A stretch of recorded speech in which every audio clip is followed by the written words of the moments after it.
start? Oh my gosh.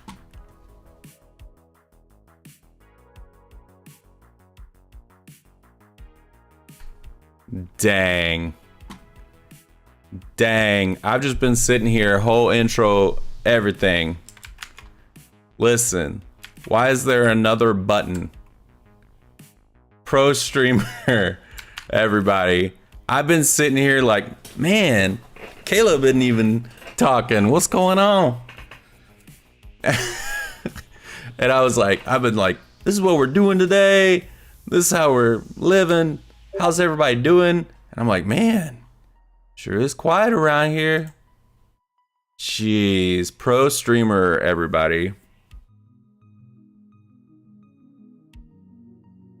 Goodness.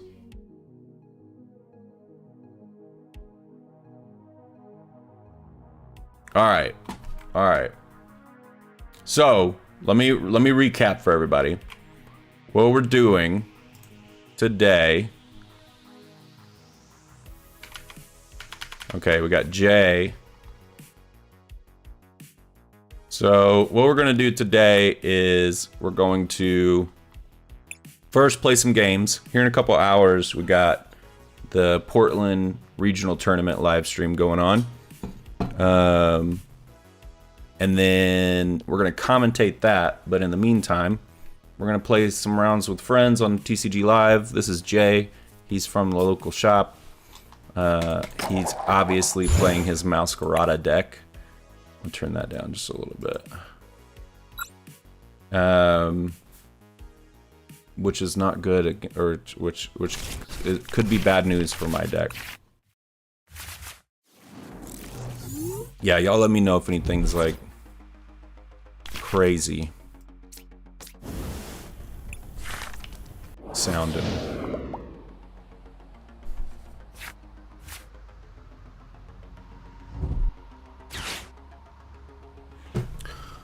What do we got? Oh, Sprigatito versus Charmander.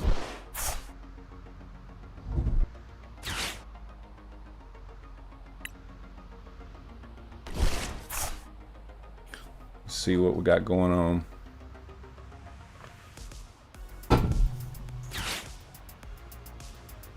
Oh, Jay's updated his deck a little bit. Look at him. Oh, what is that? I've not seen this in his deck before.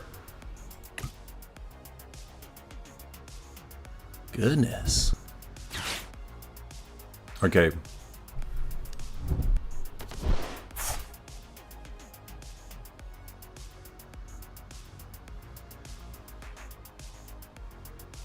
All right. What's Jay pulling out of his sleeve now?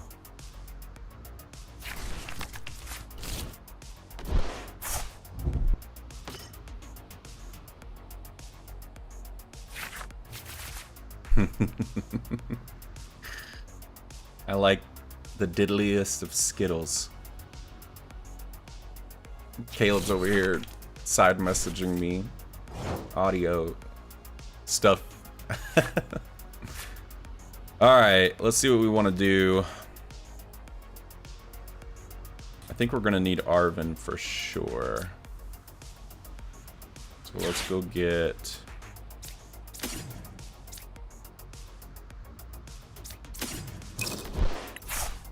Let's go get Luminion. We're gonna put down the Luminion. Go get Arvin. Luminion, just a tech card, not one that really attacks. Now we have an Arvin. Now we can use Battle VIP Pass. I know, I'm pumped about this stream today too, actually. I woke up very excited. I was like, I'm gonna stream today. We're gonna commentate. We're gonna play some games. I am extremely pumped. Alright, we're gonna grab another Battle VIP Pass. And for a Sealstone. With that, we're gonna grab. You know what we're gonna grab? We're gonna grab Entei and Pidgey.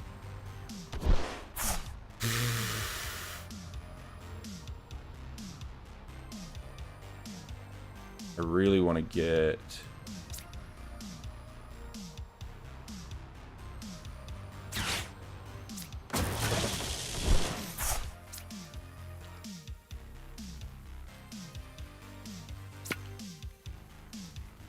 Let's get...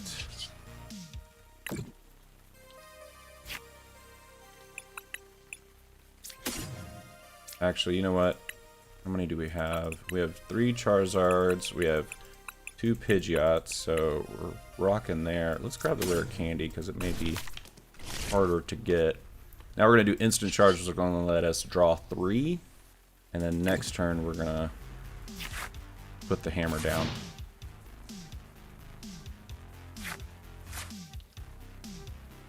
Probably, so we need to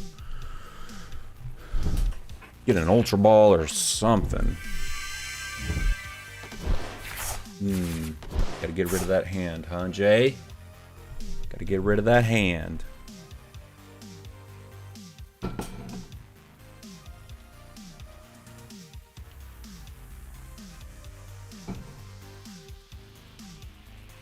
Alright.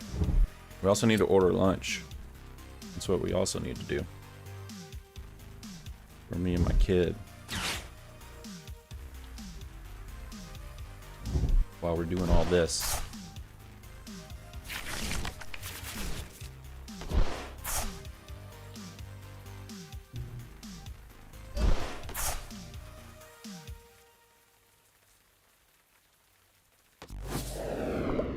Oh snap.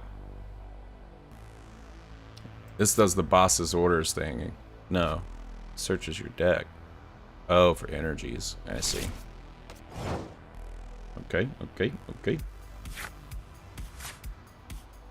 Okay. Man. Nothing really helped us here.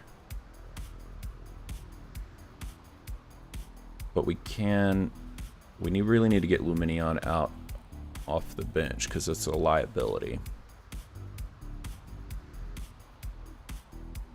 So let's just get rid of Lumineon. Collapse of that stadium.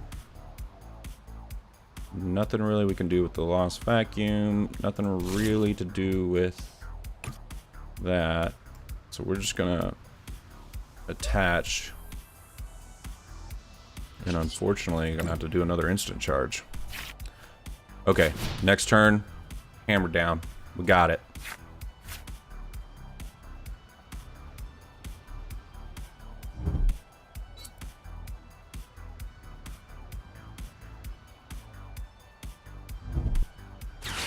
Next turn, it goes down for real.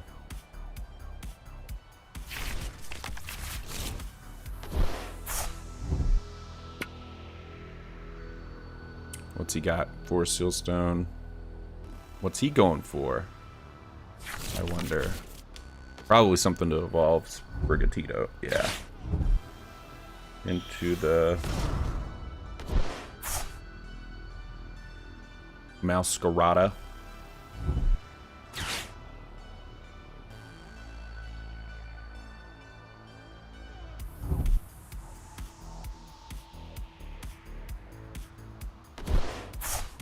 Oh, bumped out that. That's good for us.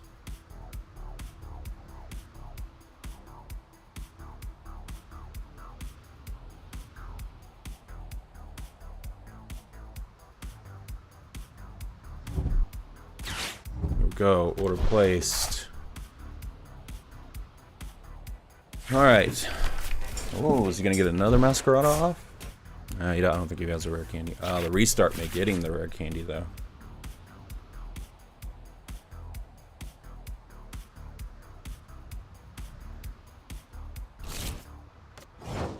Nope. Okay. Well, we're definitely moving and grooving here. Okay, so we really need to get a Charizard out. But we're not going to do what you think. So let's attach here. Let's Arven for a rare candy. And Vitality Band. And then let's go ahead and retreat this. We're going to put up Mr. Inte boy. Let us quick search. Go get whatever card we want. Grab the old bling bling Charizard. I blinged out the Charizard deck. We're gonna go here. And luckily we put another energy down there. 2 here, 1 here, so even Charizard's ready to go.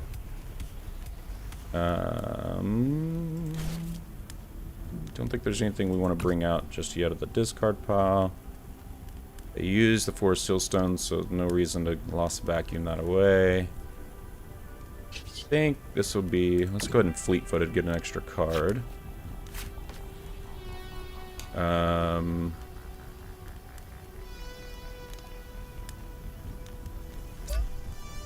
Your opponent's active Pokemon has any damage counters on it. This attack does 120 more, so that'll be 220. So just enough not to knock it out. Let's not Lost City just yet.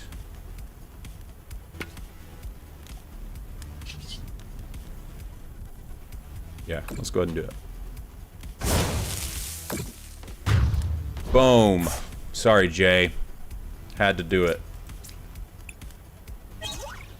Ooh. Ooh. Hello. Hello there.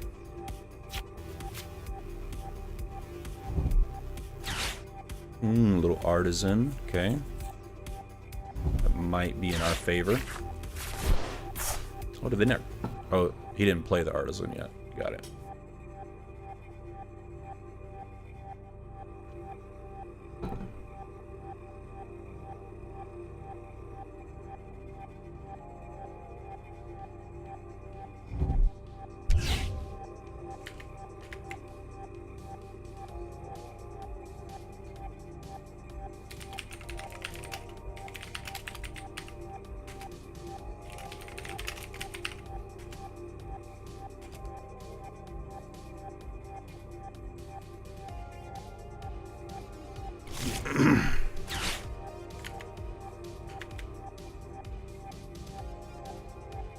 Who else is in the chat?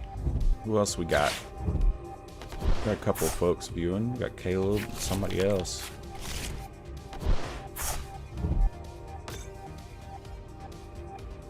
Oh, Superior.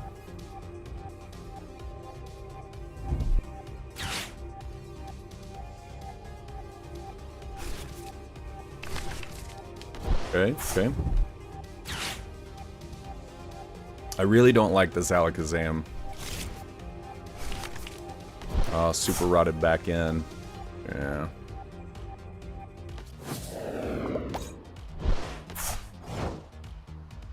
Okay.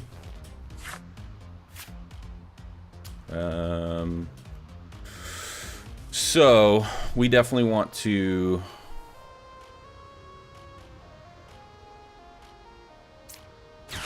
boss up the Masquerada. So we're gonna get rid of it. Let's go ahead and Fleetfoot too. Then get another Mander down.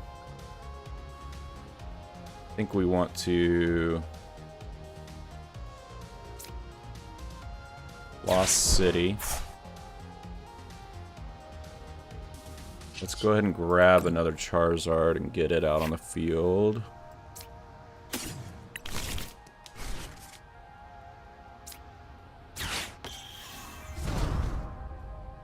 I think I've only got one.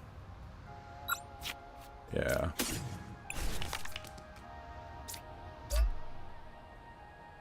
I'm gonna save it in case he bosses something up that I need to retreat out. Can I bring back any energies? No, not enough yet. Wouldn't be worth it. I don't think there's much else. So, we'll go ahead.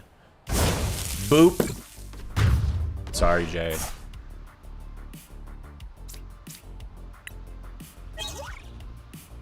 Bada bing, bada boom. I think we've got another Charizard in our deck that I think we can use, yeah.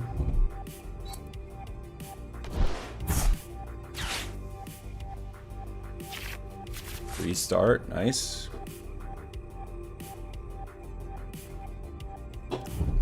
So Jay can definitely attack here. Choose one of your opponent's active Pokemon's attacks and use it.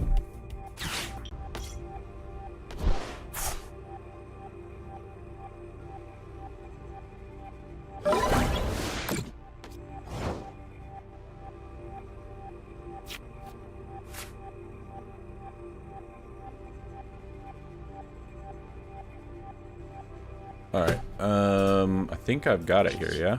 Yeah. Complete footage just to see what we get. Boss. He's giving us the friendly thumbs up. Give him the friendly thumbs up. GG's, Jay. So the last time I played Jay, I did not do well with the Charizard deck. That was without the Entei. So this time, we had it. Oh, you know what we're missing? Hang on. Hang on. We are missing. Where is it? I gotta add it. Yeah, here it is. Okay, hang on. Where's the... Because it's very loud. Okay.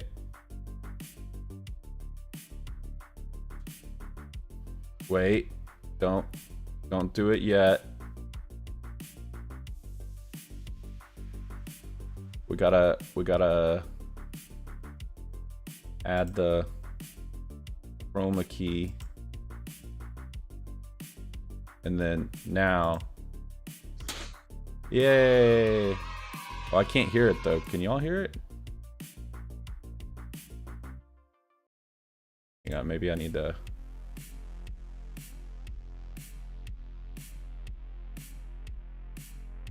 do this.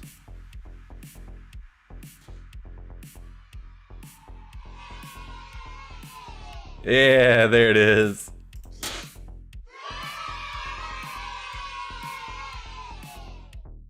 Yay! It was good. Let's see what Jay said. Hey, Jay said I bricked hard. It was completely my fault. Again, Jay? You want to play again? We'll play again.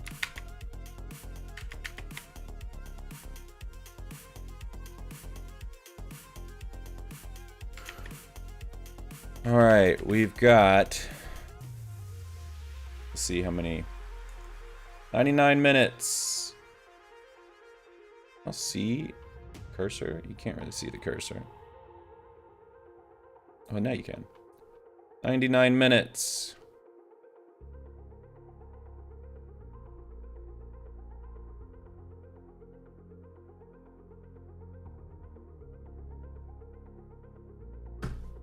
Cool. DoorDash being a real one right now.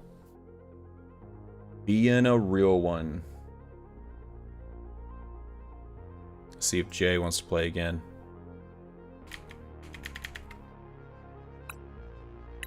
Is he online? I'll send him a request. I'll send him a request, see if he'll bite. Ah, he's offline. Alright, no worries. Oh, never mind. He's back. Let's do it.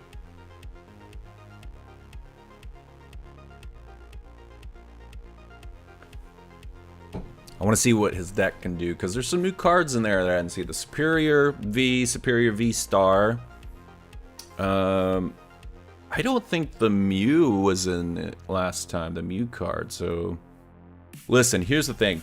If there is a good grass deck right now that can play competitively... Big deck, MD, that's right. If there's a good grass deck right now... That would be huge because you've got Roaring Moon and Charizard, which are both Dark-type Pokemon.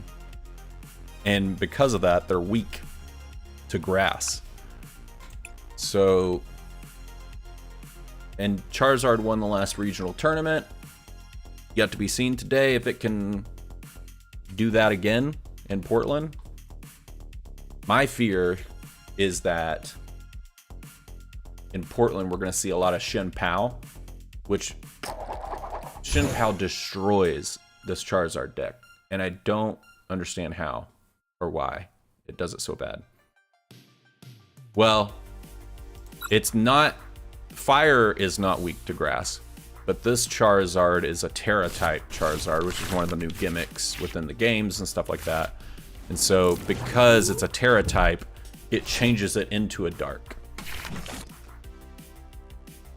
This is like almost the exact hand I had last time.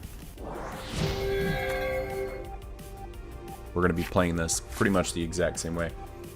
So yeah, so it's, you know, fire typically isn't. Fire is weak to water, just like the Charmander, but because of the Terra type, it has the little Terra gimmick. Let me go to the big game. Oh my goodness. There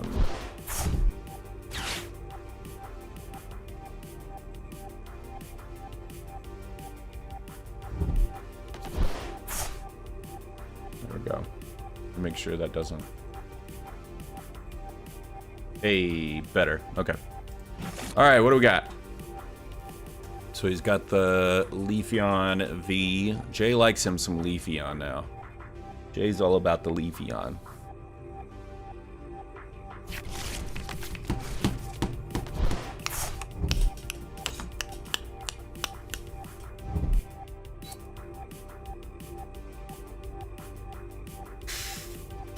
I played in an online tournament yesterday. I got 29th out of 114. Wasn't bad.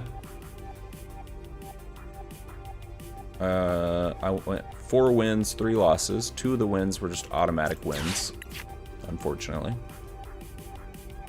All right, let's get a Mander and our Rotom.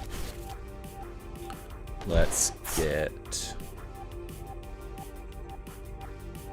Forest Silstone here. We're going to, oh, what do we get rid of? I guess we just got to get rid of this, really. That was close, though. Get this. Put that down to go get our Arven. Yes, I will use the ability. Thank you, Arven. And we will use the Arven to go get another Battle VIP Pass. I guess Vitality Band. And we'll go get that to get the Entei and the Pidgey, right? We don't have Pidgey? That's right. We don't have Pidgey. Now, I can't retreat that Charmander. So he is in trouble. So, okay. If he attacks with this, this attack does 20 damage for each card in your opponent's hand. So let's go ahead and minimize how many cards we have in our hand. That's going to hurt too, so that's going to... If I do instant charge, that gets me 3, that's 5. So 5 times 2, yeah, is 100. So it's going to do 100 damage and knock out. I think... Versus, it does 40 damage, and it doesn't knock it out. You know what? I'm gonna sacrifice the Charmander. Okay. Decent cards. We could get it back with the Super Rod.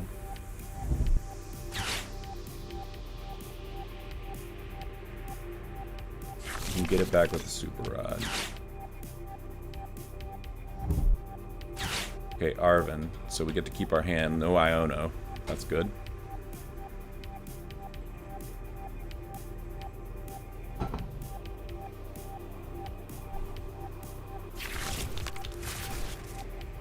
Oh.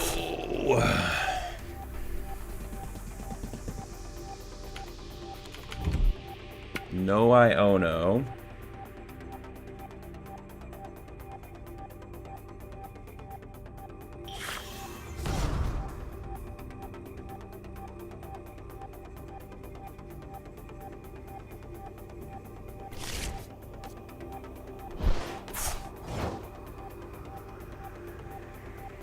Yikes. Big yikes, Jay. He wasn't even able to attack. Oh, that's rough, my guy. That is rough. Alright, I'm thinking about what I want to do. I want to grab Pidgeot. I gotta sequence this right so we get the most out of. So we want Pidgeot first, so we can go get whatever card we want with its ability. We can use this. Go get a switch.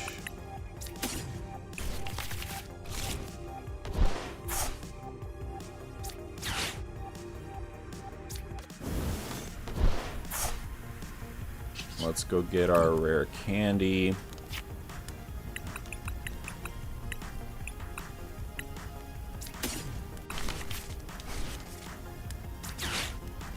Put it up.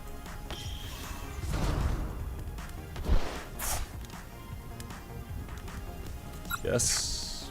1, 2, 3. We're gonna put 2 here, 1 here. And let's just put that there. Fleet-footed. Don't need that. We still have the Forest Seal Stone, but I don't think we need it. Knockout.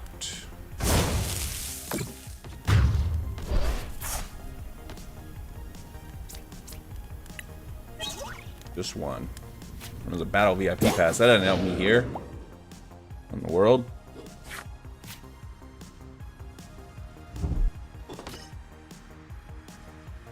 What's this? This attack does 60 damage for each attached to this Pokemon. Switch this Pokemon with one of your bench Pokemon. Oh, we got the Iono. He must have been reaching. He must be searching.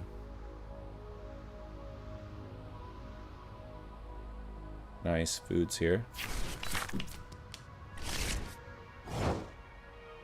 Alright, alright. Okay, we can definitely take it out. Let's just do fleet-footed. I don't really want to boss it up. I want to do that, but I tell you what I do want to do. Jay, I really hate to do this, buddy.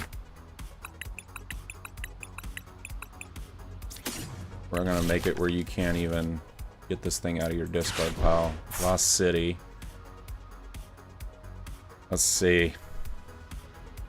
I think we need to go ahead and get...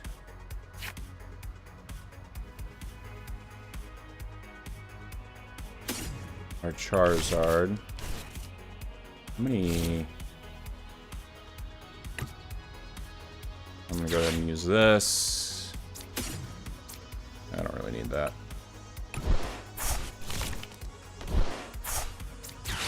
Get our other Charizard up.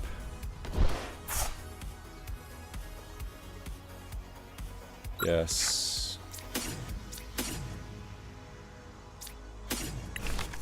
And then 1, 2. And we'll put 1 here on Pidgeot just in case. We'll keep 1 in our hand. And then I don't really need to use Arven right now. Let's just go ahead and attack. Boom. Sorry, Jay. You're not going to be using Superior anymore this round.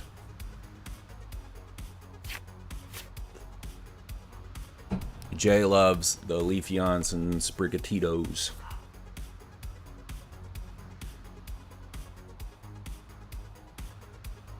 Alright, I'll be right back.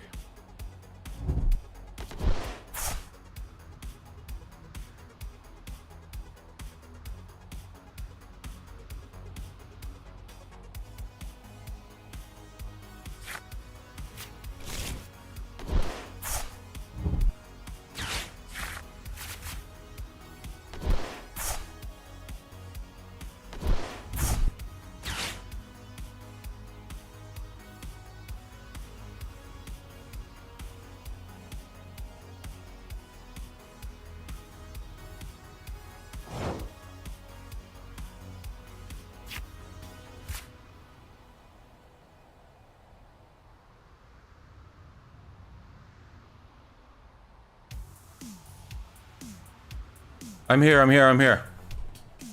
Tell you what we're gonna do.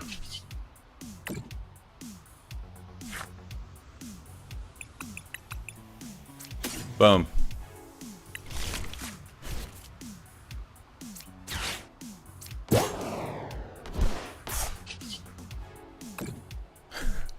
Jay, I feel so bad.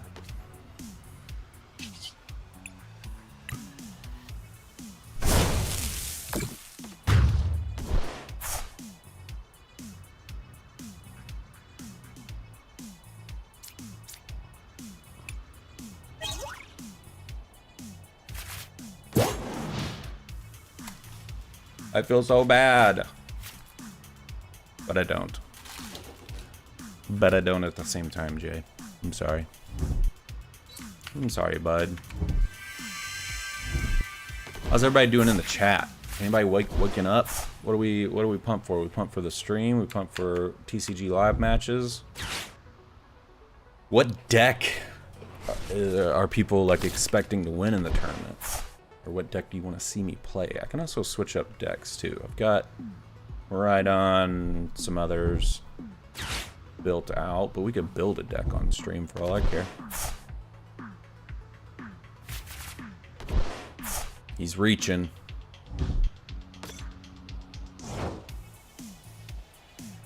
Bum, bum. Let's boss up the other Sprigatito. Just because. Lab matches are gonna be dope. Yes. Let's fleet-footed just because.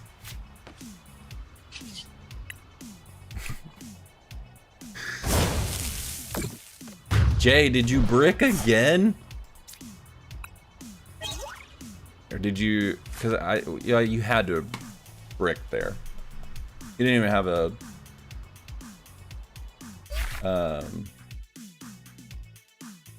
You didn't even get Masquerada up. You didn't even do damage. We gotta play again.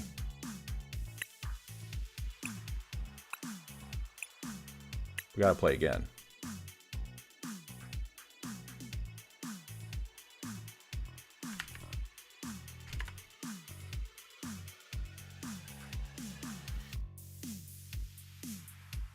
Oh! Yeah.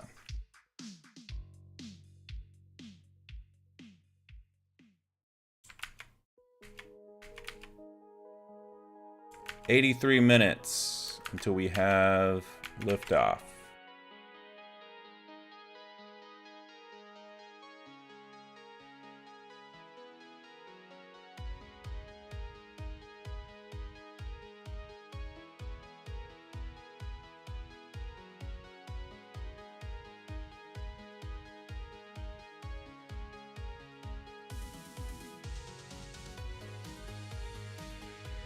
Looks like Jay's offline.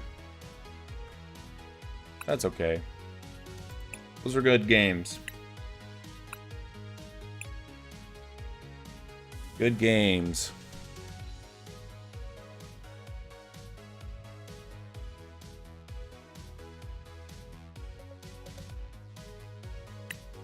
Let's play some more. Throw me in a match. I'm gonna go grab a plate.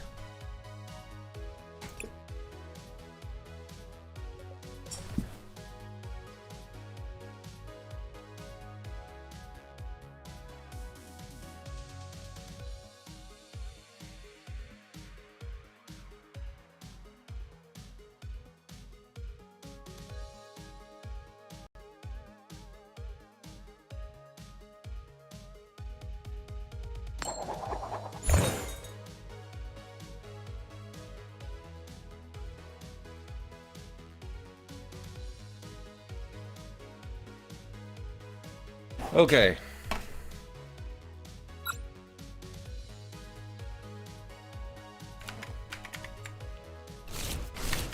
Let's see what we got going on. Okay. Could be better. Maybe it looks like we're going up against another Charizard deck. Mirror match. Maybe.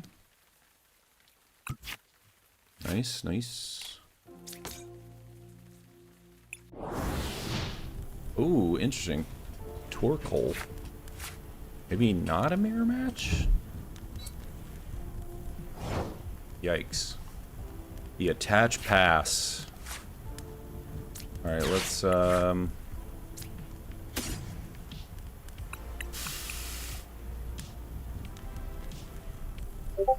really, we just need these.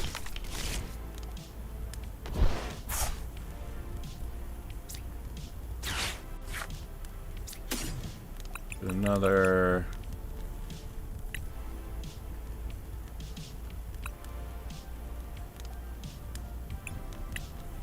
And this.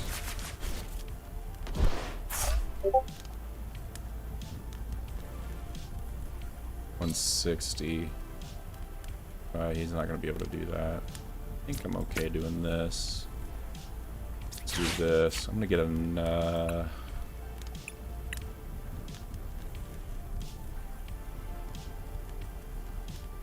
just going to get another Pidgey out on the field. Just in case he tries to take it out. And then...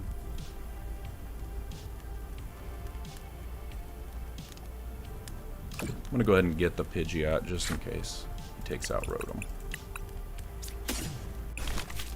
So next turn we can definitely get Pidgey out and Charizard out. Okay, let's hit it.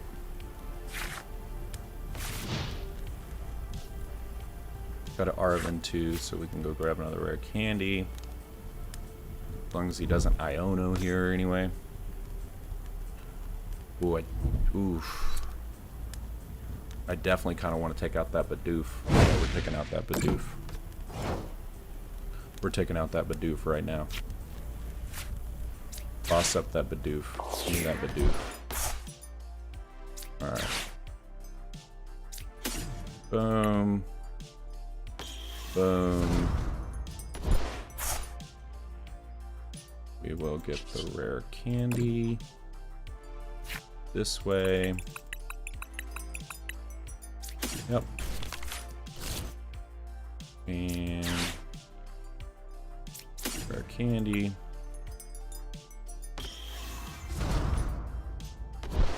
Go ahead and put them on the other Charizard. Put all our, let's get our 3 energies. Boom, boom, boom. I feel like I have everything I need. I don't even know what my prize cards are right now. So we will switch out this and attack. No barrel for you. I don't want you drawing cards. I don't know what you got in your deck. I don't like it. I don't know what you got going on and I don't like it.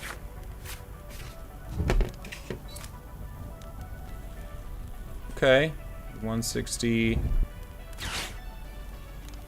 But 240, yeah. So he could do 240 right here if he gets 3 heads. So it's just 80 damage. So it does 80 damage. He flips a coin for however many energy he has on here. I don't love that.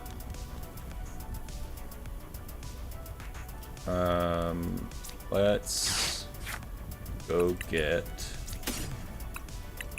some goods. Go to the store. Let's go get some other goods here.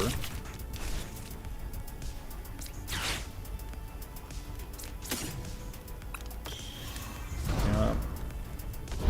And honestly, he's not pulled out anything huge. So I may just get Pidgeot. Whoop.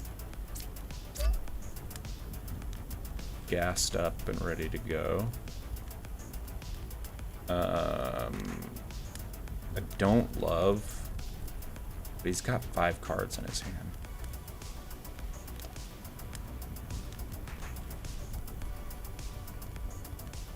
And he doesn't have... I'm just gonna put this out. I don't want Torkoal coming back. Get that out of here.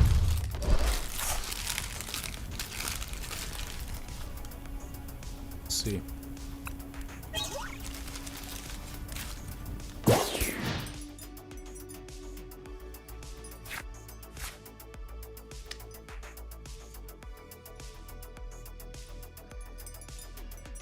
Oh, conceded. He must not have really had anything. All right. I don't know what that deck was going for. I couldn't tell. Like the sleeves had Charmander, but that doesn't mean anything. That doesn't mean anything.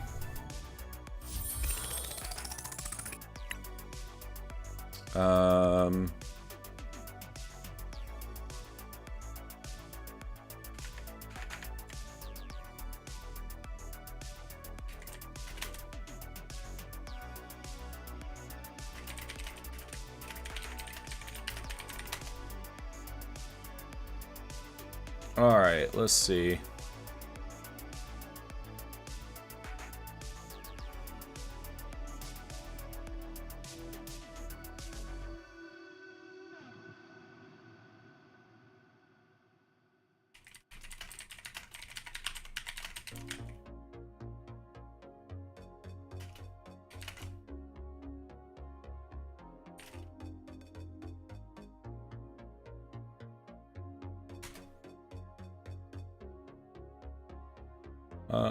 Let's see.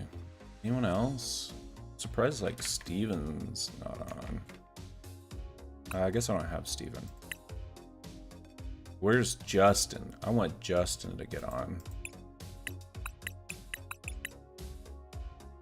All right, let me let's see, what can we do? Let's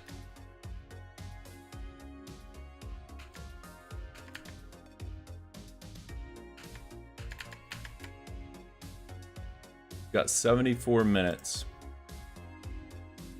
until the Portland stream. Tell you what we could do. Actually, let's do this. Let's go look at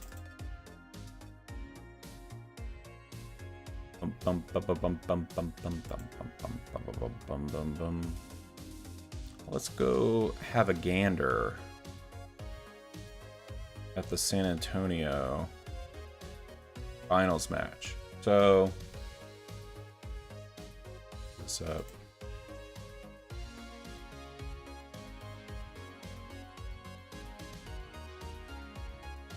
So we won't watch necessarily the whole thing because I think in here there's like this long pause at some point. But this is Azul. We got Azul GG. We all know my thoughts about Azul. I'm not gonna get into it on stream. You know?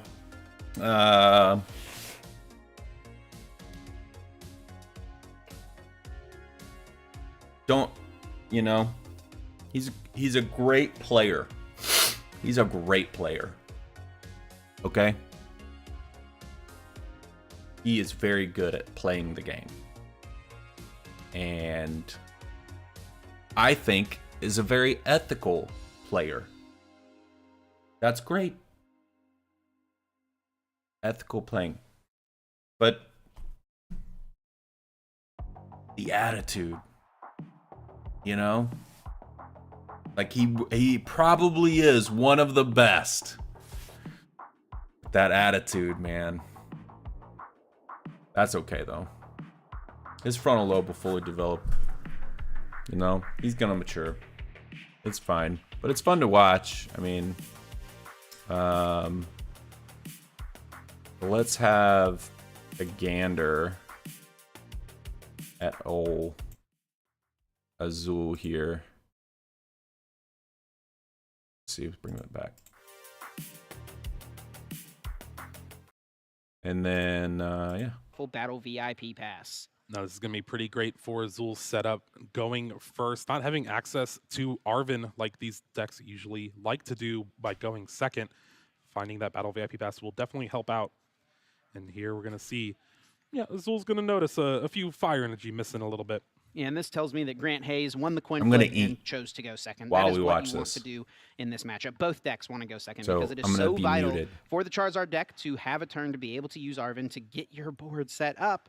And then as the Giratina player, if you make the Charizard deck go first, their setup is Pause. Azul's deck is what I've been using with some tweaks. So like I don't have the Mew card, but you'll notice I've been doing a lot of the same things that he's doing in this match. And it really works well. I mean, like the first thing, number one, you want to go second as often as you can. When you go second, you can play a supporter. You want Arven. You want to use a Battle VIP pass and a Forest Sealstone. Put the Forest Sealstone down to go get another Battle VIP pass. You get 4 Pokemon on your bench. That sets you up. Rotom gets you 3 cards with its abilities, so that the next turn you're in a good position to get Charizard and Pidgeot up as quickly as possible. So that's what he's doing here. going to be much, much worse because they can't play Arven. And then you also give yourself the opportunity to get a turn 1 KO with Cramorant. This Battle VIP pass able to bring down a Charmander and a Pidgey. Azul is being thorough here, taking a moment to check the prize cards. Taking a quick look at the deck.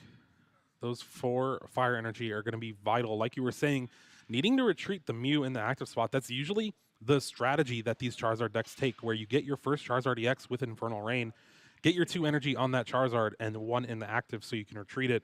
That means Azul's going to be left with 1 energy to work with until you start taking some prize cards here. Thankfully, against a deck like Lost Zone Giratina, you're able to take those prize cards pretty easily on stuff like Comfey. Something as well that's going to be important for Azul to find a balance with is how he manages his bench, because he's got a couple of tech Pokemon in his list that are really strong into this matchup. He's got the Jirachi, which protects your benched Pokemon from taking damage from basic Pokemon's attacks that would place damage counters, so basically protecting you against Sableye. And he's also got that Manaphy, which can turn off the ability for Grant Hayes to go for a Moonlight Shuriken. Who needs Arven when you start Battle VIP Pass 4 Sealstone Rotom V?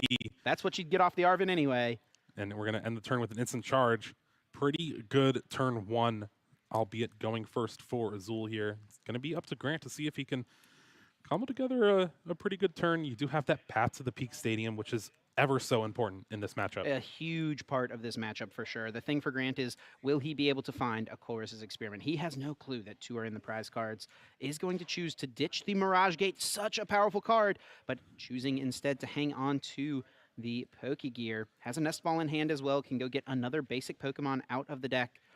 And he's got a few different things he can do here. We can end the turn with a Cramorant, potentially going for the Spit Innocently, and he could also end the turn with an Abyss Seeking. And with the whiff on the Pokegear not finding a supporter, I feel like Abyss Seeking is the more likely outcome. Yeah, we do have a Nest Ball and Jet Energy in hand, so Jet Energy can bring forth that Giratina V to use that Abyss Seeking, but if you do that, you're not going to have another Comfey in play. And no access to Battle VIP Pass in this hand, at least so far for Grant Hayes here. Has the opportunity to dig a little bit more. I believe there is a switch card in hand, so Nest Ball could bring down a Comfey here. We also could see that Radiant Greninja be worked into play. Already a Giratina V in the hand.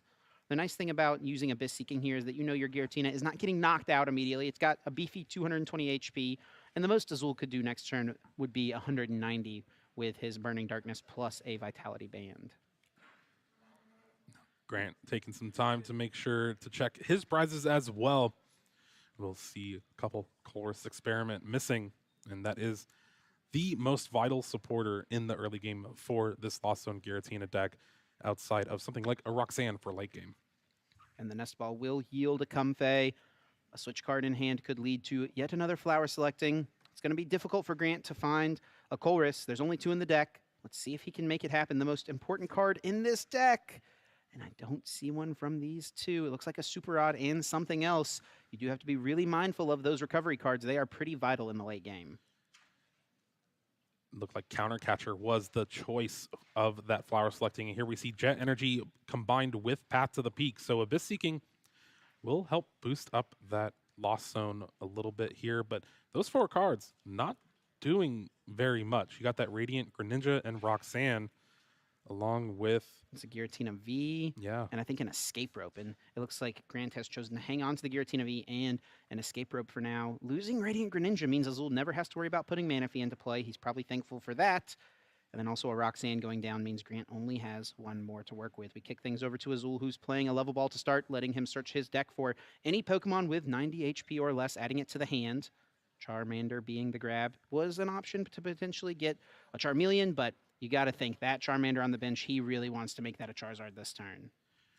is going to want a stadium bump or a way to get that Path to the Peak out of play. And at least with the way the hand is looking, not available right now. It's we'll pretty have to awkward. rely off of a Mysterious Tail, finding something like Lost Vacuum. Lost Vacuum could be nice, or getting the rare candy works as well because he has access to his V-Star power. He can use that Star Alchemy to go get a stadium. So finding the rare candy here with the Charizard already in hand, Azul is going to have the pieces to pull off the attack this turn. Now looking through the list, there is no escape rope for Azul here, so no way to take a prize on something like a Comfey. We'll just have to damage that Giratina V, but it is a very good position to damage it right now with just 4 in the Lost Zone for Grant. All right, I'm no back. real avenue without a Colress's Experiment to get Mirage Gate live. It would definitely feel a little sketchier if Grant had gotten to 6 that turn. If he had gone 2 Comfey, Abyss Seeking, plus Colress's Experiment. That would mean he only needs 1 Colress and 2 Comfeys on this following turn in order to pull the full playoff.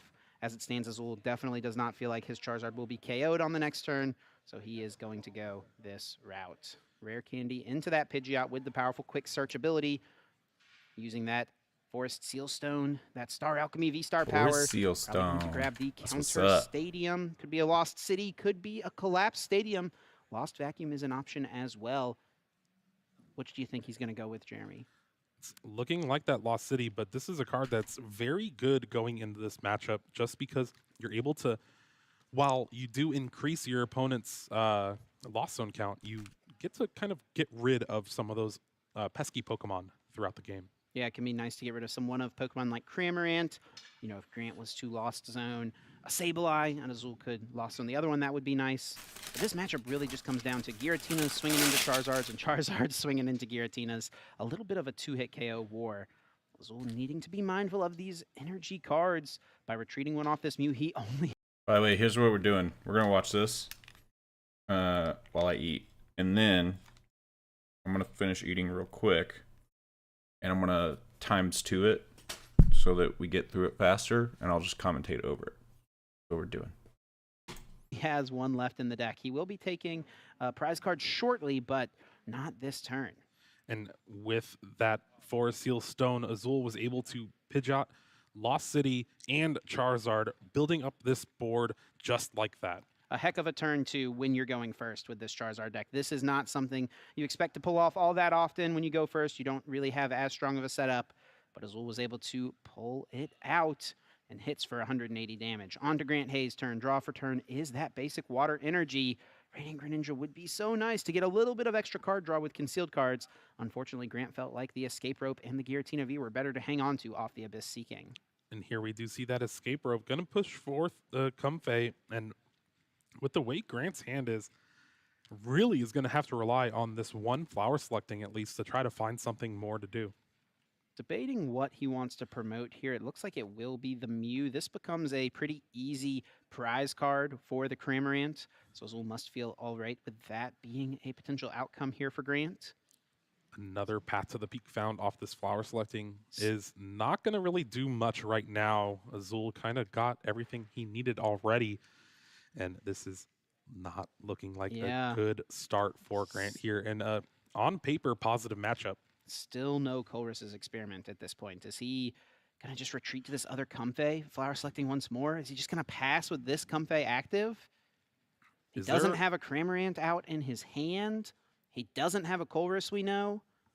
I think there's a argument for Grant to retreat in Abyss Seeking this turn. You get 7 in the Lost Zone. You do give up your 2 prize cards, but it would turn on your counter catchers. It's true. And he has another Giratina V in his hand as well. Yeah. And I think that's what Grant is debating here. Already motioned for the retreat, just deciding what to bring up here. And as long as you can get to 10 next turn, that would be the magic number. Yeah, getting at least to 7 could mean you could counter catcher KO the Pidgeot with the combo of Mirage Gates and enough basic energy cards. Wow. And it looks like he is going for just that play, Jeremy. A few energy hitting the Lost Zone, though. It's always awkward to have to lose energy through things like Abyss Seeking and Chorus and not through Lost Impact. Yeah, I think it was like Boss's Orders, Double Jet Energy, Grass Energy. That is not a kind of Abyss Seeking you want to see if you are Grant or a fan of his or Giratina in general. Meanwhile, Azul just continuing on, doing Azul things. Mysterious Tail able to be used to find that rare candy and can get another Charizard, but only one Fire Energy left in the deck. Maybe you don't even want to use it right now. Yeah, he also needs to bump this stadium as well if he wants to pull off the Charizard play. So it will be an Iono choosing to use the Mysterious Tail before going for the Iono. A little surprised to see that. Could have left himself the option to find. I think he's probably doing that because if he found Lost Vacuum, there's something else he would have liked to have done with that hand. So I guess that makes sense. But off this draw of 6, I do not see a counter stadium. Couple Ultra Ball and a few things to discard if you want. Azul can go ahead and grab a Charmeleon, just set up that Charmander for a potential Charizard in the future. But this has been an awkward hand, at least this turn for Azul. Not able to really couple together an attack. The only real way to retreat is the one Fire Energy left in the deck. So looking like he's just passing the turn, and Grant bought himself a turn with that Abyss Seeking, but a Super Rod off the top is not going to help at all. It's not too often that you see Escape Rope successfully buy you a turn, and that is exactly what happened for Grant Hayes. This could be exactly what he needs to get back in this game. He does have Mirage Gate in the hand, but he is also holding on to a bunch of energy cards. Does he have enough to go for a knockout? No, it looks like it will just be an Abyss Seeking. Didn't have a way to move this Giratina out of the active. Battle VIP Pass, an easy choice to Lost Zone, and Sableye really doesn't come up as often in this matchup as you may think. Yeah, especially with that Jirachi from Paradox Rift, really putting a hamper into that Lost Mine plan for a lot of these Lost Zone decks. Granted, Azul doesn't have it right now, but it is very accessible to him throughout the game. Yo, what's up, new folks? I'm just finishing some lunch. We're watching the San Antonio Regional Finals. I'm going to be back in just a moment, and then we're going to play some more matches. I'm going to commentate this match, and then we're going to watch the Portland Finals. So that's what's up. Any Pokemon with 90 HP or less, we could see that Jirachi come out. We could see the second Charmander. We could even see the Charmeleon. Plenty of options, and it looks like Charmeleon is being eyed up to the front. The one good news for Azul in this hand is he did draw into Arven, which will be able to search for Lost Vacuum, get that Path to the Peak out of play, and then you can start utilizing your quick searches or Infernal Rains however you want to. But again, one Fire Energy left in the deck. Azul's going to need to start taking some prizes to hit those Fire Energy for future attacks. He's debating getting the Jirachi here, wants to respect the potential of that Sableye to come out next turn for Grant, but will ultimately land on the Charmeleon. It's so tough in these spots to know what the right play is when your opponent has so many options sitting across from you. This Charmeleon will now boost up to 90 hit points once it evolves, and that Arven can get the Lost Vacuum exactly like you said. I love the sequencing as well from Azul to go for the Mew before going for the Arven. Yeah, just in case you hit that Lost Vacuum, you can Arven for something else, or even save your supporter, maybe play a Boss's Orders to damage that Giratina V-Star on the bench. But again, this has been a pretty good recovery turn for Azul here. Still going to need to get out of the active spot. He should be able to do it. It will be a little costly. He's going to have to evolve into a Charizard to make it happen. I guess he maybe doesn't have to evolve into a Charizard. He could just quick search for the energy and then discard it by retreating. He has Super Rod in hand, so then he could Super Rod the energies back in and then immediately go for the Charizard. Also could go for the Charmeleon, like we mentioned, and just play it a little slow, try to get more value from his Infernal Rain on the next turn. And honestly, yeah, I was thinking about maybe an attack with the Charmander, but it's the different one for sure. Yeah, if he could have evolved the other one and, you know, had a different Charmander, you can maybe work in the cheeky one prize KO. Honestly, this was a weird matchup because everyone or everything on paper has Giratina Lost Box as like the thing that should win, the deck that should win. Probably just slightly. But Grant just did not get great hands. He didn't get good top decks. It was really unfortunate because I think skill-wise, Grant, I think, is the better player. But unfortunately, he just drew bad hands in this matchup. Yeah, so Azul went on to win. I think for Grant, going after it makes some sense, but if you can disrupt Azul, take out this Charizard, and play a path to the peak, it almost accomplishes the same thing. The problem is Grant is already down 2 path. He only is playing 3 in his list. Now, Grant does have access to the first Mirage Gate of the game, able to search for 2 basic energies, attach them to that Giratina V-Star. So now you do have the option to take the knockout on Pidgeot EX, like you were saying, but you still want to save that Star Requiem for Charizard EX. Absolutely, yeah. Taking out a Charizard with 330 hit points without having to actually deal any damage to it, you just straight up knock it out, is absolutely very strong. This Nest Ball can fetch out potentially Cramorant. That's something that can be nice as a 1-prize attacking option to soften up the second Charizard EX. And that's usually going to be Grant's prize map in this matchup. He wants to 1-hit KO 1 Charizard, Cramorant plus Giratina another Charizard, and then Giratina a Pidgeot EX. Important to get that Giratina V on the bench so you can get it to a V-Star as soon as possible, along with that Cramorant. We do see an Iono, so it will put Azul down to 4, but the Countercatcher being saved for future use, going to the bottom of Grant's deck. Ended up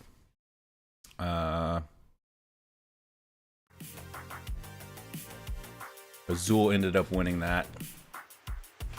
So Charizard's kind of been on top. That's the deck we're playing. Slightly modified. There's a few changes I made. But I'm curious if Charizard is going to be on top in Portland today, because I've been seeing a lot of Shin Pao on the been seeing a lot of Shin Pao on TCG Live, and I don't love it. That matchup is terrible. Terrible. But yeah, we got 54 minutes. Why don't we let's see if we got any friends online. We do not. Let's get some games in, yeah? Let's play some games with Zard Pidgeot. I mean, let's do one more round with Zard Pidgeot, and then I may switch over to the Miraidon deck as well. Tails, come on, baby. Damn. Damn.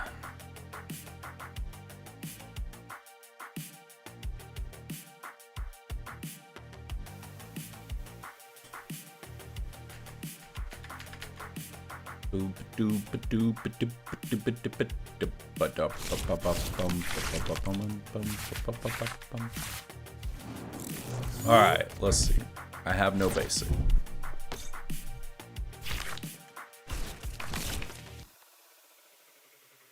Mulligan. Well, I know I'm playing Charizard now.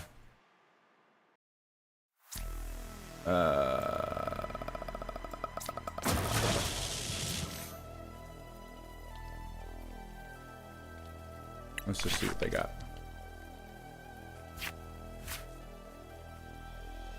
Oh, are they going first?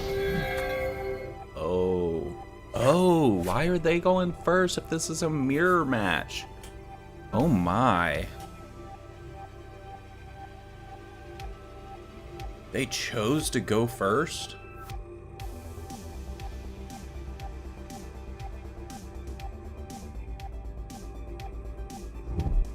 It's so confusing.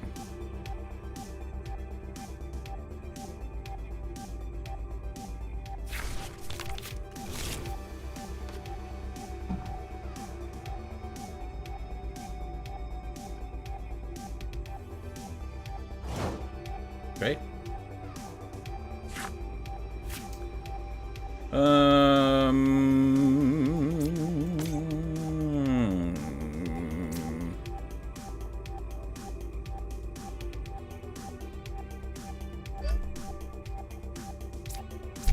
I think we're gonna squawk and seize here. I don't like this hand.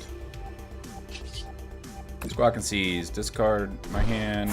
I can only use that on the first turn, though. Hey, much better. Much better. We don't... we may need to go get it. Let's just see. Battle VIP pass. Ooh. We don't have our Forest Sealstone. That's okay. I mean, we really don't need it. I think I'm just gonna go double Charmander here. Now the question is, how are we gonna get... I think we just instant charge. Okay, so we can get rare candy, Pidgeot. Pidgeot can get the rare candy for Charizard, and then boop.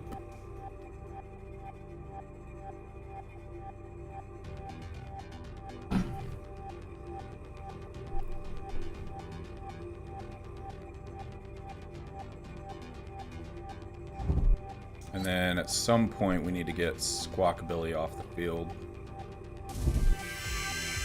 because he's a liability. Whoa! I'd hate to be discarding those hands. There's a Pidgey. Okay, looks like he's gonna get the Charizard out. Oh no, Luminion. For what?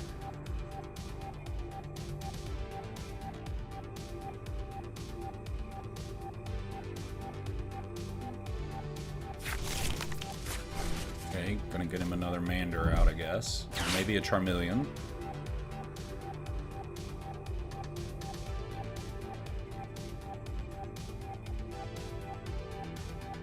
It'd be great if I pulled a rare candy off the top deck. Then I could boss up the Pidgey or the Charmander. Just take that out right there. Boom. Done.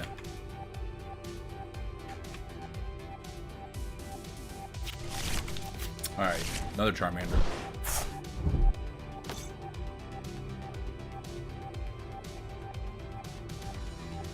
I might boss up the Pidgey. No, I'm gonna boss Luminion up now. Maybe, I don't know.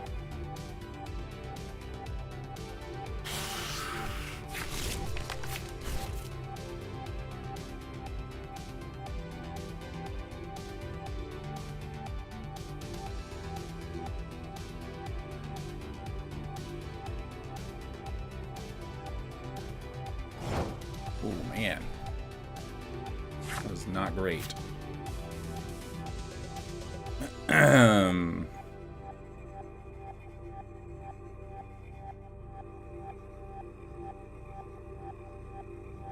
we gotta go for it. No other way to get one.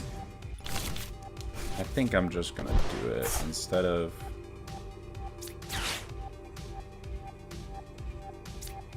Yes. Let's go get Pidgeot. Do that. Pidgeot. Use that. Go get the... We have a Charizard, right? Yeah, we got Charizard. We need a rare candy. Alrighty. And that, let's do that. Infernal Rain, go get our 3 fire energies. 1, 2, oh, he's sad. Poor dude. He's sad boy.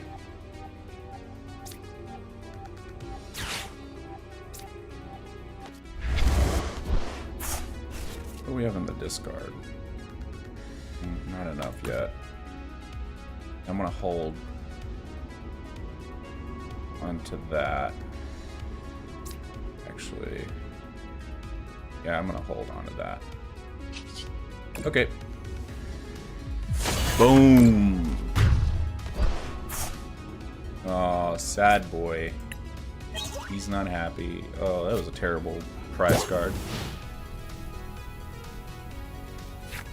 But now you can evolve. You've got everything you need to evolve now. Well, unless you don't have a Charizard.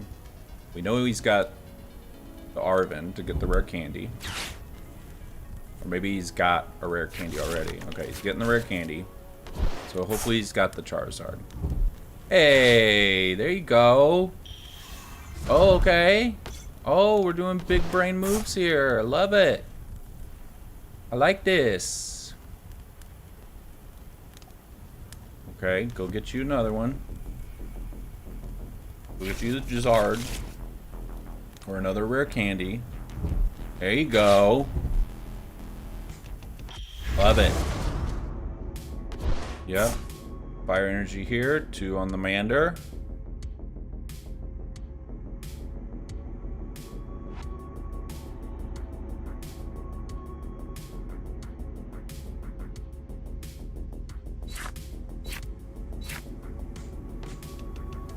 Now you've already used Arven, so you can't boss up anything.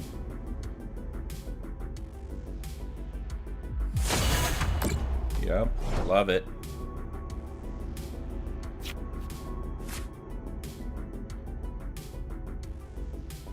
So we could boss up Luminion.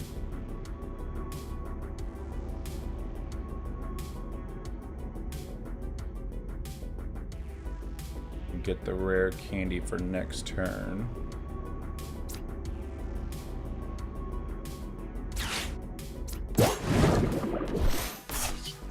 Quick search to get the rare candy.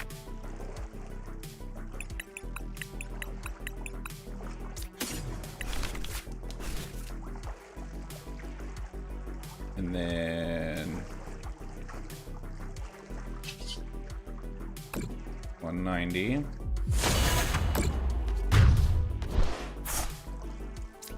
Two prize cards. Oh, there's another. So he could boss up Squawk.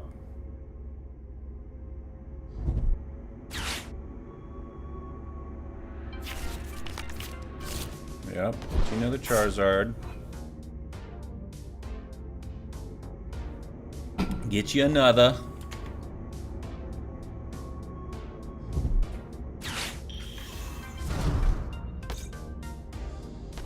What you got? What you got?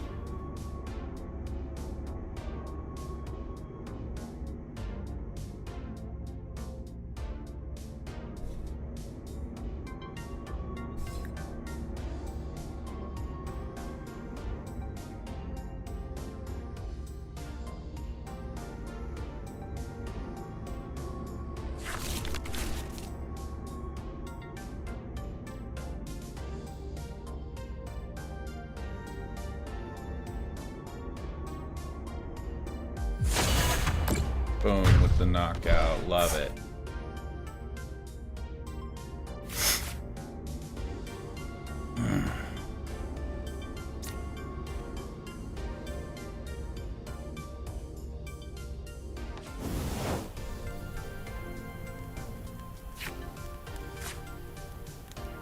Okay.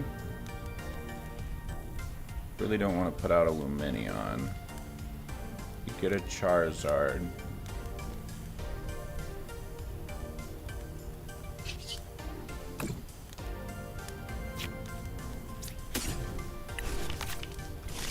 If we do this, 210, 240, do 270. I think that'll work.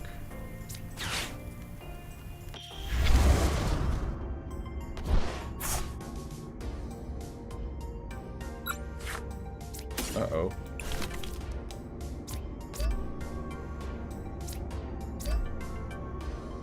So let's use our Super Rod. Bring back 2 of these. And the Charmander.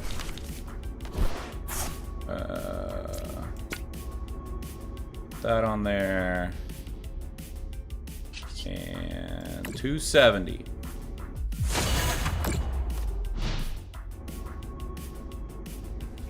And so he's going to be able to do 270 as well. And I'll do 270. And then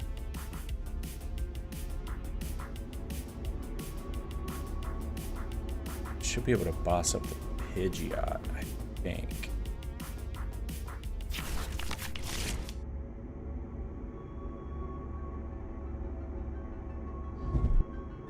Oh, he's gonna counter catcher up the Mander or Squawkabilly or Rotom.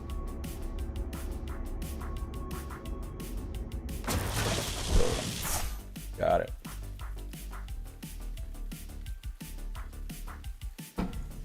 Got it.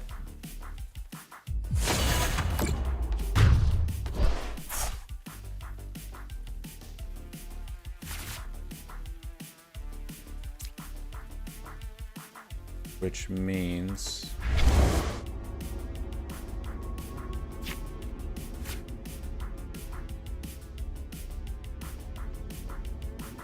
yeah, because he's gonna be able to do 330 if I knock out his thing.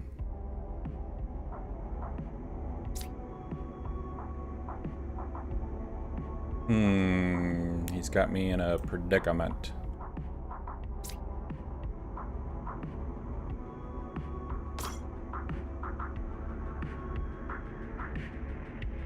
Did I already get rid of Switch? I did, damn.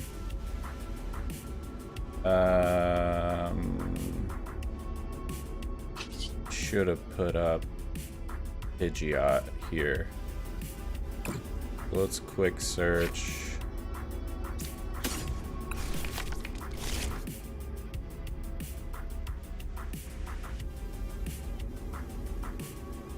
Okay.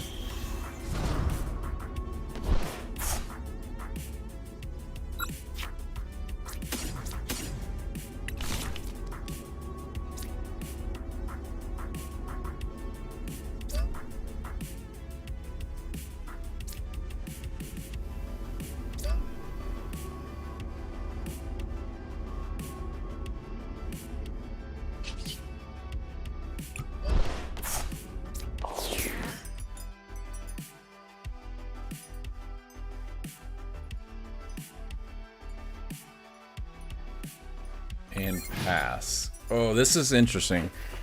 Okay, so if I took out his Charizard, he'd go down to 1. I'd go down to 1 prize card, and he could just knock out anything on my board at that point. Okay, but he takes the 2 prize cards with the boss's orders. Ah, damn, he got me on that one. I think on that one, the right play would have been to go get, to take out the Pidgey. I should have bossed when I was talking about bossing. I should have bossed. That's what it was. Okay. Because the Pidgeot's what hurt me. Because if I bossed up the Pidgey, took it out, he couldn't go get whatever cards again, which wouldn't have allowed him to like maneuver around that. That makes sense. That makes sense.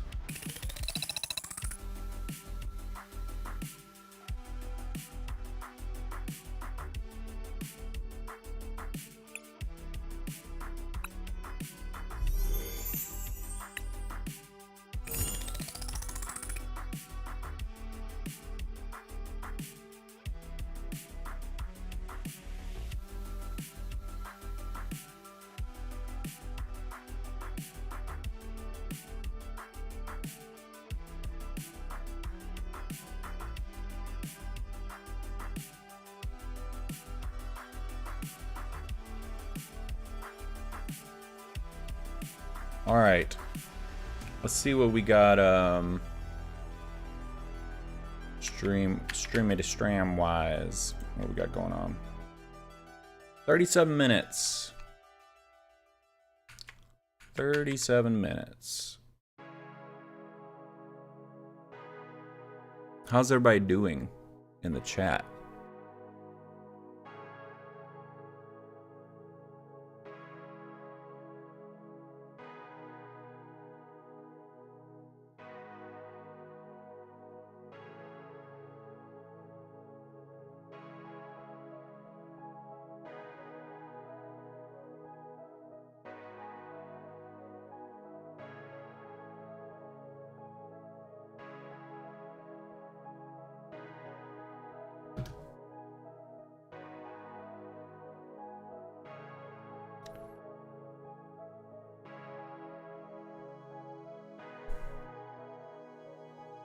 We got any chatters? I'm gonna post.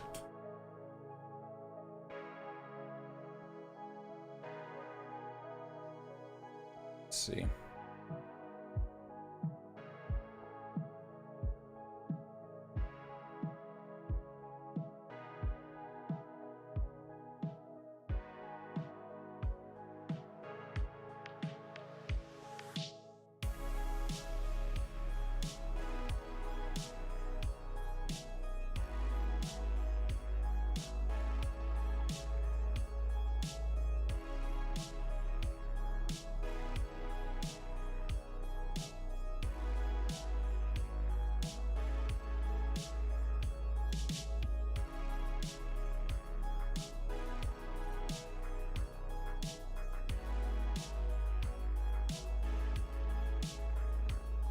Post a short. See if we can't get more folks in here. Oh, go back.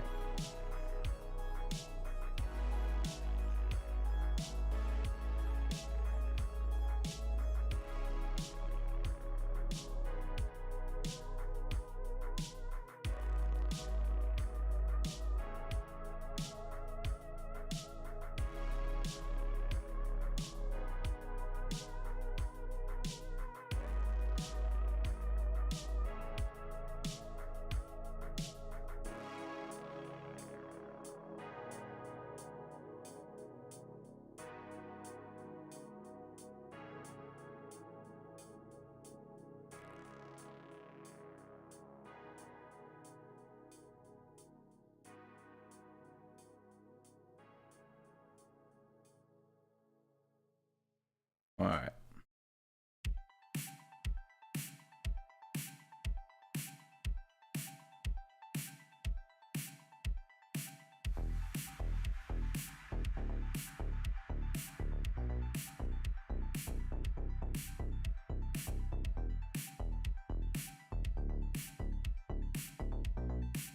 Boom. Uploading. Boom.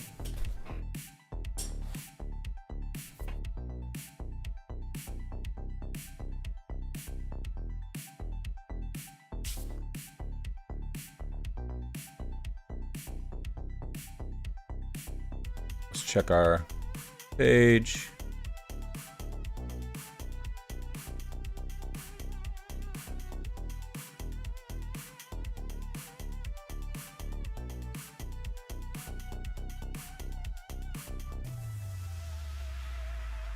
Yeah, there we go. All right. Let's see how that helps us. So in the meantime, how about that Epstein list? Just kidding. Oh, let's play some more. I'm gonna play the Miraidon deck. Not actually looked at my Miraidon deck in a while.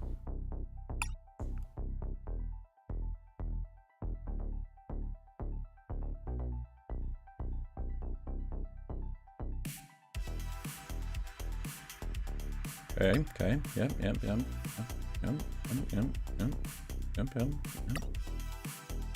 Okay.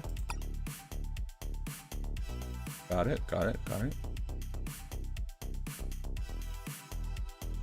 gonna take this out. Put another one of these in.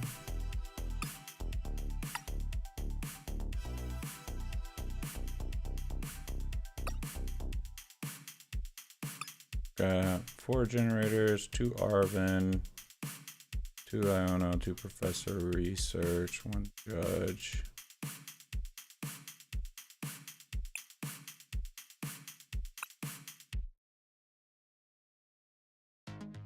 Cool.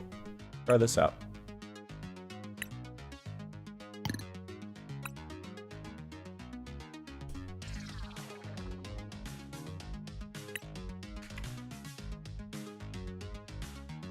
Try out the old Maridon Flappy deck.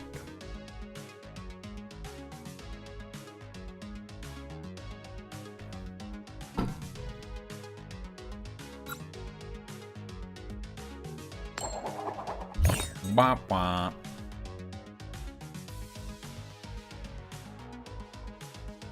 I honestly think I'm fine going first or second with this deck. I don't know that there's like a preference that I have with this deck.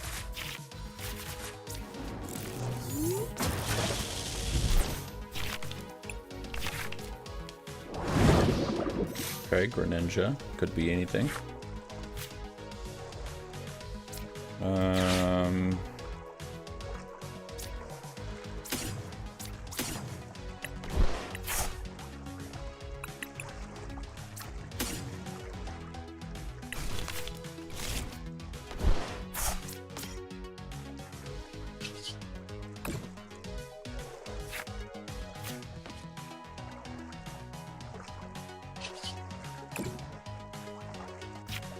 Could it be anything?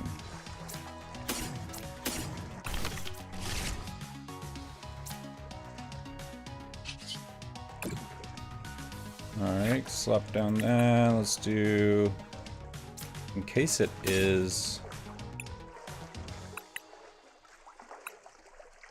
that...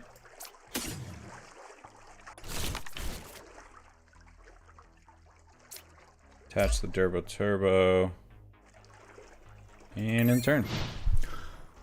Yeah, we could, I mean, Greninja could be in any of these crazy decks. Seems like Lost... No, okay. Well, maybe Lost Zone Roaring Moon, but it's a Roaring Moon.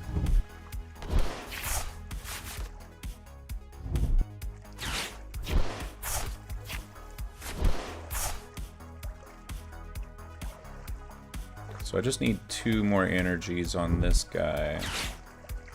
Be able to knock out one of these 2 and take 2 prize cards.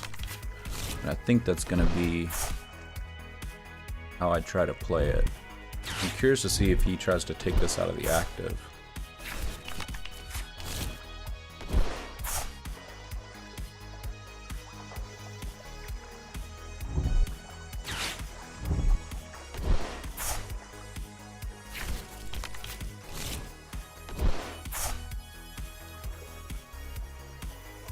Getting lots of energy.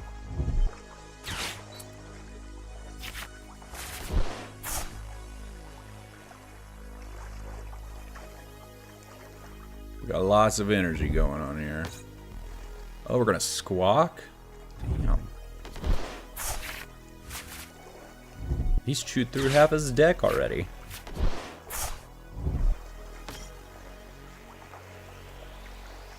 Okay, I could take 3 prize cards with Squawk because it's weak to lightning. Oh. Yikes.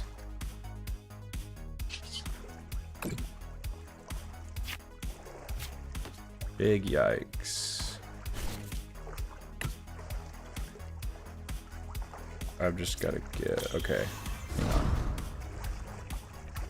I've got enough energies, but I got to get it out of the active. I don't think I'm gonna be able to do that.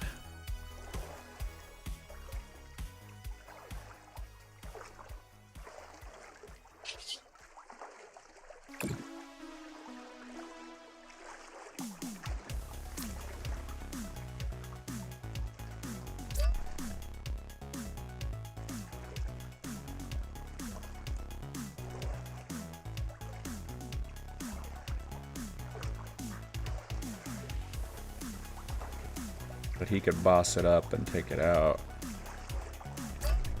I mean, I could take the Greninja out. I've already fleet-footed. Damn. This is rough.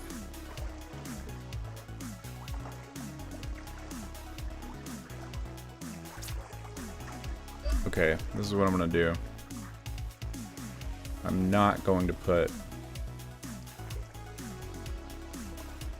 I'm not gonna bring it out of the active. If he knocks this out, that puts a lightning energy in the discard. I can use Flaffy to bring it onto any of my bench Pokemon. If I put this up, I can free retreat into it.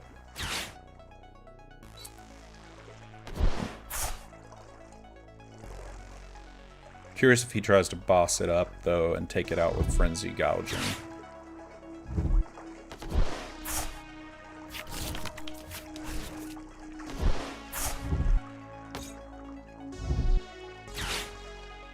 Dang, he is just chewing through. Wish I had a boss's orders. Boss up Squawk ability and get 3 prize cards. Just to get ahead.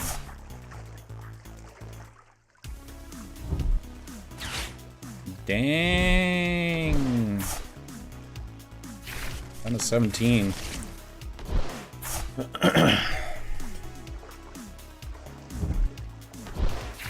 15. He's... Oh.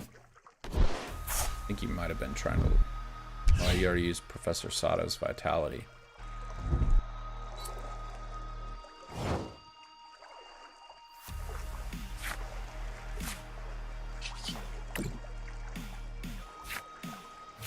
Damn. Okay, I can take 2 prize cards here.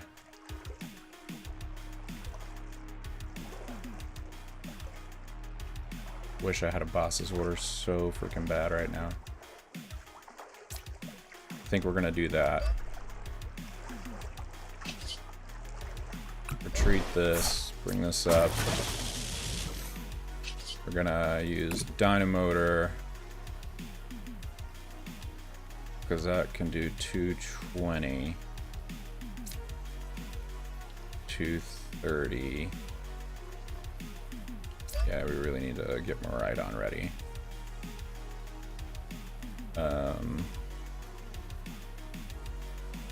Save the Lost Vacuum, do that, okay. Thank you very much. I will take 2 prize cards. Raichu and a switch. Could have used that switch earlier, huh? Could have used that switch earlier, that's for sure.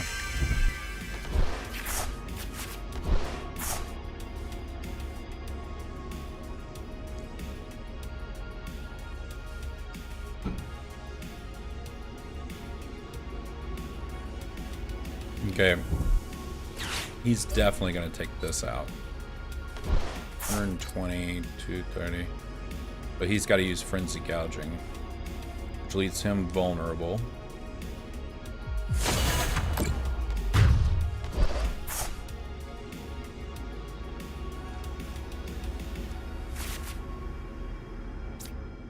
Put up the free retreat boy. Need an electric generator so bad.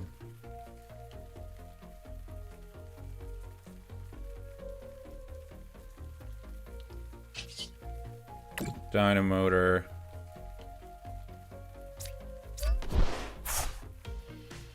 And this.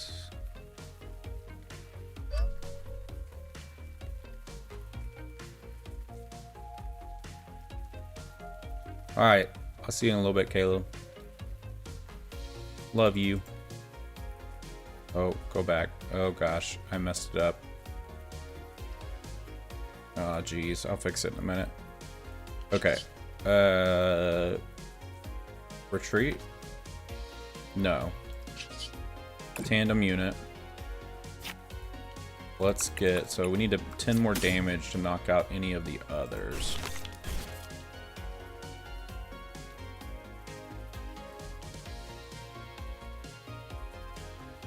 So bring that in to get our 10 more damage.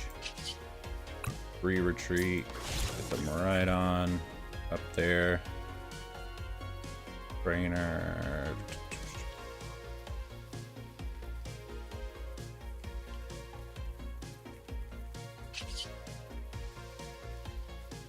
230 tandem or photon blast.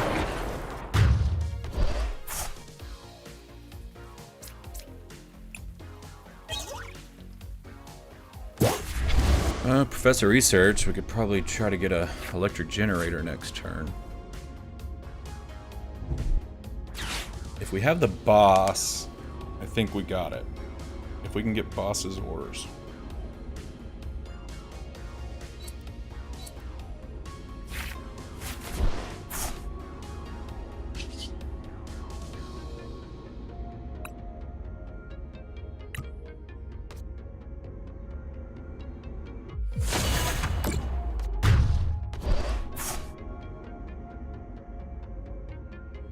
Yeah, I think we got this, right?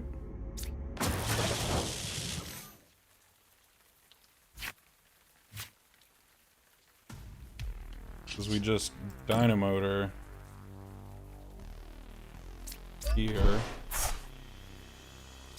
this here, treat this, put this up, 170.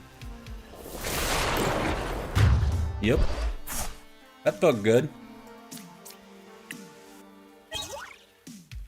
There's my boss. There's the boss.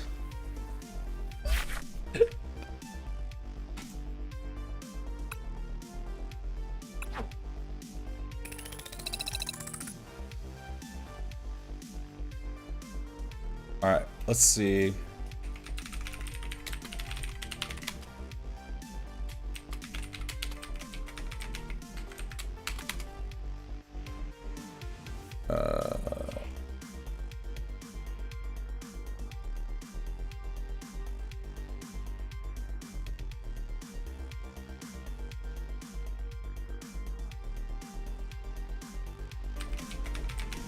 Oh.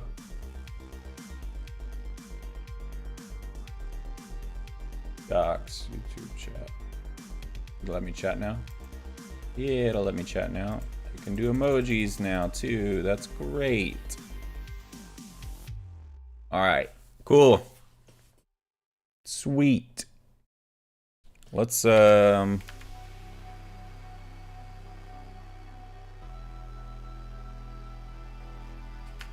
how much time we got. 18 minutes. We have 18 minutes until the Stram Portland regionals start. I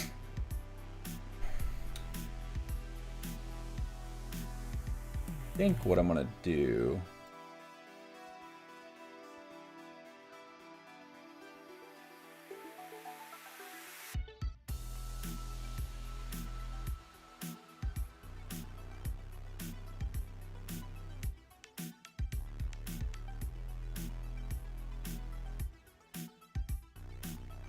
Where to put it?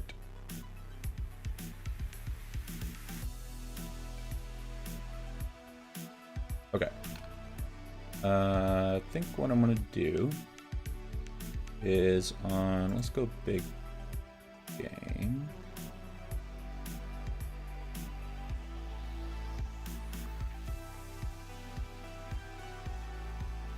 Cool, cool. Let's go.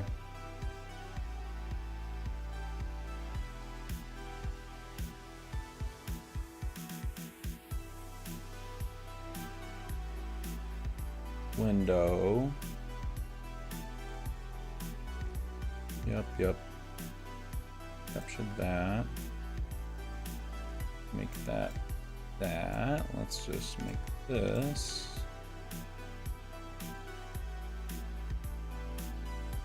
There we go. What's that look like?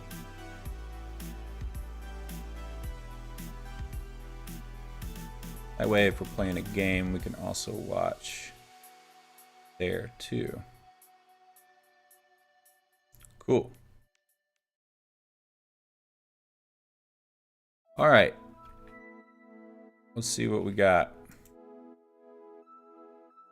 Where's our, man, folks are real quiet today.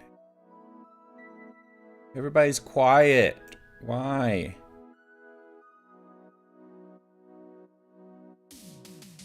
Where is everybody?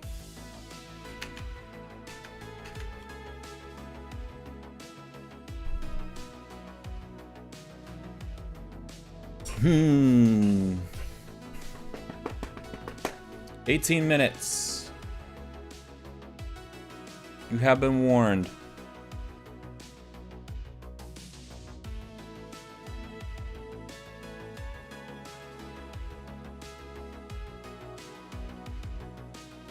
So everybody go grab your popcorn. Do whatever you gotta do. I'm probably gonna take a pee break myself.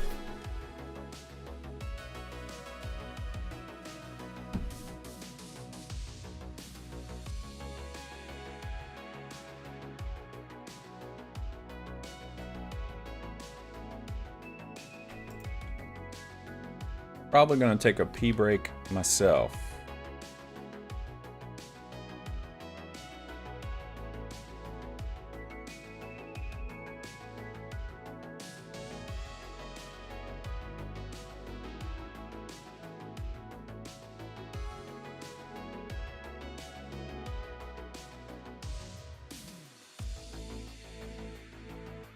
Dude, my shorts didn't get any views. What in the world? What's up with that?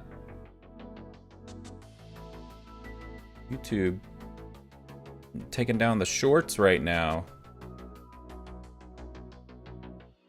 What's up with that? YouTube?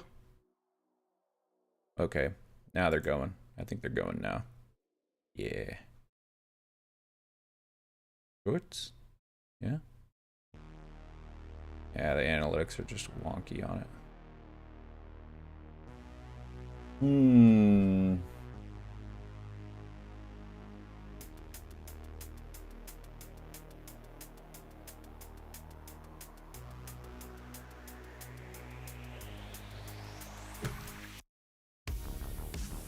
All right.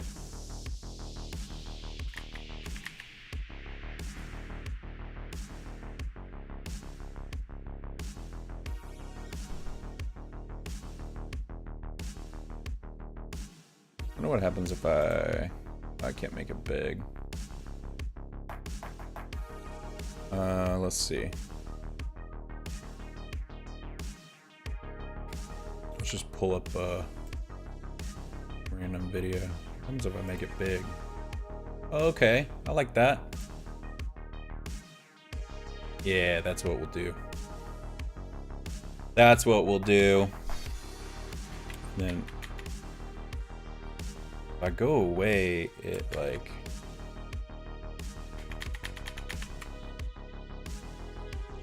it goes away.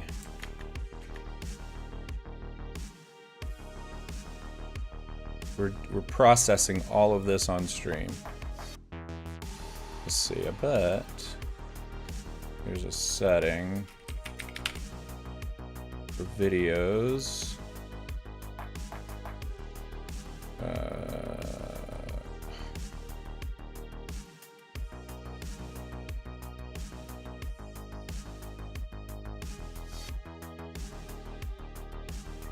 Performance. I bet it's on performance. Memory share on Chrome for. But it's that.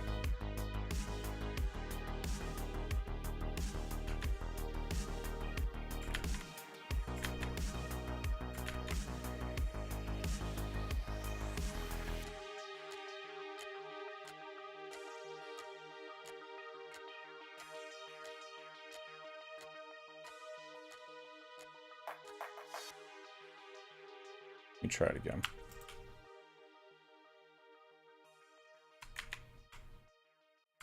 Nope, I didn't do it. Okay, well, that's fine, I guess.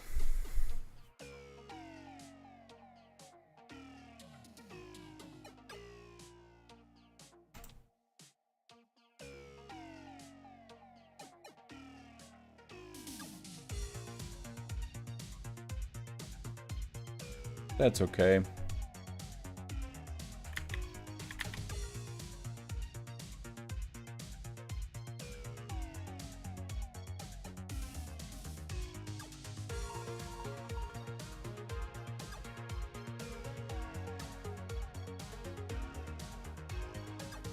All right.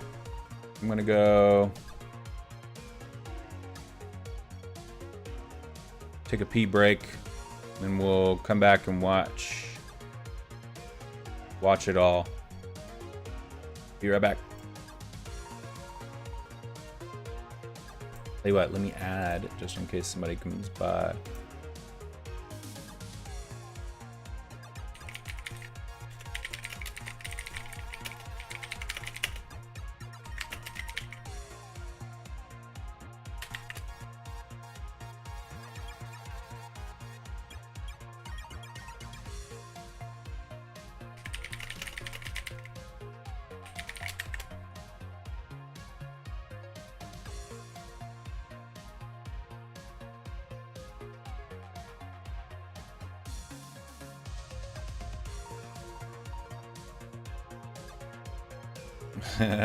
This is weird.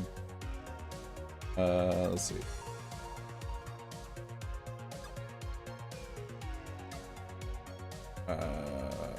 Background opacity.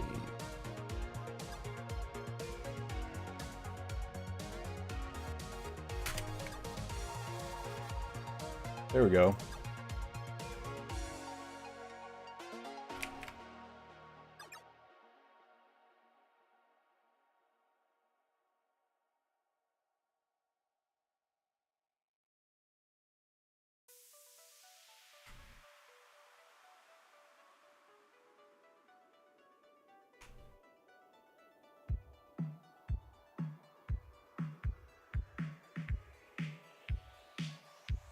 Here we go. Okay, you're back.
All right, we are back.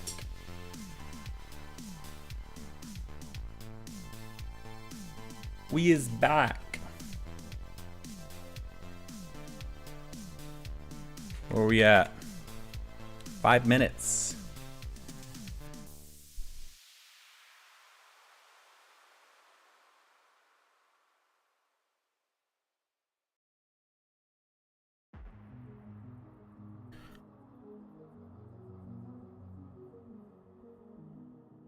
Okay. All right, so the big things we want to watch for. What's the meta share? What percentage of decks are the different decks? Let me see if I can find... I'll tell you what. Limitless TCG is going to have Stuttgart. All right, so this is the...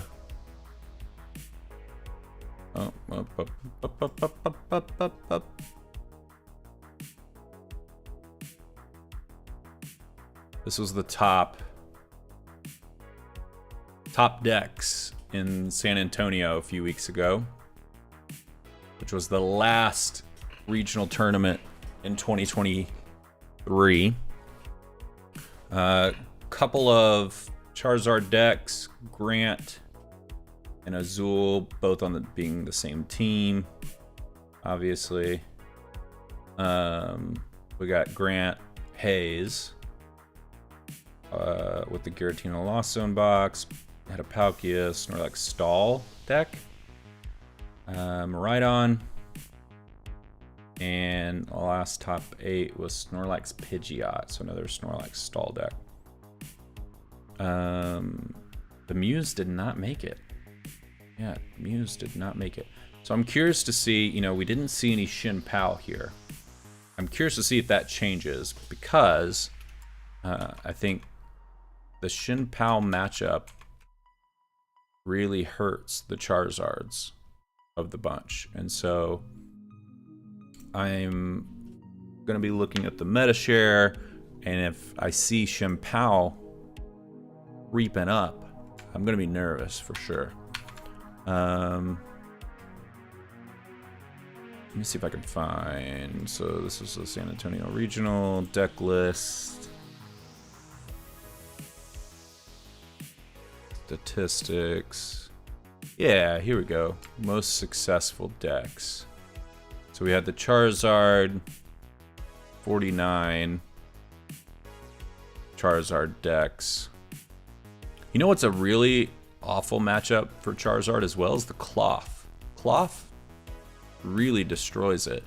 But you can see Cloth and Shin Pao hardly made it in the most successful decks at all. And those, I think, are the two matchups that Charizard really has to be careful of. What else? Let's see. 2 minutes away.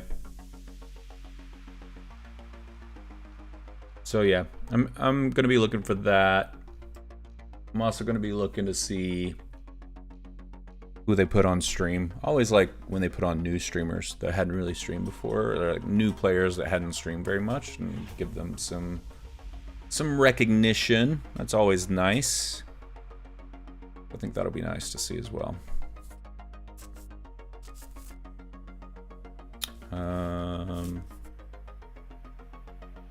Yeah, what else? I don't know. I don't know if there's anything else that I'm particularly curious about.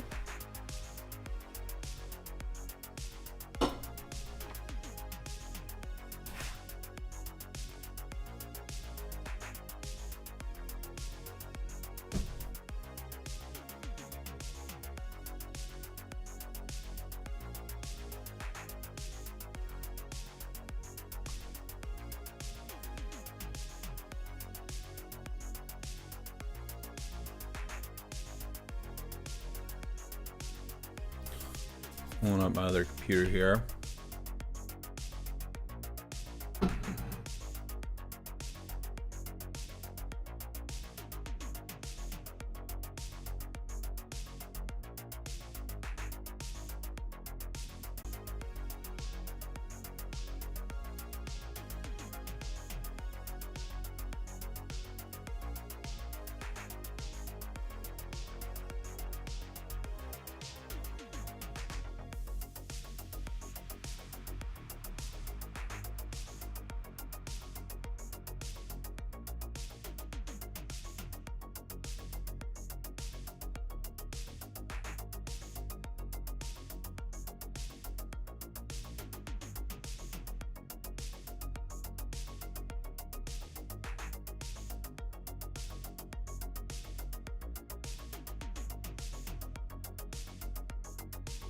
All right, we're just waiting on Pokemon go live.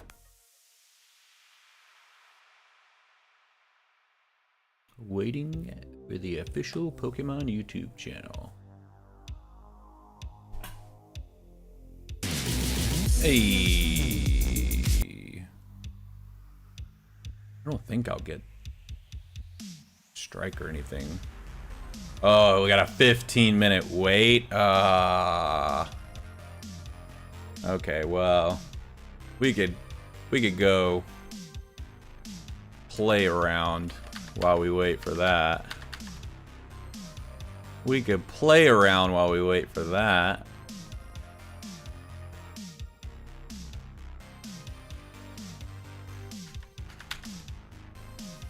Play another Miraidon round.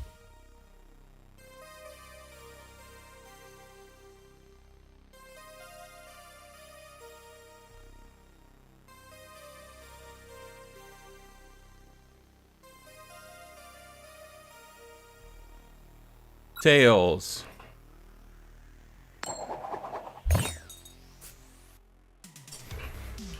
Boop. Boo boo boo boo boo boo. Boo boo boo boo boo boo. What happens if I do this? And then go back to this. Yeah. That works. Oh, that's not good. I gotta switch cart though.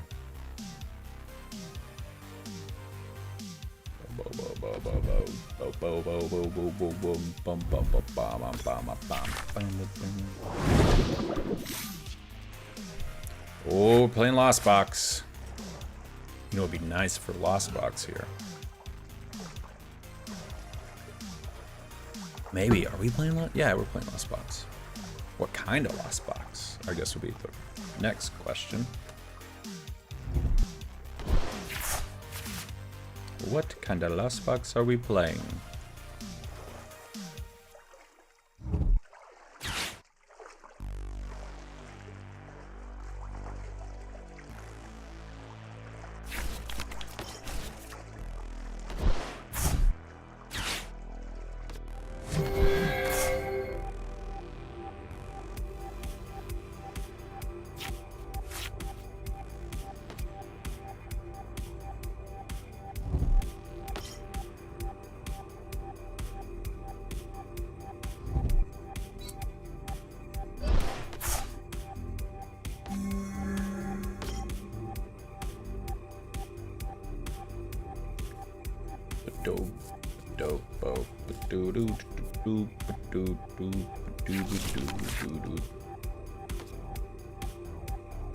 How many did you get in the last one? 2?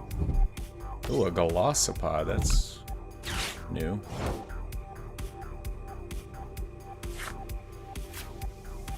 It's new.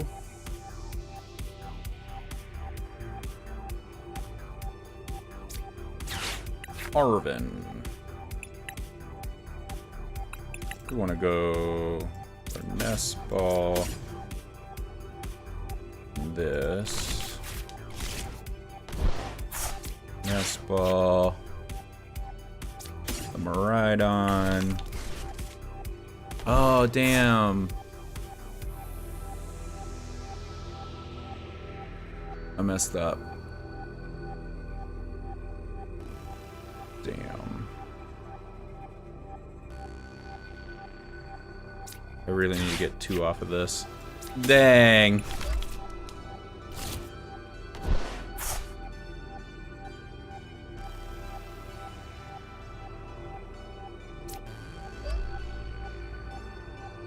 Oh, that path really messed me up. Dang it. I should have gotten a V. Gotten something to bump the path.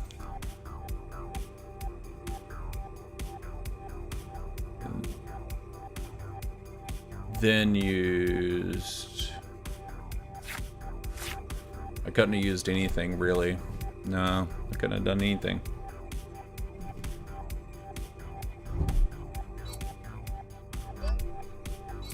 So, look at the cram here. but it won't knock me out.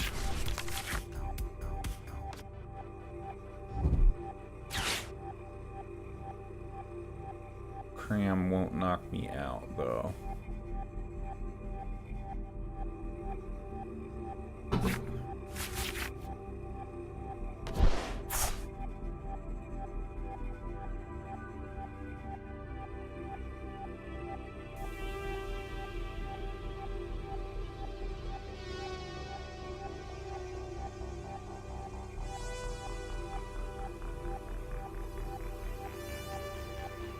Man, my shorts are not doing good. Nobody's knowing how to find us. I wonder why. Maybe because it's the same one. We post something else.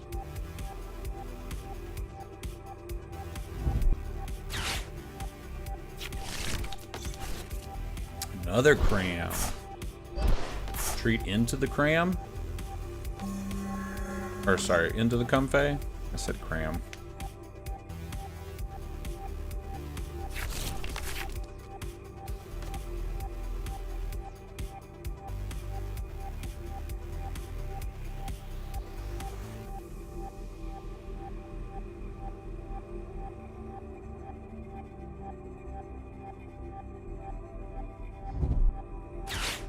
Oh, yikes. Big yikes. Big yikes. Okay, that hurt.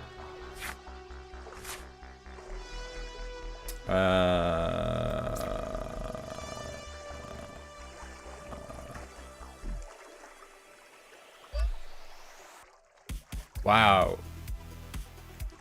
I am just not doing great here.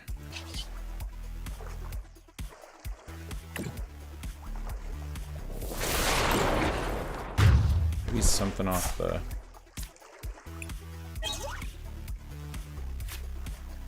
Something to use.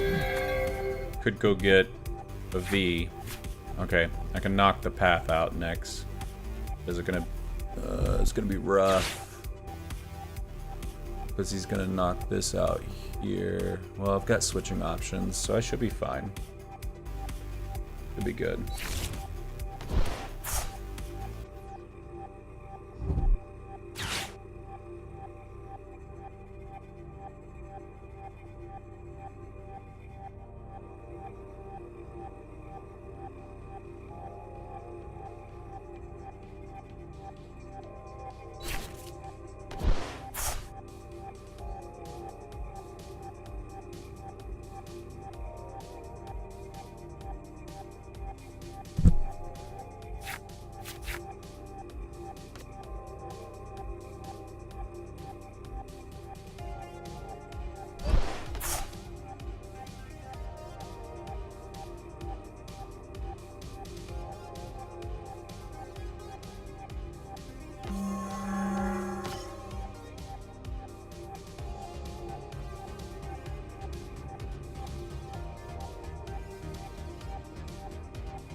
Alright. Ooh, okay. Ooh. Ooh.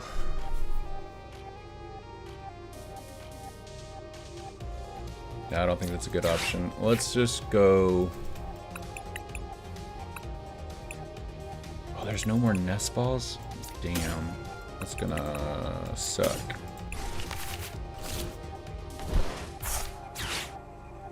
Let's do this.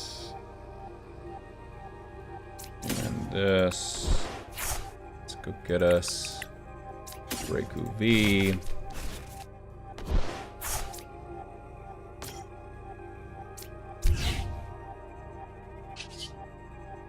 Star Alchemy.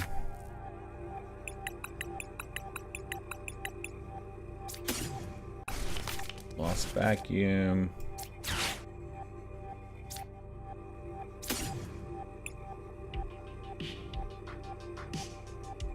Boom. Hey, let's get our boys out.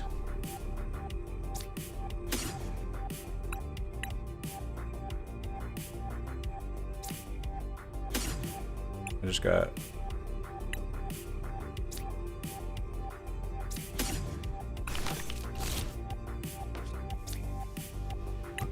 Phantom unit.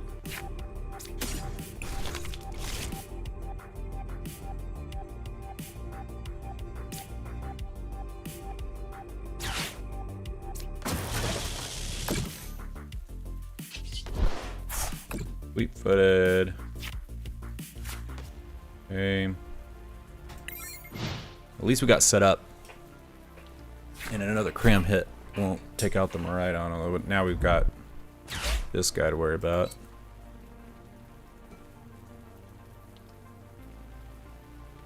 And how much is he gonna have in the...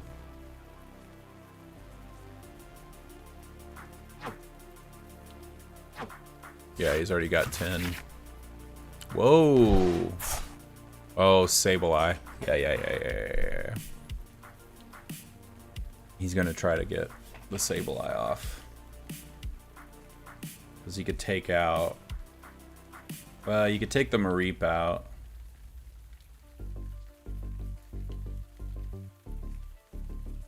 Not much else he could take out, though.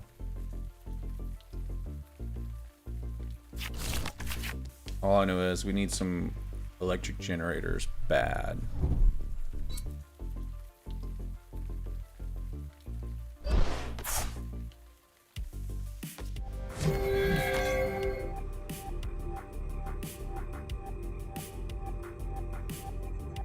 Need some electric generators up bad.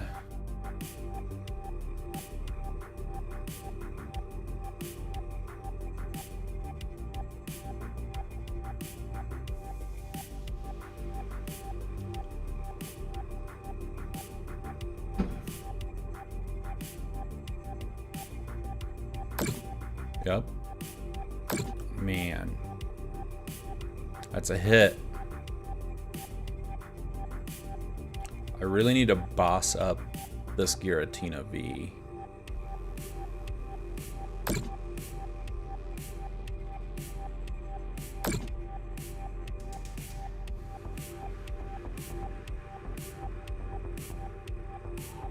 Come on, where are you gonna put it?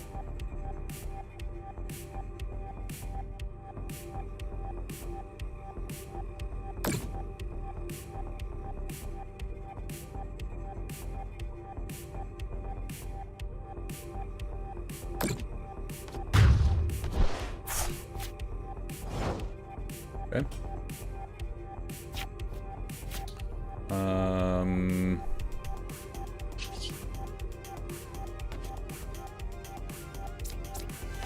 Professor's research. Whoa, that's a lot of energy.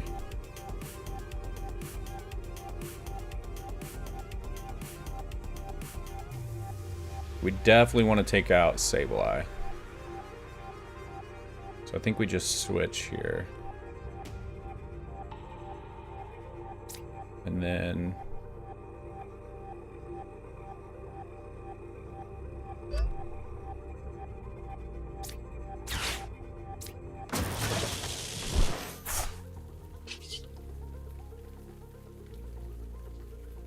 let's go ahead and tandem unit.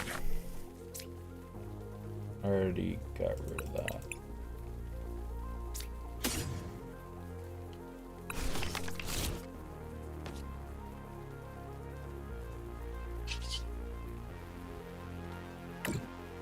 Photon Blaster. Wish we had a boss's orders, but we do not. And I'm getting all my energy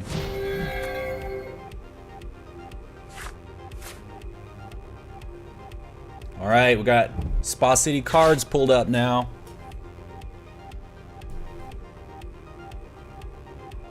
So we 5 seconds until the tournament, Portland tournament starts.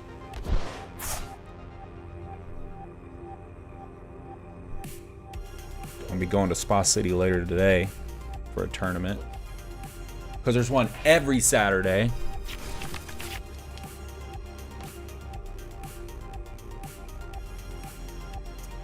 How we're ahead on price. Oh, he's only got 1 card left. Does he deck out? Do I just need a stall?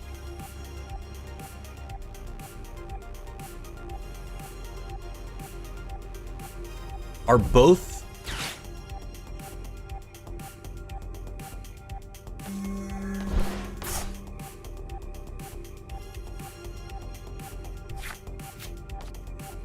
Do I just need a stall here? Like, he automatically loses next turn. He has 0 cards left.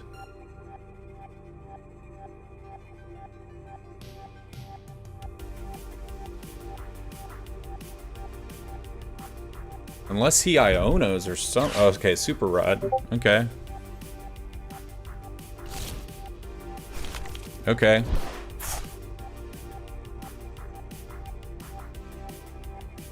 He's gonna draw 2 here.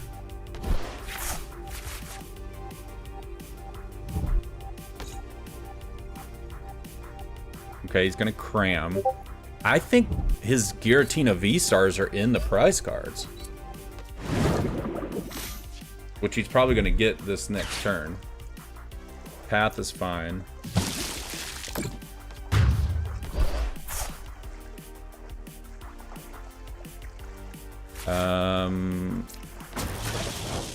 I might just leave a 1 prizer up there.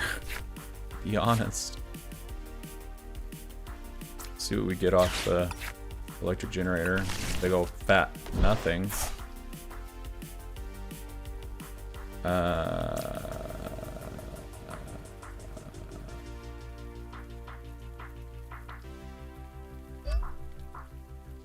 Yeah, I'm just gonna wait, right? I'm gonna make him deck out. He would take a 1 prizer here. Maybe he has boss's orders and he takes out 2. But if he can't get more cards in, I automatically win the next round. So he's got a... Maybe he's got another Super Rod? Possibly?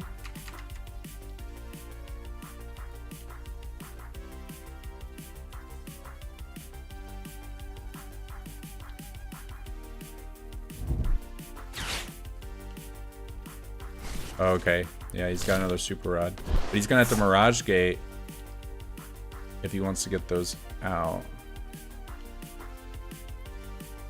That's gotta be his last Super Rod too, right? He's definitely gonna take a prize card. Okay, there, yep, he got his Giratina V-Stars finally. Boss's orders. Random unit. Yeah, he's got this in the bag. Because he's gonna... even if I put up 0 aura, I can't stall him out. Oh, that was so close. I thought he was gonna deck out. I thought he was gonna deck out for sure.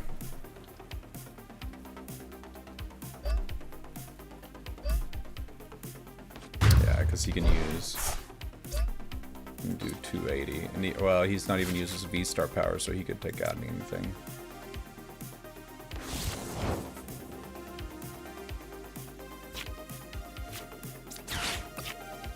One card.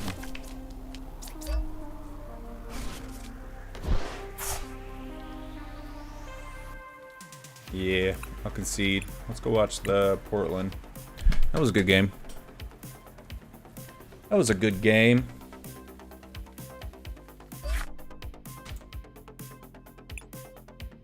All right, let's go check out what we got going on. There, but you also had Hale with his version of Snorlax as well, playing the Pidgeot EX and the Luxray V and a lot of other techs. I feel that's the better list going into this tournament here this weekend. That's a really solid point, and I like how you really nailed it with Gdansk. This is a deck that kind of ebbs and flows as the regionals come and go. We're going to take a closer look now at the schedule for the regionals, so this is going to be perhaps the starting point here in Portland for the next shift in the metagame. Portland right now, Charlotte coming up, Knoxville soon, and then on to Vancouver and London. Yeah, it's going to be a nice few in a row there with Portland following into Charlotte, then Knoxville. It's like 2 weekends back to back to back. We're going to get a lot of action. See who's going to end up coming out on top with over potentially 2,000 players at some of these events in Charlotte and Knoxville. We're talking about huge numbers once we move back over to the East Coast. And I mean, that's just going to lead. Justin from Spa City and I were talking about where it was in Tennessee. It's Knoxville, beginning of February, not Nashville. They're putting their time and energy into testing as well. Yeah, this regional, along with Charlotte and Knoxville, are going to be in the same format we have now. It's before Paldean Fates comes out, so a few of those tech cards and reprints and stuff that we're going to see will kind of affect the metagame a little bit. But we just had Charizard win in San Antonio. It's going to be one of the most popular decks here this weekend. We'll see if people are able to counteract the popularity of it. So Charizard is this weekend popular, along with Charlotte and Knoxville. Yeah, players capitalizing on their read for the metagame, trying to test as much as possible and win in order to get these championship points. This is what's on the line, folks. We got some prize money. We've got these championship points because players are trying to lock in the world spot for Honolulu. If you can get all the way up to 600 points, if you're in that US and Canada Masters division, you are well on your way to that next stage in your Pokemon journey. Yeah, we've had a lot of players already clutch that mark at 600, trying to mark my words. Next time Worlds is at the continental US, I'm going for it. Maybe it'll be 2025 or 2026. But I can't swing Honolulu. When you're looking at becoming a world champion. Yeah, the players are trying to lock that in. We're already, even though this is the first regional of 2024, the calendar year, the season itself has already begun, and it feels like we are making our way through all of these competitive events so quickly, even faster than players would even anticipate. And if you wait too long to get your hat in the ring, you know, those points are really going to dry up. You're going to miss out on those opportunities where maybe the deck that you were most confident on misses its time to shine in the metagame. But as we've talked so much about, what's that, DJ Charizard Pikachu EX being great from San Antonio, Snorlax Stall being a big threat in the metagame. DJ Pikachu. Last regional championship for folks at home who might have missed it. So take a look. Hello, Pokemon trainers. Chip Ritchie here to recap the 2024 San Antonio Regional Championships. Charizard EX and Miraidon EX were the most popular decks in the first day of competition, but as we transitioned into day 2, Charizard emerged as the dominant choice for this event. Yeah, I did. It was Azul Garcia Griego who would be the final Charizard player remaining, and if he wanted to claim his 6th regional victory, he would have to make it through Grant Hayes' extremely powerful Giratina V-Star deck. Our finalists would trade Game 1 and 2, meaning everything came down to a decisive Game 3. Grant struck first, scoring the initial KO, and while Azul was able to respond, Grant had established multiple attacking options. Grant then KO'd Azul's ever-impactful Pidgeot EX, cutting Azul off from Quick Search for the rest of the game. As time was called, the match truly came down to the wire. Grant had a great chance to win on his last turn, playing a Roxanne and using Flower Selecting twice, needing only a single Giratina V-Star to win. He was unable to find it, and Azul was waiting with the game-winning boss's orders to secure the victory. Azul has it! And there you have it! There are many more events remaining this tournament season, so make sure you visit Pokemon.com/compete to follow along and get in on the action. A good match. That was definitely a nail-biter of a match coming down to the 3rd game, and of course the classic finisher of boss's orders to seal the deal. That's not even the deck. Charizard EX This is an old picture. He's holding Kyogre and Comfey from his Lost Box. I'm curious if players still think the matchup What? is as What is close this as it picture? could be, or if it has, maybe with some more research being done, favored one way or the other. Well, honestly, with the way that finals went, it was one of the best finals that I've had the chance to commentate in a while, and just the fact that it was so close, and Grant was digging through that deck. There was like 10, 11 cards in the deck and dug through as much as he could, was not able to find the Giratina V-Star, and Azul top decking the boss's orders off the Roxanne. It's always a lie. So, you know, Azul trying to catch Pramawat with that 7 regional wins maybe this weekend. Yeah, will be a he's talking point. joining the other regional champions that we've crowned so far this season, already getting that invite straight to Worlds. I mean, JW Krewall, Alexander Flatos, who's also in attendance for this tournament. That's going to be really exciting. But this list just keeps growing and growing, and all of these names are just all-stars for the Pokemon TCG that I'm really excited to see perform at even the next tier. What do you think, Kyle? I mean, Azul with number 6 now, that puts him right there with Ryan Sablehouse, who's got 6 as well. That's what I'm saying. Azul is good at the game, without a doubt. But the attitude. Find success, and then Homie's just got a bad attitude, but he is good. He's consistently good. Another one here in Portland, and keep that up on the West Coast.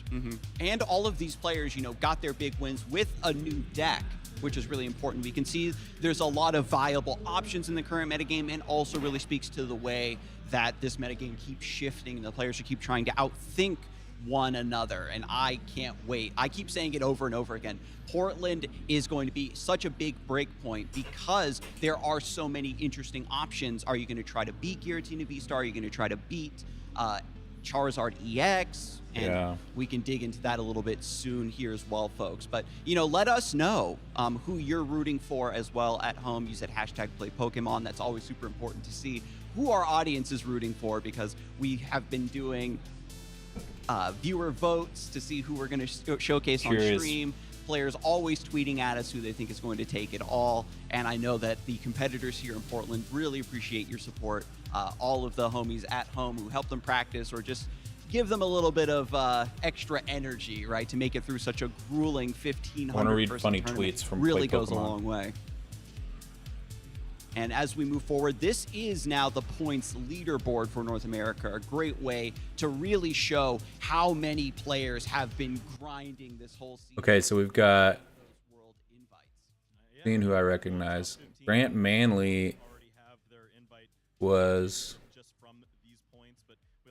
no, that's Azul's teammate. Raymond Longs, Jesse Spencer, Willis Moffitt. Some I don't recognize though. Don't see Azul. I mean, Azul doesn't need to have enough points, right? Like Azul, when you win a regional, you get your World's invitation. So you don't even have to go get more points, I guess. I think though, if you get more points though, you get like a stipend, a travel stipend. So I'm sure he'll obviously keep playing to get more points so he can get that. But yeah, good list of names here. He's not afraid to take chances. I'm excited to see if maybe he is one of the players that we can feature down the road, as he's taken a very interesting old school approach to a deck that may have been counted out. Yeah, one thing I want to point out, we don't even see Azul's name on this list. He has 2 invites to the World Championships and still doesn't have 600 championship points. he likes to take the hard way around for sure. And just similar to our EU competitors as well who are on the leaderboard, it is a slightly lower points qualification threshold. However, these players, because there are fewer EU regionals, they all count much more. It's basically the same pound for pound. And Gdansk, as you said, Jeremy, having that incredible meta read by Lucas has been really a ripple effect to this day on the metagame with Snorlax Stall. Yeah, it's really just changed up the format, really. When you have a good matchup against Charizard and Gardevoir, it's really hard to put the deck down.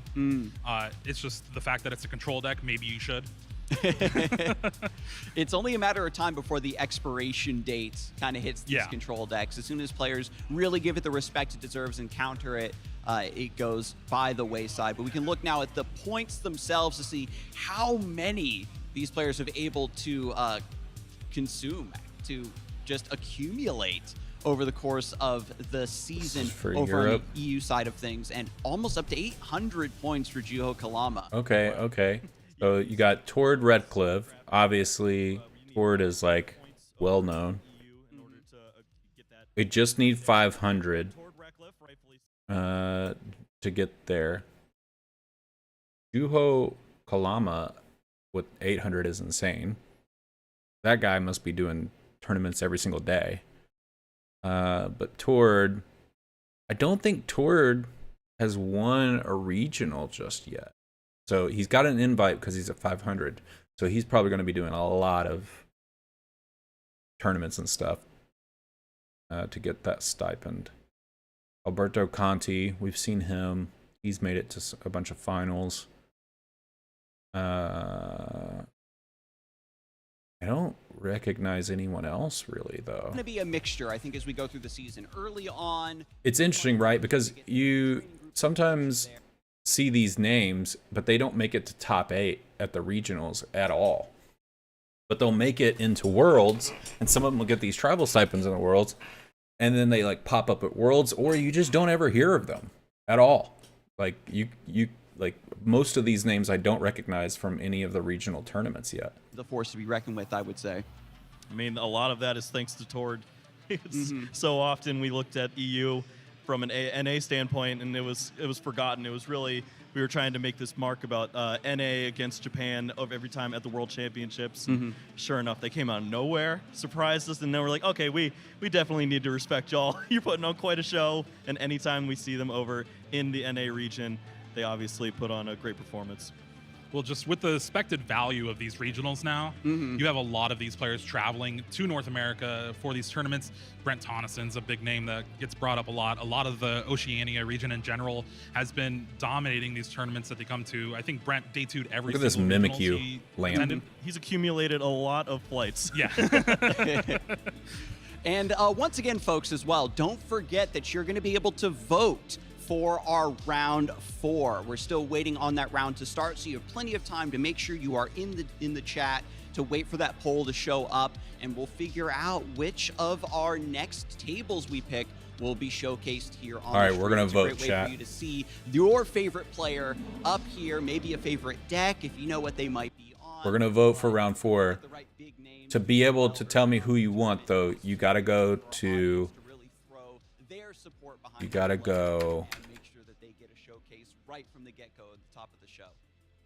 And with that being said, you already said it. New year, new me, new year, ancient. You gotta me. Roaring be Moon invited. is on the rise. This is a deck that was very highly anticipated. Roaring Moon was, first revealed, the frenzied gouging attack, being able to just take a knockout cleanly. A lot of players were very hype on it, but it seemed like it didn't do too well in the first couple regions. All right, here's the invite. Things are starting to come back around in its favor. Kyle, why do you Join think the that- Spa City Discord if you want to be able to vote. I'm gonna pull it up. I'll vote for us. And in the Pokemon channel at Spa City Discord, you can vote. Sneak in some big one-hit knockouts against high hit point Pokemon. There, so you don't have to play like cards like Giratina V-Star and try to do that. You can play a lot more variety. And you see here now, maybe it's really just going to go back to just being its own deck, and rightfully so. We're on the West Coast. We think about all of the history behind all these dark decks and Darkrai and Evital's going crazy. Why not throw Roaring Moon in there too? That's very well put. I mean, now that the meta has shifted so much, Charizard EX becomes a great target. All the stubborn players who don't want to give up Mew VMAX, take those 3 prizes. Maybe with Sableye being crowded out of this meta game, you don't have to worry too much about Lost Mine cleaning up that Roaring Moon after the fact. And that perfectly, I think, contrasts with Charizard EX. Just a big, fat Pokemon that's hard to knock out. Great consistency thanks to Pidgeot's quick search.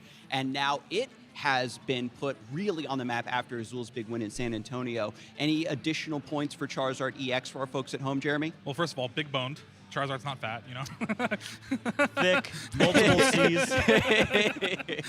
It is just taken its crown as the top deck of the meta. It is very low skill ceiling, but high if you play it right, you're going to win a lot of matchups. Mm-hmm. It is one of the decks where you most often want to go second, which is very interesting for at least Pokemon recently. You want to use that Arven to get set up, get that Forest Sealstone, Battle VIP Pass. What we've been rocking. And it has just been very consistent bread and butter. Has a lot of good matchups in the field. And it does have a few kind of awkward matchups, which we have seen rise. Something like maybe Rapid Strike or Snorlax as well. So you can see the big pillars of the metagame, players trying to pick their poison. You know, what am I going to counter? What do I decide is going to be strong but maybe less popular to hold those bad matchups? And as we get closer and closer to picking the tables for this community vote, I hope that our audience at home does keep that in mind. Make sure we get some good matches from some strong players. I'm incredibly excited to kick off this tournament. It's been going already for a few rounds, but certainly to kick off our stream coverage of it. I know the folks at home have been waiting patiently and listening to us banter back and forth. I always really appreciate everybody at home for tuning in, because we couldn't do this without y'all for sure. But I guess one final thing we can get to is our caster predictions. Thank you. Yeah, Kyle's really excited about that, because it's not only just the players and the Caster people at home who are trying to predictions. make the best choice about what's going to take it all down. It's also us here on the What? casting side, on this side. So first off, Ethan Hegge's joining us. He picked Gardevoir EX and Pidgeot. What do we think of that, gentlemen? Safe, boring. I mean, I've got Charizard EX and Rapid Strike Urshifu VMAX. I think that's maybe a little bit safe and a little bit buck wild. Okay, so That's all right. Gardevoir might be a good matchup with the right pilot. It just takes a lot of brain power to get the Gardevoir deck, but there are plenty of people at these regionals that could do it. I want Charizard to win. I'm surprised no one picked Shin Pao though, just because Charizard did do so well. We don't see any Shin Pao. We don't see Miraidon from the caster predictions either, which is also interesting, because it's still done somewhat consistent. It was one of the. It was the second highest number of decks in day 2 of San Antonio, so that's interesting that they're not picking that. But we see some Roaring Moon. We see the Giratina V-Star. Yeah, that's interesting. Most of the time, it has a lot. There we go. Yeah. Preach. That's what I keep hearing. This deck is the best deck in the format 80% of the time, and the other 20% just pack it up and go home. Is there any way to fix that, or you just have to accept that math? Put it in the right hands. Yep. That's all that matters. Yeah. You just got to draw better, Yep. folks. Just be good. Just be good. And speaking of be good, Iron Hands, Roaring Moon coming from Sukovic. I really like these picks. The Roaring Moon is a big threat, but the Iron Hands especially, something that is a big, flashy, splashy Pokemon. Iron Hands something is that big. needs to be respected, but a lot of players still aren't convinced by. Is Iron Hands still real, or with Miraidon falling off, Iron is Hands it going is to still just be big. a weird jank inclusion? Is it as real as Gearhart thought? No. Is it real? Yes. There's certainly multiple ways to play this card, and we don't know what is the best strategy. It doesn't look like Qian Pao is the best way to play this right now. It looks like it does fit into the Lost Zone engine pretty well, and it's certainly a mainstay in the Miraidon decks. And I think that's probably where we see most of its success, but we'll find Yep. out. Yeah, one deck I actually loved to see perform well was Adam Hawkins' list of Lost Zone with both of those Pokemon, Roaring Moon and Iron Hands, along with Dragonite V. It was very weird, Terrifying. very terrifying. Really a true toolbox in the sense of any word, and it consistently put up some numbers. Top 32, I think, at LAIC, top 16 at Gdansk next week, and it is a deck that could be explored a little bit more in this meta. Yeah, I love that, Jeremy. And speaking of interesting. putting up consistent numbers, we have some players to watch here for Portland. Some big names. Alexander Flatos is here. Grant Flatos. Manley also out in the field alongside Landon Caitler.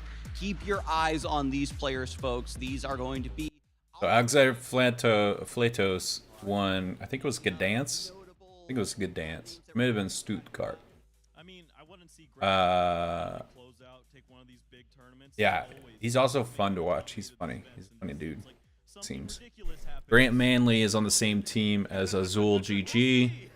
Grant seems to have a much better attitude. Go Grant. And I don't know who Landon is, but he obviously won a regional, so. Such a great moment. Yeah, maybe if you ask Landon. depending on who you ask, certainly. But I also want to ask the audience at home, you know, make sure you use that hashtag #PlayPokemon. Let us know what player you're looking forward to. Make sure I'm with you Landon. look up You know that why? previous match from Portland last season. Landon's got the same vibe. You know what I mean? We got the baggy sweatpants vibe going on. I'm with Landon. I'm going with Landon to the top. All right? I don't even know what he's playing. Don't even know what he's playing, but I want to see Landon. Let's see if we can vote yet. Which match do we want? Arceus versus Charizard, Giratina versus Rapid Strike, Giratina versus Roaring Moon. I'll do Arceus. Looks like Giratina Roaring Moon is the one going first. It's the most popular. Oh wait, I gotta vote. The new year is here, and more Pokemon TCG action is following here in Portland at the Regional Championships. Welcome everybody into the stream. My name is Ethan Heggie. I'm joined alongside Kyle Sukovich. Many new questions, many new storylines, and many new exciting moments to come this year in 2024 for Pokemon TCG. Looks like it's going to be not even a full year Giratina since we've been here in and Portland Roaring for the Moon. regional championships, but we have more than 400 additional players compared to the last time we were here in the Masters division. The excitement for the Pokemon TCG is at an all-time high, and we have another action-packed tournament here for you this weekend. So much to come, so much exciting action for this event. Let's take a look at the format for these regional championships. This 2024 Regional Championships event will be showcasing exciting Pokemon TCG matches all weekend. Trainers from around the globe are here to compete. All right. I think we're good on that. Let's tell you what, let's go here. Cuz it'll be a while. Let's see what we got. Somebody online? Justin. You want to play a match? You want to play a match, Justin? Come on, buddy. Come on, buddy. Right there. Come on. See you. Play me. Come on. Come play me. He's probably busy.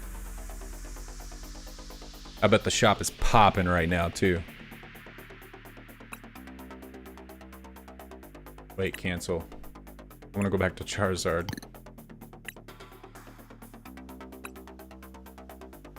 Let's play a match before the tournament actually starts. Because they still gotta, like, get the vote going and all that. But you can still watch it right here. We may pull it up real quick if the,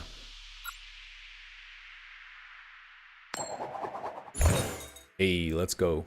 Got that heads.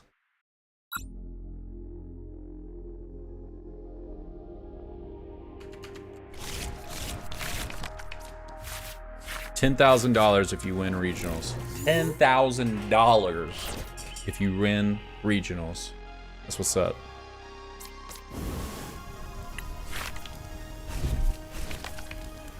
Old mulligan. It's like a Roaring Moon deck.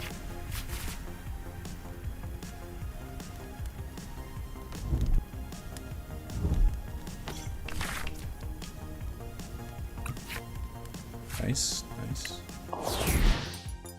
Alright. Not the best for him.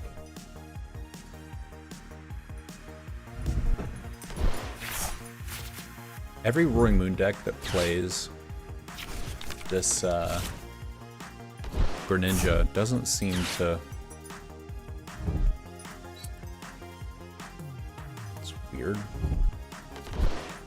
Doesn't seem to actually play any water energies. Why would he collapse the stadium? Okay. I can play that.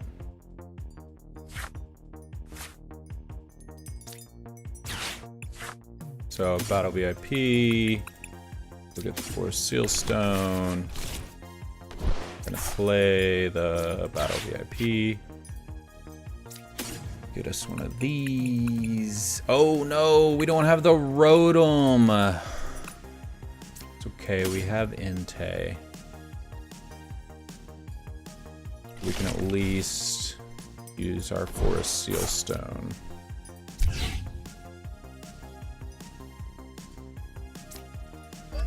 And we have Fleet-Footed.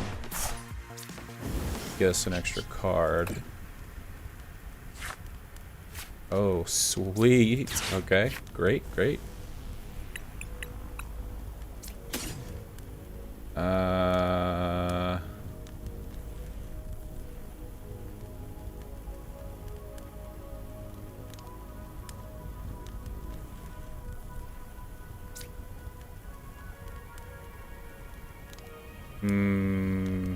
I'm gonna leave a spot open. Did I already Fleetfoot? I did. Tell you what, I'm going to use this to go get. Wait a minute.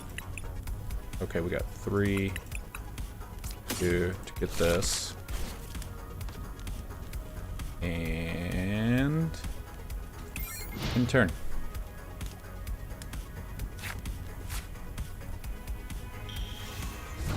Oh, we're looking at the meta share. Let's look at that real quick.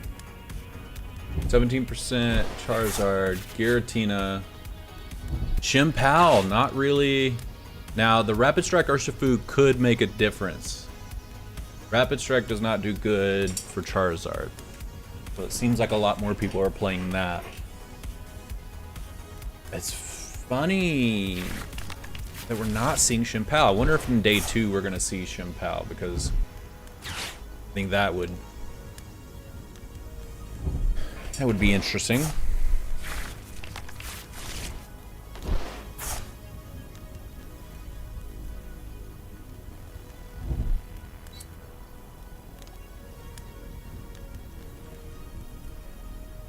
Badoof. What's this? During your turn, you may put 2 item cards from your discard pile. Okay.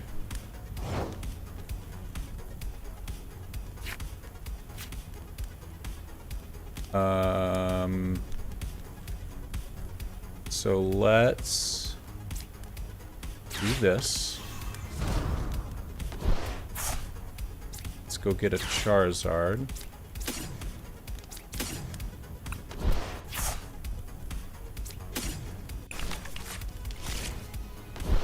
Let's go get our rare candy.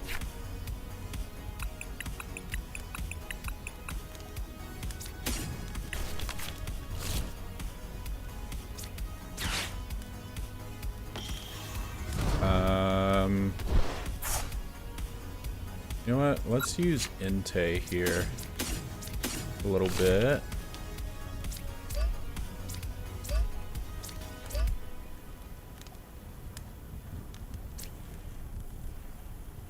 I'll hold on that just in case he pulls up Charmander.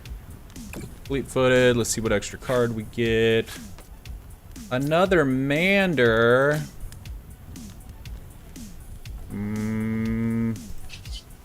Can do 180 damage. I say we go ahead.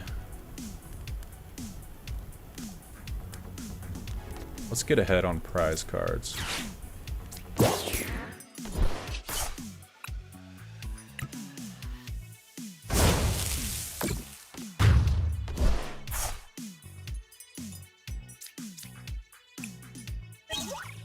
There's Rotom. Hey, there he is.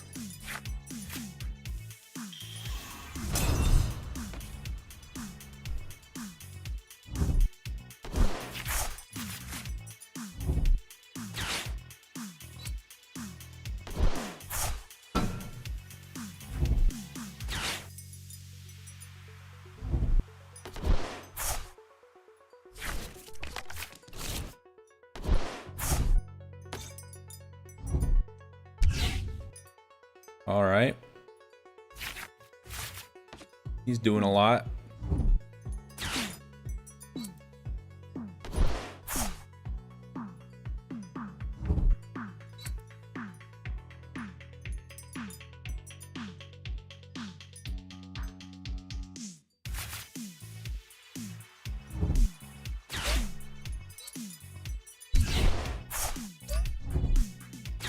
How much does he have without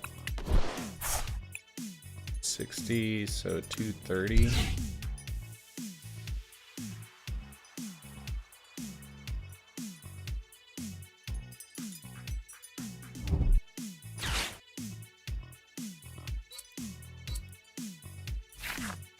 Interesting. Boy, he's really working. He is doing a bunch of work here.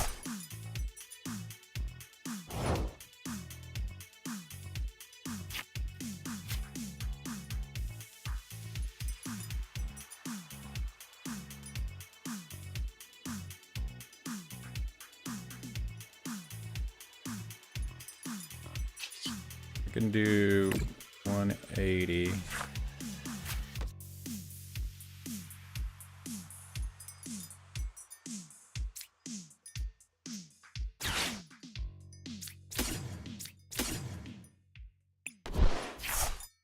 We'll get the Charizard. Let's go get rare candy. Do we have our justified gloves? We don't. We do have the vitality band. We could do 190. Okay.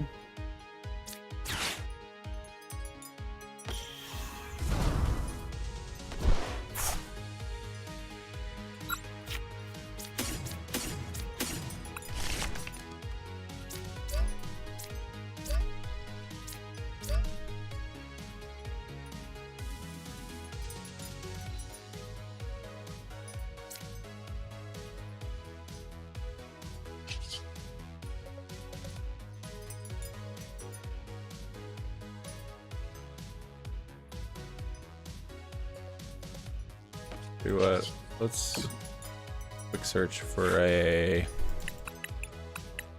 boss's orders. And then take it out. See what we can get off that.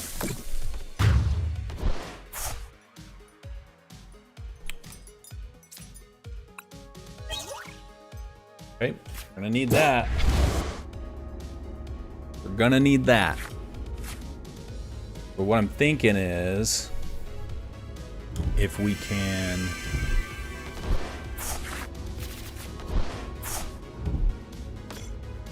hurt one of these folks with enough damage,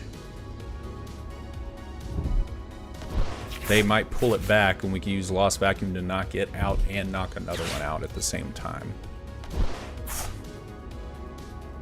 So I can only do 180. 210. If he knocks me out here, I could knock out the Darkrai. Ah, man. That's fine.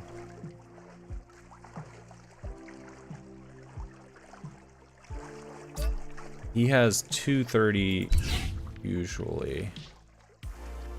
I can't even do that much damage no matter what I play. Let's just do fleet-footed and see what we get here. Oh, we already in the first match? Oh, we are. Okay. Let's make quick work of this then.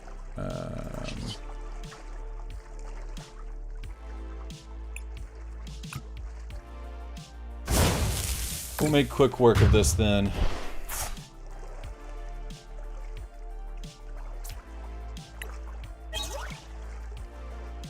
And whatever. I wish he would knock something out so I could just knock out his something. Like, there's no way he's coming back from this.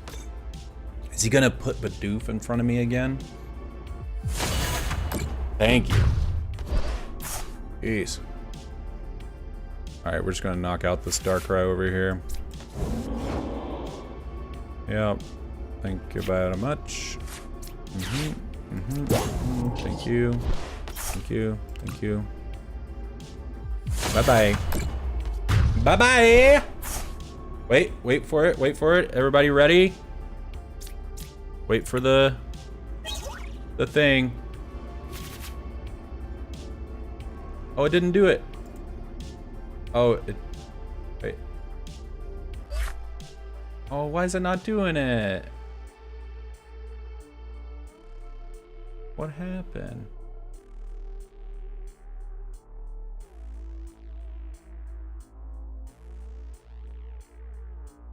Oh, maybe I have to do that. Yay! We'll do it now. Oh, man. Yay! Okay. Let's get back to the action here. That Roaring Moon EX. Yeah, we do see the big path to the peak. That's going to shut down a lot of the cards that give you speed in this Roaring Moon deck. Things like Squawkabilly. Yeah, so we got Giratina V-Star, Lost Box right there. We've got a Roaring Moon over on the right side here. You're going to need to find a counter to this stadium. It's just another roadblock to put in the way for your opponent. We did see one of those Pokestop were in the prize cards, so only has the remaining 3 to try and find this out. And I'm not sure if I see that in the hand, but we'll at least get the Battle VIP Pass, look through this deck, see what options are available, and even with what looks like no stadium bump, may even consider having to possibly dig. I mean, it's tough with how this hand is looking, but I mean, this is your big turn. This is how you push this aggression. I mean, as we've seen, whether it's with Abyss Seeking or just giving this Giratina deck time, once they hit those cards in the Lost Zone, once they evolve up, sometimes it's just too big of a mountain to climb back from. Yeah, so you can see Richard just kind of looking to see what's in the prize cards here. Looking through all the different Pokemon in the deck. And we'll see which 2 will take off this Battle VIP Pass. Yeah. The first question will be, does he have a way to get rid of the Path to the Peak? Radiant Greninja is important to get energy into the discard pile so that you can use that Professor Sada's Vitality or Dark Patch, things like that, and also draw extra cards. Your Squawkabilly EX, the Squawk and Seize, is really crucial to get you through that first, set of new cards to really get yourself going. And it looks like that's going to be the choice, Squawkabilly and Roaring Moon EX. And it looked like Richard may have had some trekking shoes in the hand, so we may be seeing a very important, top card of the deck here right away. Risk reward in this matchup specifically, Squawkabilly only having 160 HP. It's a pretty low number to deal with. Here we go, big trekking shoes. What is this card? It is a keep. All right, second shoes, show me what we got here. Keep running. Deciding what this card is. I mean, I feel like if it's not a stadium card, you kind of just get rid of it. But instead, just going to use this Earthen Vessel, find these energies out, and I did see a Salda in the hand, so that is a potential to power this Pokemon up. I mean, it's not your ideal thing you would find. Of course, Pokestop would be the best thing, but that may be a decision where you say, okay, this at least gets me to draw 3 more cards, and then maybe I hit the Pokestop, maybe I hit something else. Yeah, I think that's a reasonable choice. Just say, this isn't ideally what I would want, but I'm not going to get too greedy. I would like to do something this turn. So we do see the second Roaring Moon come down. There is only 1 energy in the discard pile. Now, of course, that Morpeko can retreat for free thanks to that ability. And the question here, how do you want to play this out? Now, that free retreat only happens if there are no energy cards attached to Morpeko, so if you really want to, you could get an extra energy accelerated, but is it really worth it at that point? That seems like a waste, yeah. I mean, yeah, you could just attach that wherever you're going to. Yeah. Giratina Lost Zone box is very good. Like, has been very good for a very long time.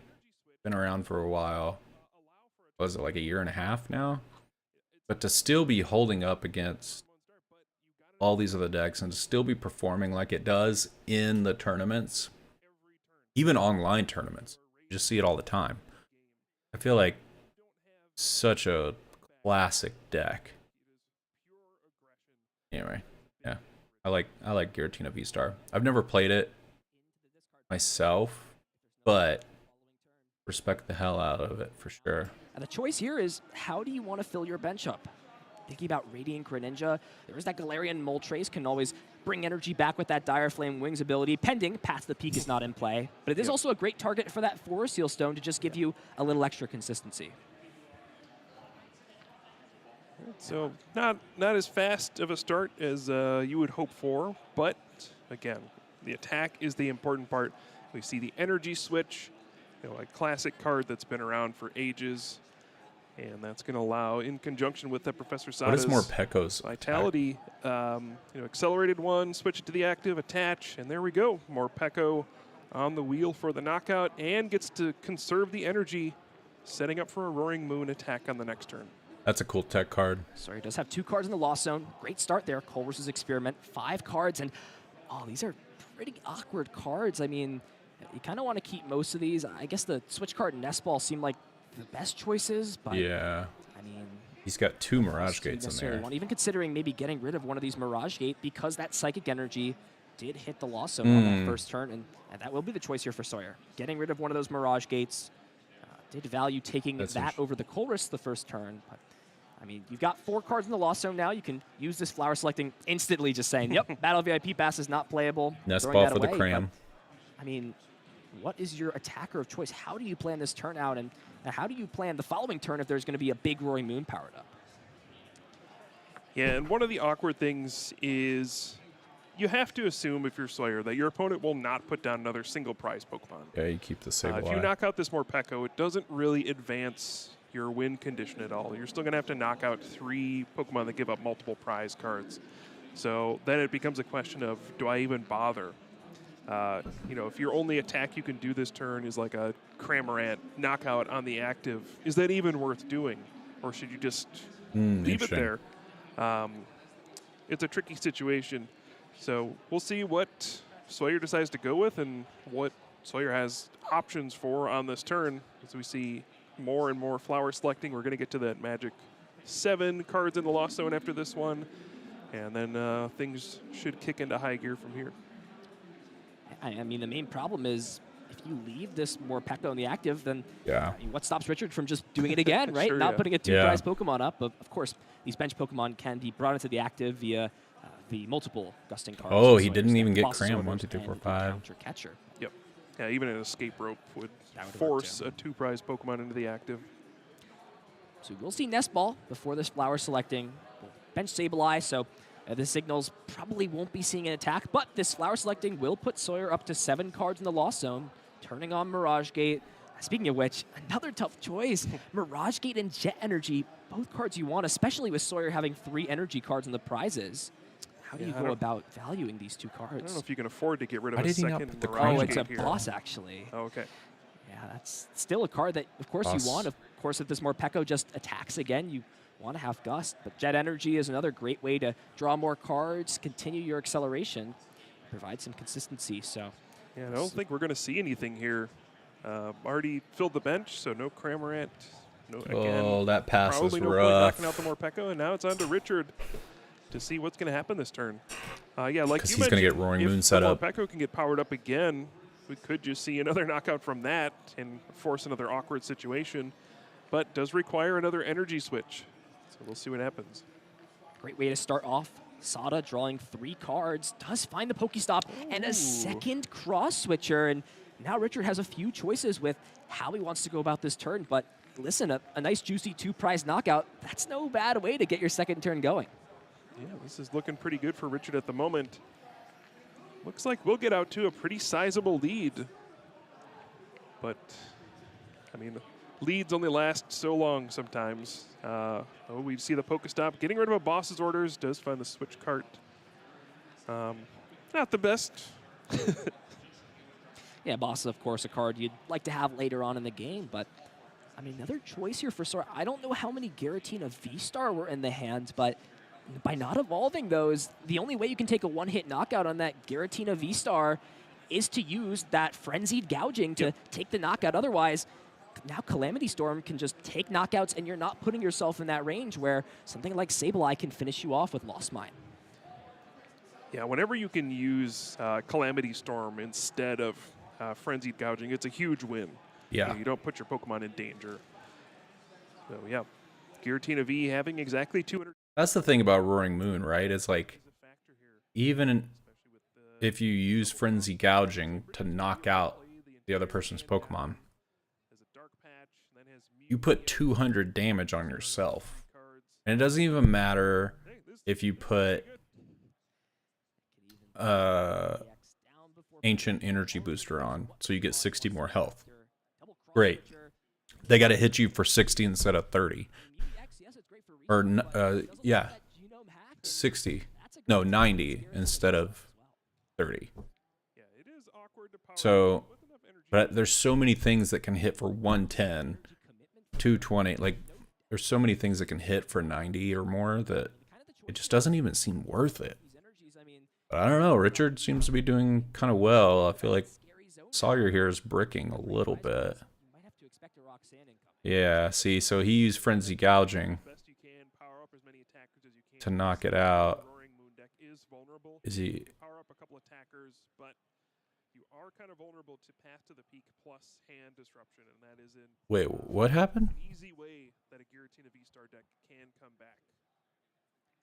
How will Sawyer respond? Did he use Frenzy Gouging? 220. Oh, no, he used Calamity Storm for 220. That's what it is. So he doesn't have to put... Yeah, I see what he did. So he took out one of the Giratina V-Stars for 220. It's a good move. We'll still use these Mirage Gates, grab the energy cards out of the deck, and maybe put some energy onto something like the Comfey. That will give it free retreat out of the active at some point. And yes, this attack is here, this knockout is present, but I mean, what is your next step after this? Or what is your next step this Sawyer's turn really beefing up this Giratina. Yeah, I mean, you're going to stare down this knockout from the bench Roaring Moon, but is there a way for you to put a little bit more in terms of attacking pressure so that Richard can't respond? Hoping he can get the V-Star. And the question is, do you need to get another Giratina V down this turn? You have to expect your Giratina V-Star is going to get knocked out in return. And then, sure, you could follow up with like a Sableye after that. Okay, but there's a it's V-Star. a very easy knockout for anything like Galarian Moltres V, even more Pekko can like get a last knockout somewhere. So yeah, got to put down another Giratina V. You got to expect to power up 2 Giratina V-Star this game. We do see the Iono, which, I mean, there's huge hand disruption here, but has to be paired with a Path to the Peak. Otherwise, that Mew EX will provide Richard with some extra cards. Speaking of which, Path to the Peak, right there in the hand for Sawyer. Okay. We'll play that down, bringing this Giratina up, and there's no Star Requiem necessarily, but I mean, this is what you need to sort of slowly rally back. You shut off the restart ability from you shut off Dire Flame Wings from the Galarian Moltres V. Will be lost impact, taking a knockout on Roaring Moon. Nice. How did Richard draw into these 3 cards? Can he power up yet another attacker to keep his aggression going in this game 1? Yeah, so some interesting. Oh, well, that's a good one. What do you get? Drawing the Professor Sada's Vitality. Oh, yeah. Does have double cross switcher. It's a little awkward to use. I think you would want to knock out the active if you can.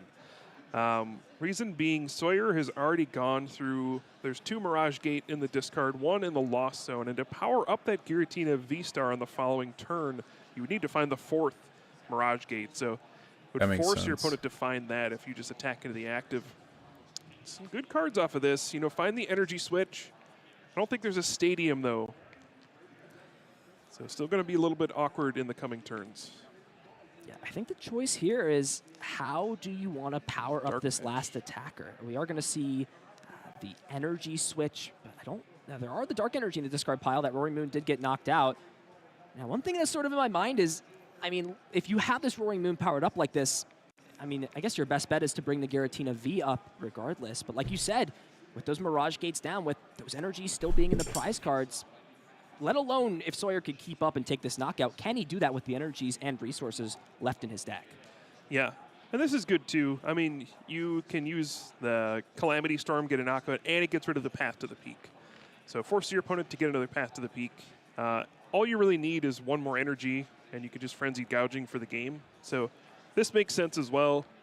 Just make it so that all you need to win is an energy, and this doesn't open you up to any like Sableye Yeah, plays where Richard's your got opponent it. could like counter catcher out the Galarian Moltres V, like Roxanne, and then start to pick away at your bench. You don't put damage on your own Pokemon, so hey, great play from Richard. This has been a flawless game plan so far. And he just Yeah, needs to Sawyer attack one more knows. time and he'll win the game. He knows. What can Sawyer do to disrupt at this point? We'll play the Super Rod, so this will put the energy cards back into the deck to maybe power up this Giratina V-Star. Now, there are 10 cards in the Lost Zone, so no need to play Colress this turn. Can Star Requiem and not have to pitch any more of those precious energy cards in the Lost Zone. But like you said, with that Roaring Moon on the bench, one energy card of any type will be enough to just knock out whatever's in the active spot and give Richard a 1-0 lead in this set. All right. Yeah, feels like Sawyer's going to have to find that last pass. Sawyer One just more had a slow pass to the start. peak. That's a tough decision off of the flower selecting. I saw the last Mirage Gate in there. What else is... And only plays one copy of that counter catcher. So Oh, by yeah. putting that away, I feel like Sawyer understands that there's maybe got to be some sort of stranding strategy or potentially bringing something back up. And Escape by rope. keeping the counter catcher, escape rope can allow you to look at one more card, and then it doesn't really matter what your opponent brings up. You can just choose one of your opponent's bench Pokemon, bring it back up, but still looking for that energy card to power up this Giratina V-Star, and it's not quite there. Has to put away the Roxanne, and it's Yep. going to play yet another switching card to continue to dig through this deck. Is there a Grass Energy? Still no. Dang. Yeah, you mentioned earlier there are a lot of energy in the prize cards. One of them was a grass Okay, energy. at this point, Just going to be the choice here. Counter catcher out the Moltres. Okay, there is a Roxanne to go with it.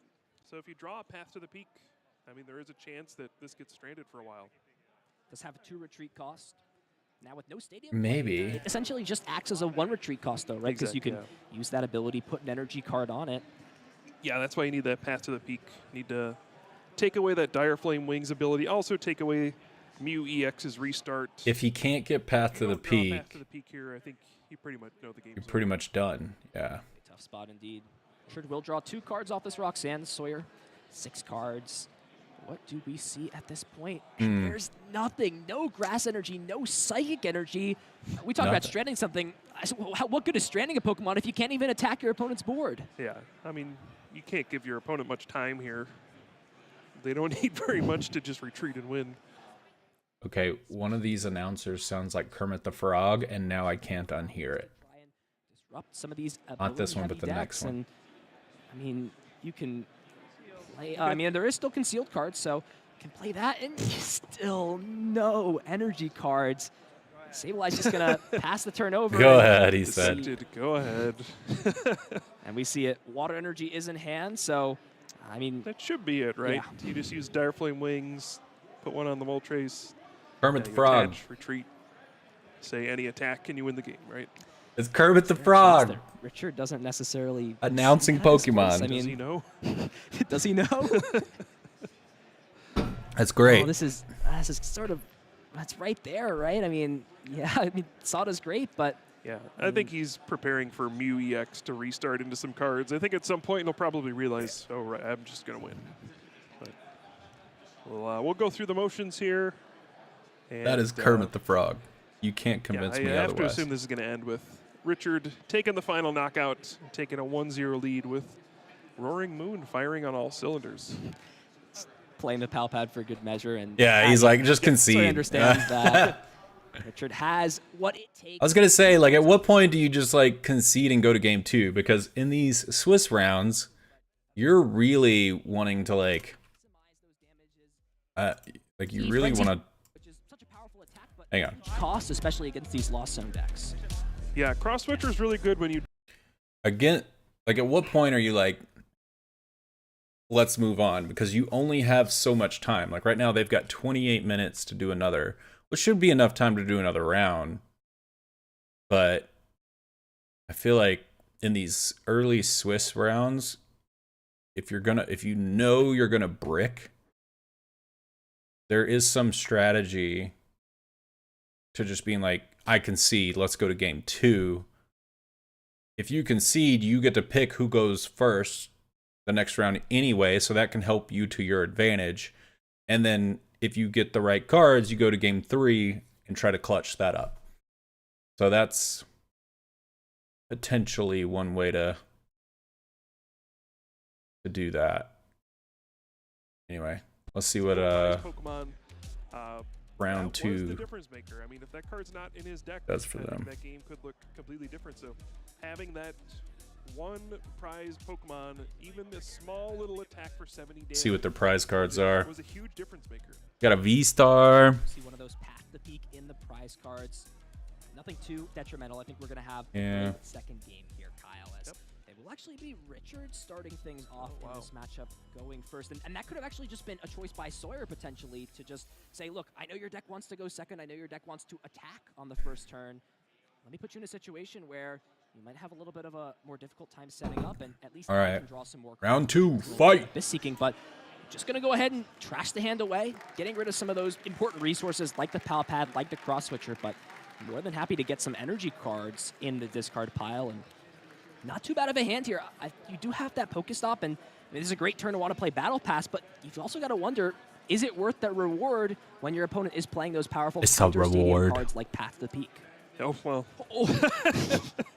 Never was mind, worth Kyle. it, It yeah. was worth it. I was going to say, Richard's hand looked pretty Damn. bad, so I think you definitely have to go for the Pokestop there. Like, there was nothing set up for them. He squawked and For seized. the best with the Pokestop, and hey, sometimes you spin it, And then he spun this Spin to win, right? That's all you got to do. get Great 2 cards, and battle also VIP passes. What luck. So, if Richard wants to, could grab that Galarian Moltres V. Now, it is a little bit less appealing to have on the board because you did have to get rid of that 4 Seal Stone, the 1 copy with that Squawk and Seize. That's true. But with playing so many copies of Energy Switch, the max 4 copies, it essentially almost acts as a built-in Dark Patch every turn if you can use that ability. Yep. I'm curious, what do you think about Sawyer's decision? I assume went second in this game. Kermit. You know, there's always questions, which matchup Kermit should you the go first, Frog which here. one should you go second? I'm assuming Sawyer chose to go second here. What do you think about that in this matchup? I mean, with how Roaring Moon can pop off, it really does depend, because at its max, you could see a full Roaring Moon powered up, Cross Switcher to bring up Giratina, and then at that point, your opponent's only got 2 cards in the Lost Zone, so what are they really doing? I think with Sawyer at this point, if you can play Colress, if you can Flower Selecting, and then maybe use something like Abyss Seeking, understanding that your opponent's most likely going to take a 2-prize knockout, whether you want to or not, responding right away when your opponent's at those 4 prize cards, that's got to be priority number 1, so we'll see how things pan out, but it also does depend on how your hand looks, because there are hands that are really great going first, and there are some hands that you've got Colress's Experiment, but no way to really dig through the deck, so it will be on those 6 cards, 7 cards with the top deck for Sawyer, as Richard does have the Galarian Moltres as the selection, did use the concealed cards to draw a few cards, and did find a Professor Sada for the following turn, as we will just be seeing what looks like potentially just debating what to get here. It will actually just be another Pokemon coming down into play, and that MVP from Game 1, Morpeko, coming back onto the field. Yeah, it is a bit more awkward when you have 2 single prize Pokemon in play. We'll see if that makes any difference at all. But yeah, giving your opponent access to 2 one-prize things to knock out is obviously much weaker than just having the 1 and then forcing your opponent to go all 2-prize Pokemon for the entirety of the game. Yeah, the question for me in the matchup, and I'm not sure what's correct and what's not, is if you're playing a deck with 4 Paths to the Peak, you know how devastating it can be if your opponent doesn't 4 find a counter Path to the stadium. Peak? Maybe there's Holy some cow. argument for going first when you can play down the path to the peak and maybe stop them from setting up at all. But it looks like Sawyer valued being able to go second, maybe get the first attack, play a Colress's It's a Experiment. lot right of Path away. to the Peak. We'll see if it works out, but this hand is looking dreadful. But did go into the Colress's Experiment, so things are looking up maybe. Now, choice time here for Sawyer. Not only how do you want to select these cards, but more importantly, how do you want to end your turn? Because there is the potential to end the turn off with something like the Abyss Seeking. You could also put a Pokemon into the active that isn't knocked out by Morpeko. I mean, when you're in this position where you're going second, your opponent's very clearly threatening a knockout the following turn. How do you sort of navigate your board, and more importantly, what Pokemon do you leave in play to try and sort of prevent as much risk as possible? Yeah, and how deep do you want to go getting cards into your Lost Zone? You know, you would love to use Abyss Seeking and get more cards in your Lost Zone, but yeah, then you leave a 2-prize Pokemon in the active, easily knocked out. I think that's too much of a risk. I think you need to have a single prize Pokemon in the active. This might be a spot where Cramorant is a good idea.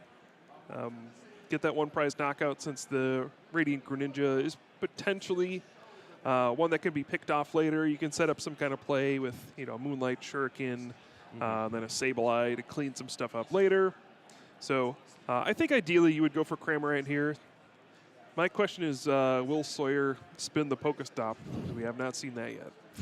It's a deadly trap. It's right in front of you there. Yeah. Your opponent's sort of like, go on, go ahead and use this Pokestop. But it is really that risk factor. There's not any ways to bring back supporter cards if you get rid of those. You really want to use these Super Rods conservatively. You don't want to get rid of those Pokemon. But like you said, in this position, how much do you balance that sort of getting greedy and trying to draw cards with also making sure that you're being a little bit conservative in terms of how aggressive you're pushing yourself? So let's see what Sawyer cooks up next. We got a switch cart into a flower selecting. Still only 2 cards in the Lost Zone. Haven't been able to find a battle VIP pass. And oh no, here it comes. I think we're heading into the abyss.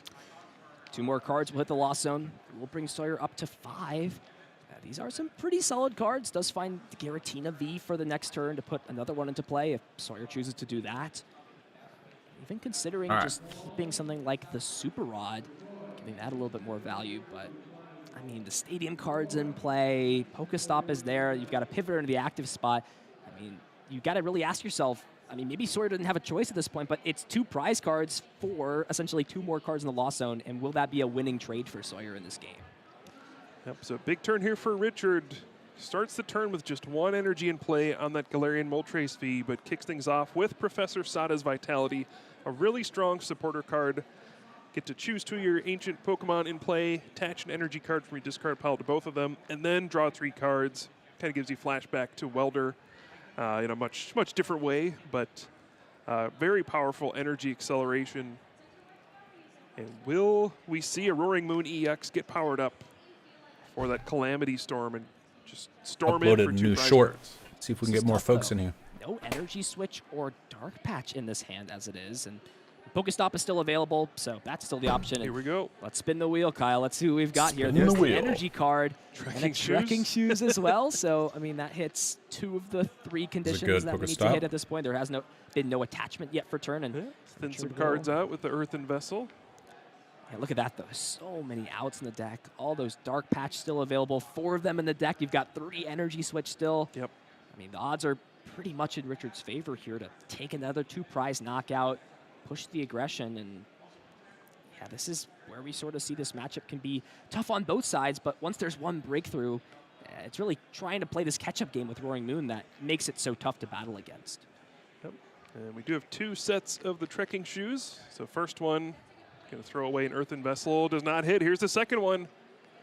Uh-oh, last card. Finds it! Oh. Wow! All right, there is the Dark Patch. Will allow Richard to power up the Roaring Moon EX. Dug 4 cards with those 2 trekking shoes. And the 4th card was the one that Richard needed to pull off this big attack and start things off once again as the aggressor in this matchup. Can also use Dire Flame Wings to put this dark energy onto the Galarian Moltres V. That's a potential attacker down the line. It's also something that can't be trapped. You just have energy in play when you've still got all of these energy switch available. And an excellent turn there for Richard, piloting it through, maximizing those outs and getting rewarded, finding that dark patch. Calamity Storm, 220 damage, knocking out this Giratina V. Richard off to the races again in game 2, and will Sawyer be able to catch up? Yeah, it's tough. We are going to get to 7 cards in the Lost Zone right away with the Courses Experiment. And then you just got to hope, you know, Mirage Gate, Giratina V-Star, get a knockout, go from there. Yeah, this is where things turn into a race. And you just got to hope to be able to keep up with your Giratina V-Star. Speaking of which, I'm not sure if Sawyer has found that card yet. Now, of course, you're going to need that to Dude, attack. this so far. this Will, now Giratina with 7 cards in the is lost kind of zone, bricking. use this Mirage Gate. That's really To unfortunate. Giratina. Right now, only has that I think one come Giratina play. You see 2 in the lost zone, so Lost it's Zone not could sort of that beat potential Roaring we saw Moon when Sawyer had 3 of those easily. out to sort of just keep digging and using those switch cards to try and find more of these crucial cards. The supporter card already being played. I mean, you've got this concealed cards on the bench. You've got this flower selecting, but besides that, you're kind of at the mercy of whatever those top 4 cards are looking like on your deck. If there's any good Maybe we'll tweets. Still have Radiant Greninja to use as well, so we'll be able to dig quite a bit here. One interesting thing, I think this is a situation where you do not bench another Giratina V. You want to get the one Giratina V-Star out this turn, and then you know the only way your opponent can knock out your Giratina V-Star is with Frenzied Gouging, which then puts it in range for things like Sableye to Lost Mine and finish off the Roaring Moon EX. I don't think you want to put another Giratina V down here because then it gives Richard the opportunity to do the same thing that happened last game.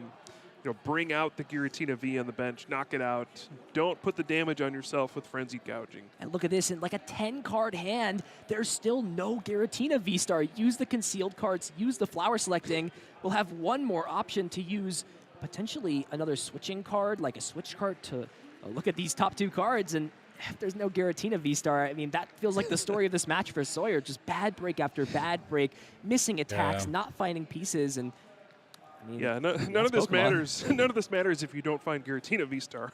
And then at that point, that's where we're talking about this train run in the way. There's really no coming back from that. There is a switch card in hand, so can play the switch card, and then there hasn't been an attachment for turns, so we could see sort of the jet energy come into play to bring this Giratina V back up. But one more shot here at we go. it. 2 big cards here. Do we see Giratina V-Star? Ugh. No, misses the Giratina V-Star.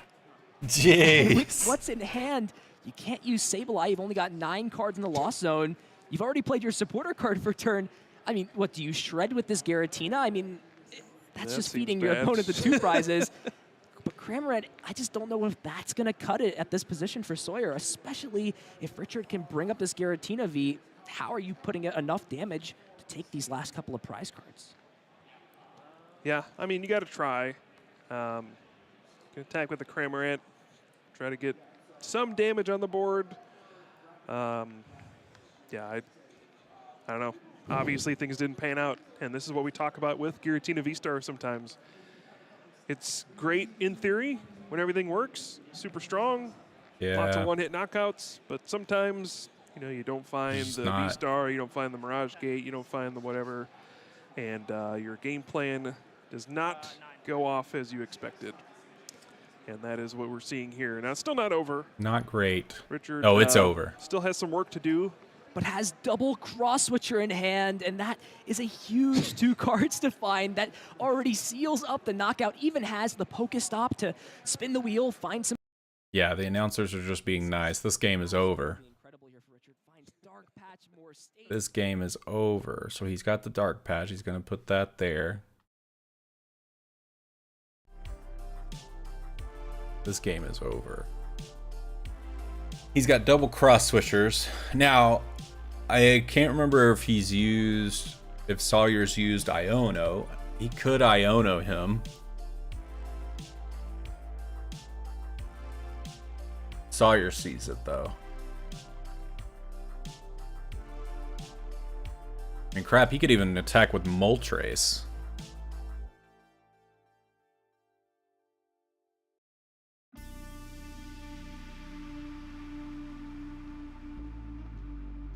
Yeah, so he's about to use cross switchers to pull up Giratina. I mean, what are we talking about here?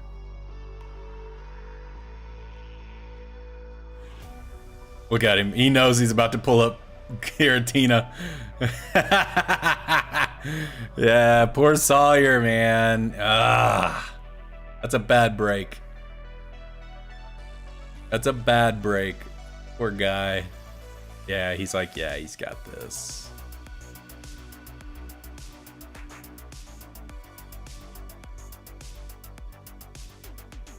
You don't need, so you could use, so Richard uses Calamity Storm, doesn't even have to put damage on himself. Sawyer's on a hope and a prayer here. But you've got so much work to do. There's just no way. Especially, Sawyer doesn't know this, but Richard's got another double cross switcher. So even if he does put a Giratina down, there's no way. Holla! Holla!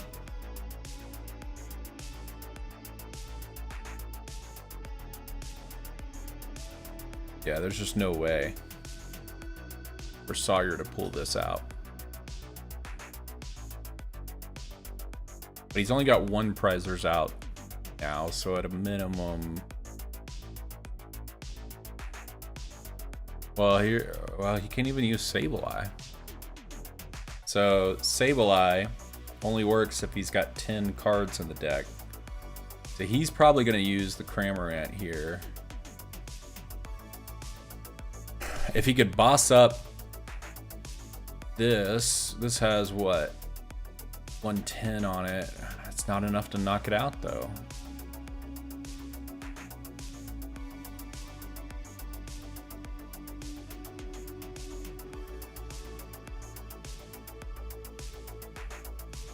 Counter catcher ups. Okay.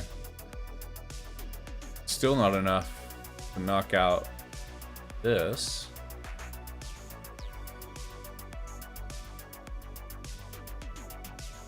And he's using Roxanne, so now he draws. Sawyer's gonna draw 6, Richard's gonna draw 2. That at least is a hand disruption. So that got rid of the cross switchers, buys him a little bit more time. It was a good move. Obviously Sawyer doesn't know. There's the V-Star he's been dying for.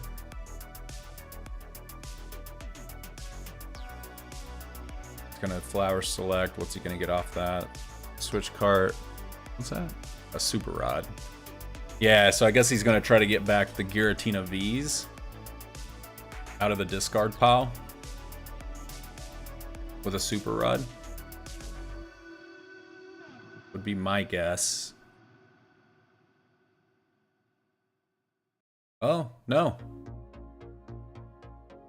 He's just going to try to slow him down with single prizers. Yeah, he's thinking about it. He's like, crap.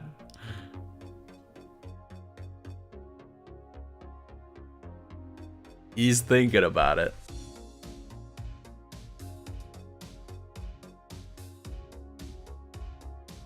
So he could knock out Roaring Moon here and take 2 prize cards.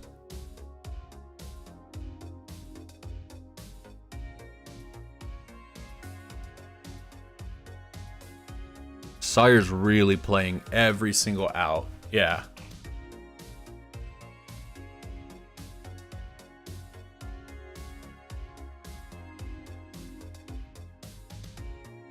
Oh, wait.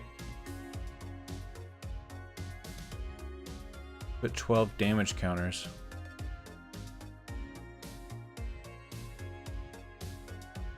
And just 10. Oh, I see what he's doing. He's trying to set up. Okay, so he didn't knock this out.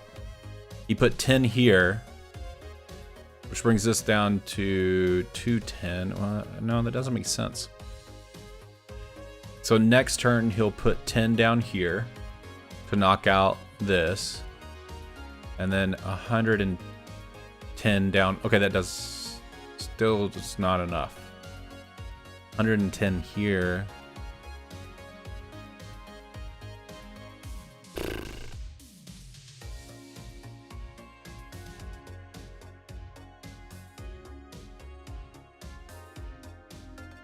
Alright, use Calamity Storm.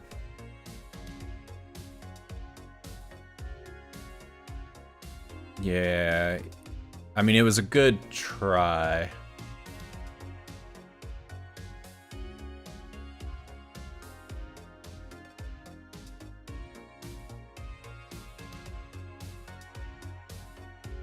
I don't think he's...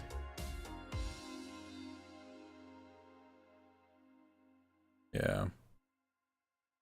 But he's got to try to get a boss up Squawk? Squawkabilly has a free retreat. I don't understand why he keeps bringing up Squawkabilly.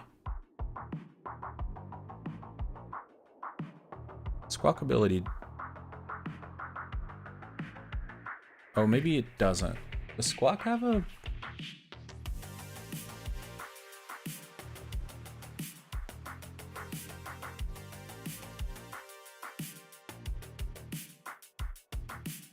Yeah. GG's for Sawyer, though. I mean, he really tried to play all of his outs. Oh, no, it's not free retreat. It's a one cost retreat. So that's why he was bossing up Squawk. Got it. Got it. Yeah, that was good moves by Sawyer. He just didn't get the right cards. And Richard was just getting every card he needed. Yeah, it's pretty crazy. Pretty crazy. Let's play a game ourselves, yeah? Pretty crazy. I don't know why my thing won't work.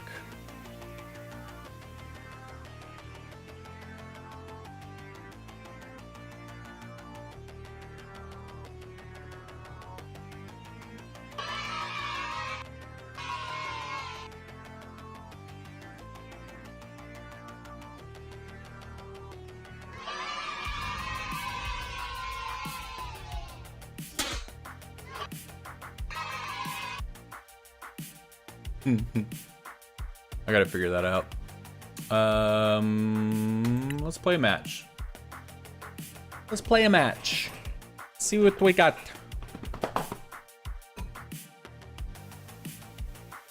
Caleb, did you learn your song? Did you get it down? Do you have it? Hey, I didn't show you. I meant to show you something. Check out what Courtney got me for Christmas. It's a Mew. Maybe I did send you, but it's like a Mew crystal, but like it lights up and it's so pretty. Love it. Like one of my favorite things. Looks amazing. Did you get your song down? Is that what you got? That's what I was asking. Did you get your song down?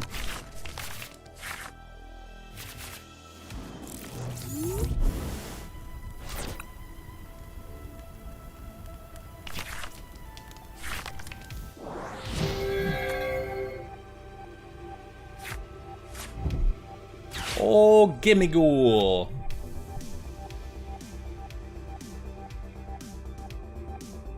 Good. I've actually got to do songs tomorrow. I gotta remember that. I gotta get to bed early tonight. Early-ish. I'm still gonna go play a tournament.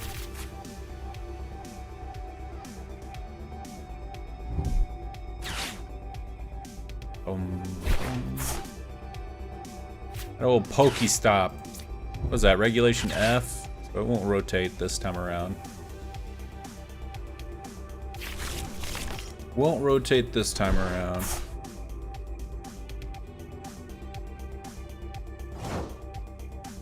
My turn. Hey, that's what I was looking for. That's what I was looking for.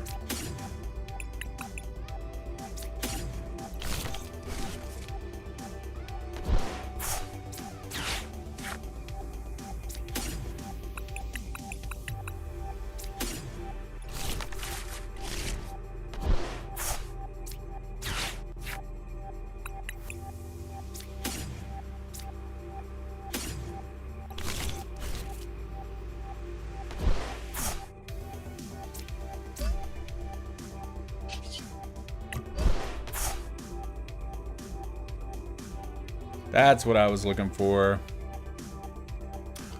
Rotom.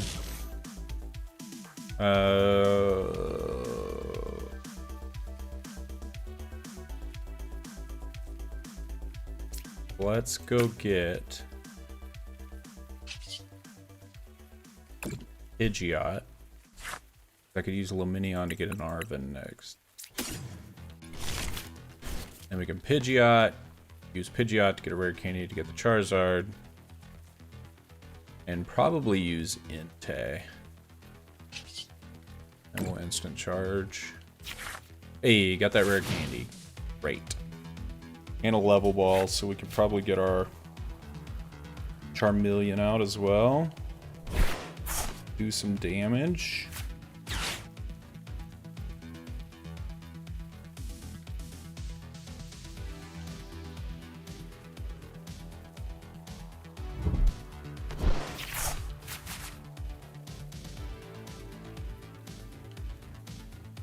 Come on, where's the gold sticks, guy?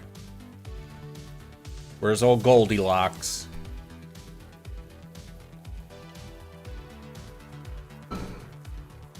Come on, Goldilocks. Show your face.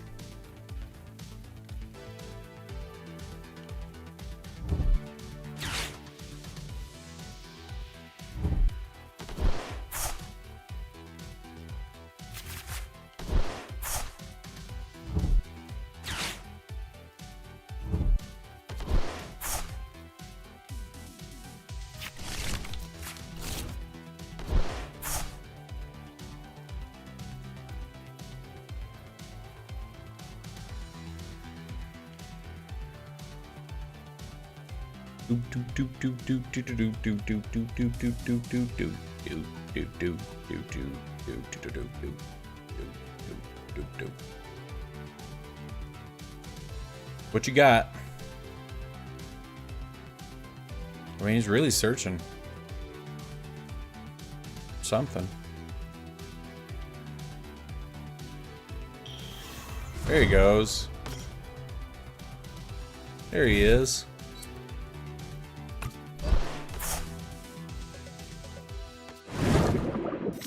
Oh, I don't think so, sir. I don't think so, sir.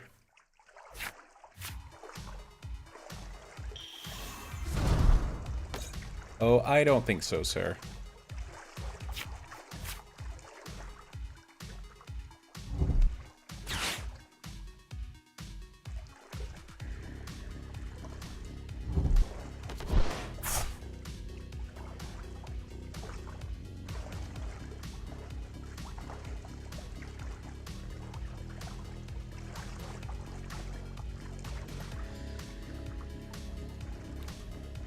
Man, he's taking his sweet time, isn't he?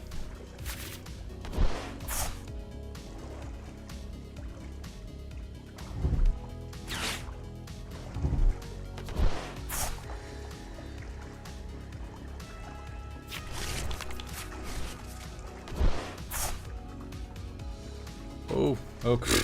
Okay. All right then. Okay then. Guess we can do it. Didn't do it. All right, let's go back to the stream. Watch it for a bit too.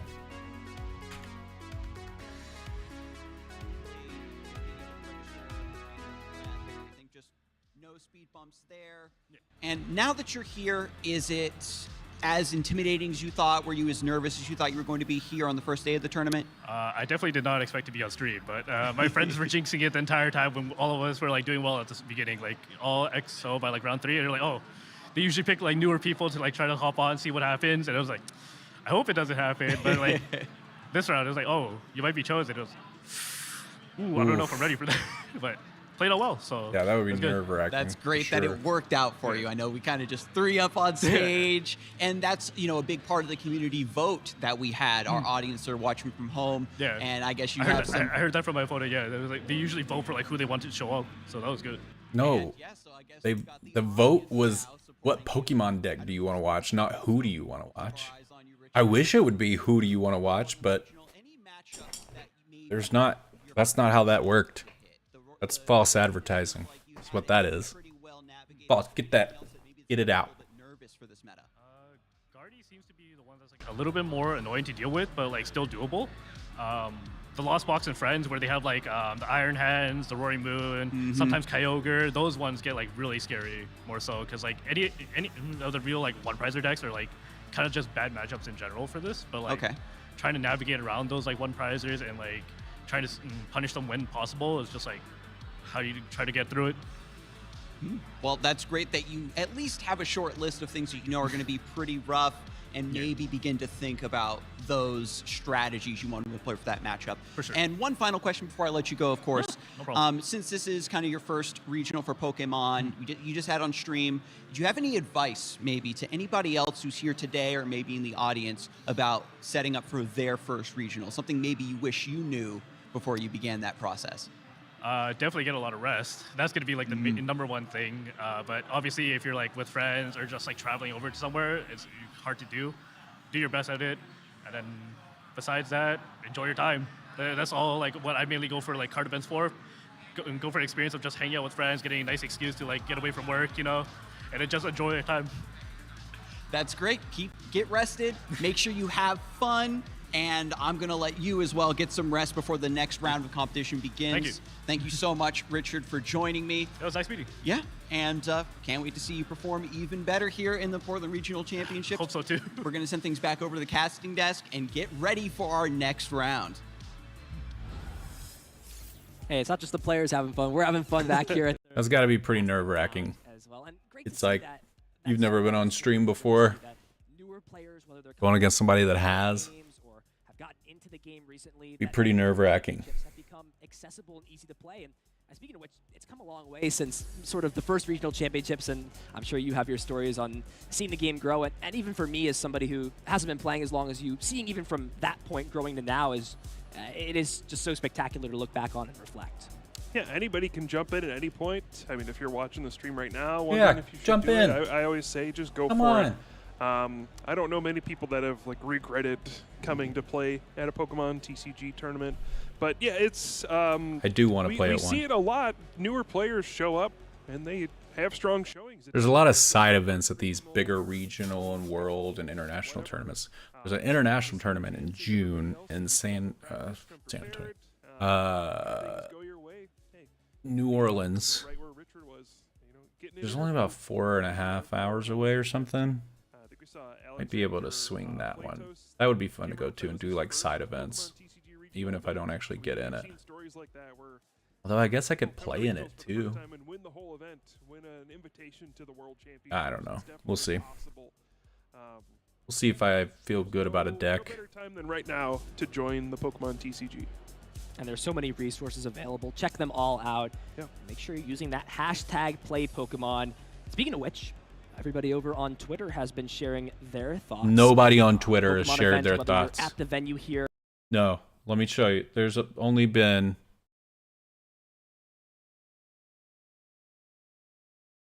1, 2, 3, 4, 5, 6, 7, 8, 9, 10, 11, 12, 13, 14. 14 people in the last hour that have done anything on Twitter. There's nothing. Growth just from year Nobody's to year. talking about the So cards. It's crazy to see how many people are coming out to these events now. They keep growing. They're a lot of fun. So yeah, thanks to Maddox here for the nice picture, and yeah, maybe they'll be going home. Anime with those medals. Cafe. Anybody can become a champion. That's what's What so is great Anime about Cafe? Pokemon TCG. See if anybody else has some things to share. I don't Jared, know. It's exciting to be competing in the Portland Regionals Dude, today. they're seeing a different play Pokemon. Last year. This is not. Some one of my favorite things to watch is anytime I'm not at a regional or even here, checking on these social Oh, it media was way platforms, earlier. players reporting their threads What and is how they're Pokemon doing, or how they're Anime performing. Cafe, It lets you sort of Caleb? keep up with the action and follow their stories That on sounds social like media. something you'd be into. Yeah, I mean, there's over 1,400 players. That's 1,400 people that all have their own stories for the weekend. That sounds like something you'd be into. Got unlucky, lost, dropped out early, had a tough run. Yeah, everybody's got an individual experience at this event, but it's typically something to remember. So, yeah, these are great opportunities to kind of document, remember what your weekend was like. And of course, the friendships as well. big communities in this game. Girl Power So many different people TCG. coming together to share their love of Pokemon, including Girl Power TCG. And look, flipping heads, it's a great advice. It always works out well. I don't think I've ever wished to flip Good luck to tails, everyone, though. mate. Like, You Tess, always has there been flip a time heads when on you your wanted to flip tails Cramomatics. on some of your attacks? Oh yeah, I'm sure. That's a good one. Yeah, there's some that are like do one thing on heads, another thing on tails. True. Yeah. And then there's like the Volcarona. There's like a Lilligant a while ago that's like heads they're asleep, tails they're paralyzed, something like that. Oh, true. Yeah, but yes, great wish from Emmy from Girl Power TCG. May you always flip heads on your Cramomatics. Wouldn't life be easier if you could just always flip heads Yeah, on it your would. Cramomatic? I need to play a will every turn. I need like a will sideboarded in so I can flip heads on everything. And this is what it's all about, having fun, playing with friends. And this is another great thing to see. I mean, look, the competition is intense. These players are battling it out for so much. But even with so much on the line, seeing players just having fun during their matches despite all of that, I mean, that's what makes Pokemon so special. Yeah, I mean, obviously it's a competition. There's lots of people here, serious competitors trying their best to win. But I think for the most part, you go around the tables, you'll see people laughing, having fun, just enjoying playing the game, chatting with their opponent. There's really not much like it. Which makes Pokemon so great. And continue to share your posts with us using that hashtag #PlayPokemon. I mean, look, we're only 4 rounds through. We've still got so much more action and so many more stories to continue. I bet they're doing 9. They're probably 5 more rounds at least. Yeah. Thanks to Anthony for this one. But we do have some stuff for you to check out in the upcoming week here on Twitch. We got Pokemon The Johto Journeys. That Pokemon Animated Series Season 3 coming up on Tuesday. Then Pokemon. Yeah, I bet it's gonna be because there's like 2,000 people there. I'm pretty sure it was 2,000. So lots of folks. Lots of folks.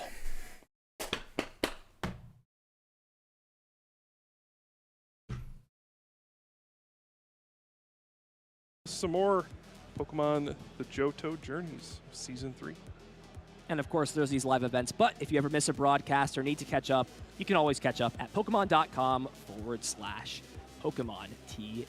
So much going on in terms of Pokemon. Inside, outside, of course. It's not just the TCG here. We've got, of course, the video game and Pokemon Go tournaments going on. And I mean, from what we've come through regionals, we had the addition of Pokemon Go a few years ago. The video game is always going through changes, and it's so much more than the cards, right? The characters, the animes we've seen, and so much different things within Pokemon to celebrate and enjoy all the time. Yeah. But we are going to throw to a quick little break here. Don't go anywhere. When we come back, we will have more Pokemon TCG action here from the Portland Regional Championships. But we'll be right back.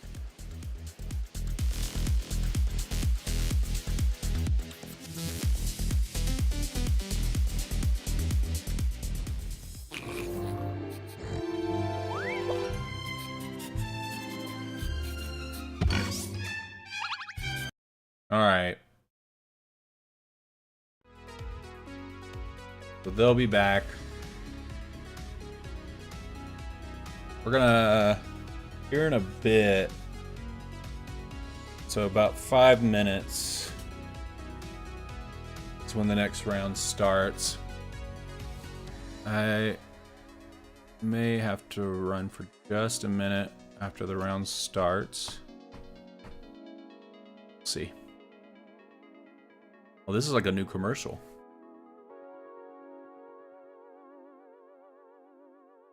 Available now, Paradox Rift. Paradox Rift was a good set. I like it, added some good cards. Alex Saucy.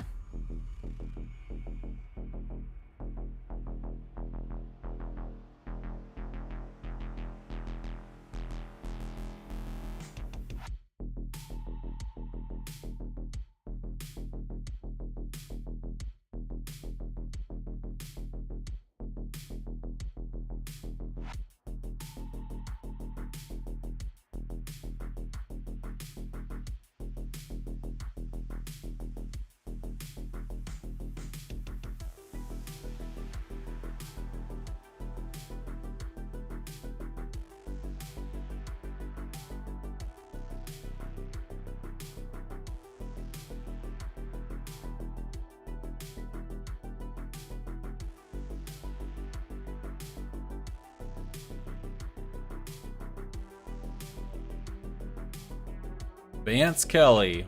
I just like zoned out there for a second. What is happening?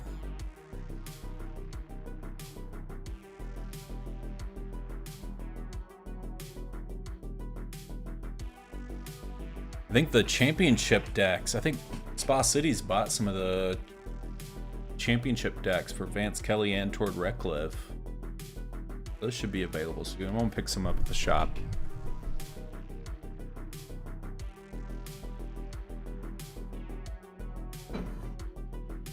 I'm gonna pick some up at the shop. Because Mew VMAX and Gardevoir, both really good games. Oh, he beat Azul? Beat Azul, yes.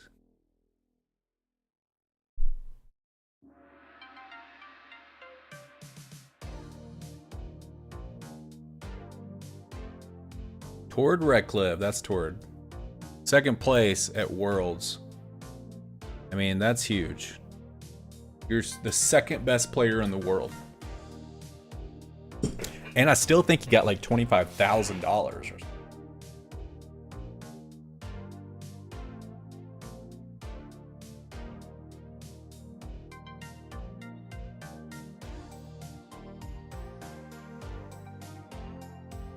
He had the most stone cold face after winning. He's holding that trophy just like...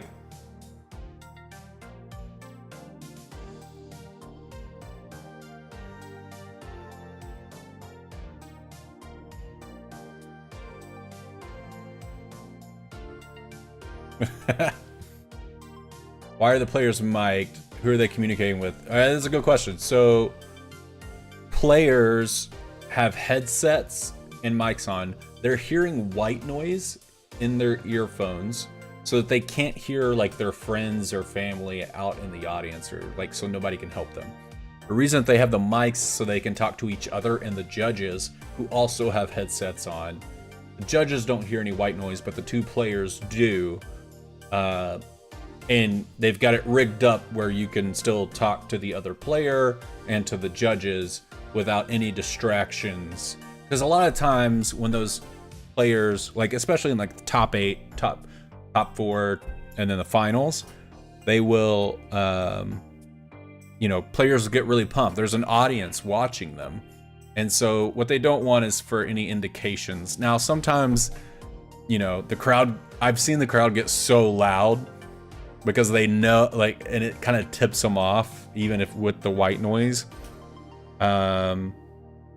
But yeah, it makes sense. It makes sense why they would do that there. Now, recently, it has been, it's a recent rule that you can't wear earphones or headphones outside of like those headphones. So apparently some people were like trying to wear like AirPods or something and trying to like cheat a little bit. I don't know. They ruled them out though. But yeah, those headphones, white noise, mic'd up so they can talk to each other. Lots of folks there. I think this is larger than San Antonio. San Antonio had like 1,980 people. This has like 2,000 something people playing, I think. All right, I'm gonna let y'all listen to this for a minute. I gotta go away for just a few minutes, and then I will be back. Excited to see which one of Caleb, the games we will get. Caleb's in charge. Caleb, you're in charge. For our round 4 to start things off, Roaring Moon taking the win. You know, it works 60% of the time, every time. That's true. It looks very good when you don't have to worry about Paths of the Peak. There is a ton of players out in the field today, just under 1,500 Masters, and one of those players is going to end this weekend with a World's invite to Honolulu, Hawaii. Let's go ahead and take a look at the breakdown for the decks that we have this weekend here for our day 1. Yeah, it's been interesting. Obviously, a big difference here with the inclusion of Giratina V-Star really starting to shoot up in the numbers. 12% of the meta, and I feel like a little bit of that is just the fear of Snorlax that we've seen, but it's not one of the most represented decks, but certainly it's on everyone's mind. Yeah, everyone's mind, everyone is trying to figure out what's the best strategy to play against that powerful control deck that we have. But Charizard EX, most of them I've seen just don't even care about it. They're like, if I play against it, I'm going to probably lose, but I have good enough matchups across the board where I think I should play this deck to try to win this tournament yet again. Right. I mean, there's 1,400 other players here who are trying to win this tournament, and only, what, how many of them? Less than 5% probably playing with that Snorlax or control style of deck. If you avoid them, then you're good. You don't have to worry about that likely auto loss. Yeah, Miraidon EX creeping up in the percentages there a little bit more than previously in San Antonio. It is the deck that won LAIC to start things off for this format. Still very strong, very fast. We'll have to see if it can try to take down Charizard. It's one of its worst matchups. Yeah, it's certainly gate kept a lot throughout the course of its existence. Now it has the Iron Hands in there too, so you see a lot of prize cards falling left and right, and that's kind of why Gardevoir has fallen off. But the consistency of this deck really makes it one of a lot of players' favorites. It's my favorite for sure, honestly. if you say so. Inteleon VMAX with that Rapid Strike Urshifu VMAX is also one of those decks that has slowly been increasing in the percentages. It is a very good matchup against Charizard EX. And honestly, same with Giratina. Any Lost Zone deck, you really can manipulate those small HP Pokemon to get those extra turns with Medicham V. Yeah, it's very scary when you know that your opponent at any time could just steal an additional turn. We've seen so often on the stream. When it comes down to time, when you start to take turn 1 and 2, they're like, how did you do this to me? But it's something that you have to worry about, and continually those high hit points and easily accessible attacks dealing a bunch of spread damage. It's pretty impressive. And then one of those last decks on the list, Gardevoir EX. It has been a deck that, ever since it came out, on the top of the list of, wow, this is very consistent. You have energy acceleration, you have an almost unlimited amount of damage output, you have card draw with refinement, very good. And it looked like it was going to kind of take the format by storm yet again. LAIC performing very well, but Iron Hands has kind of kept it out of the format. Right. It seems like Gardevoir waits for its wave and then finds a good opportunity, similar to the success we've seen of Mew VMAX, which is not featured on this list here, but still is in attendance. Occasionally it just finds that right time where it's disrespected enough, and then you can show up and deal a bunch of damage. We'll have to see if a Gardevoir player can try to take down this tournament. Yet again, it has been one of those decks where very good, unable to really take down a big tournament, kind of like Lost Zone Giratina V-Star. Yeah, well, we're waiting to see if that's possible too, as Giratina, it seems to be in a lot of great players' hands at this point. 181 players representing this deck, and it has a lot of versatility. Did not have a lot of versatility in that last game that we saw, though, however. It's really unfortunate when you see on the other side just never locking in that path. And I mean, we're left and right. There are one-shot knockouts coming from the other side. That's terrifying. Yeah, it is very terrifying when your opponent is able to get those Sadas, get those energy switches going. And honestly, Roaring Moon is one of those decks where it can beat pretty much everything if you get the setup. Yeah, that's something that you need to look out for in this tournament. A lot of players certainly considered that as they made their deck choice for Portland, and I think that's something that we should also touch on. Just the wide variety of decks. Obviously, we're showing these 6 listed here, but there's plenty of other decks that did not make the graphic that we need to worry about, because they certainly could make their way to the top. And it looks like we are going to feature one of those very interesting builds at 4-0 here on our next round 5. Yeah, it is one of those metagames where I can realistically see 8 to 10 decks taking down a tournament. It is all that close, and it really just relies on your matchups throughout the Swiss rounds of the weekend. You have 9 Swiss rounds day 1, 6 Swiss rounds day 2. If you run into your good matchups, there's a good chance you can make top 8, but even with that, it's going to be pretty hard because we've seen 12 and 3s kind of be the bubble a lot of the time. Yeah, you can't really prepare for all of the different decks that you're going to see, which means that counterplay is going to be difficult. Having those tech cards locked up for multiple matchups, almost impossible to do at this stage. So we'll see some techs, maybe that Spiritomb inclusion for some matchups, the Manaphy, the Jirachi, whatever it may be, but ultimately you have to make those decisions early on before the tournament starts, and then hope that it pays off with the matchups that you get throughout the next 2 days. All right, well, speaking of the tournament for these next 2 days, I believe our stage is ready. Let's go ahead and take it down. Get a look at our players for round 5. And this is going to be a great one for y'all here. We got Lee Bui up against Joe Turrentine, and it is Miraidon EX up against Arceus V-Star with that Regigigas V-Star. Now, we saw this in the beginning, round 4 of San Antonio with Nathan Stratford, I believe. And both him and his brother were able to make it to day 2, so not too bad. Yeah.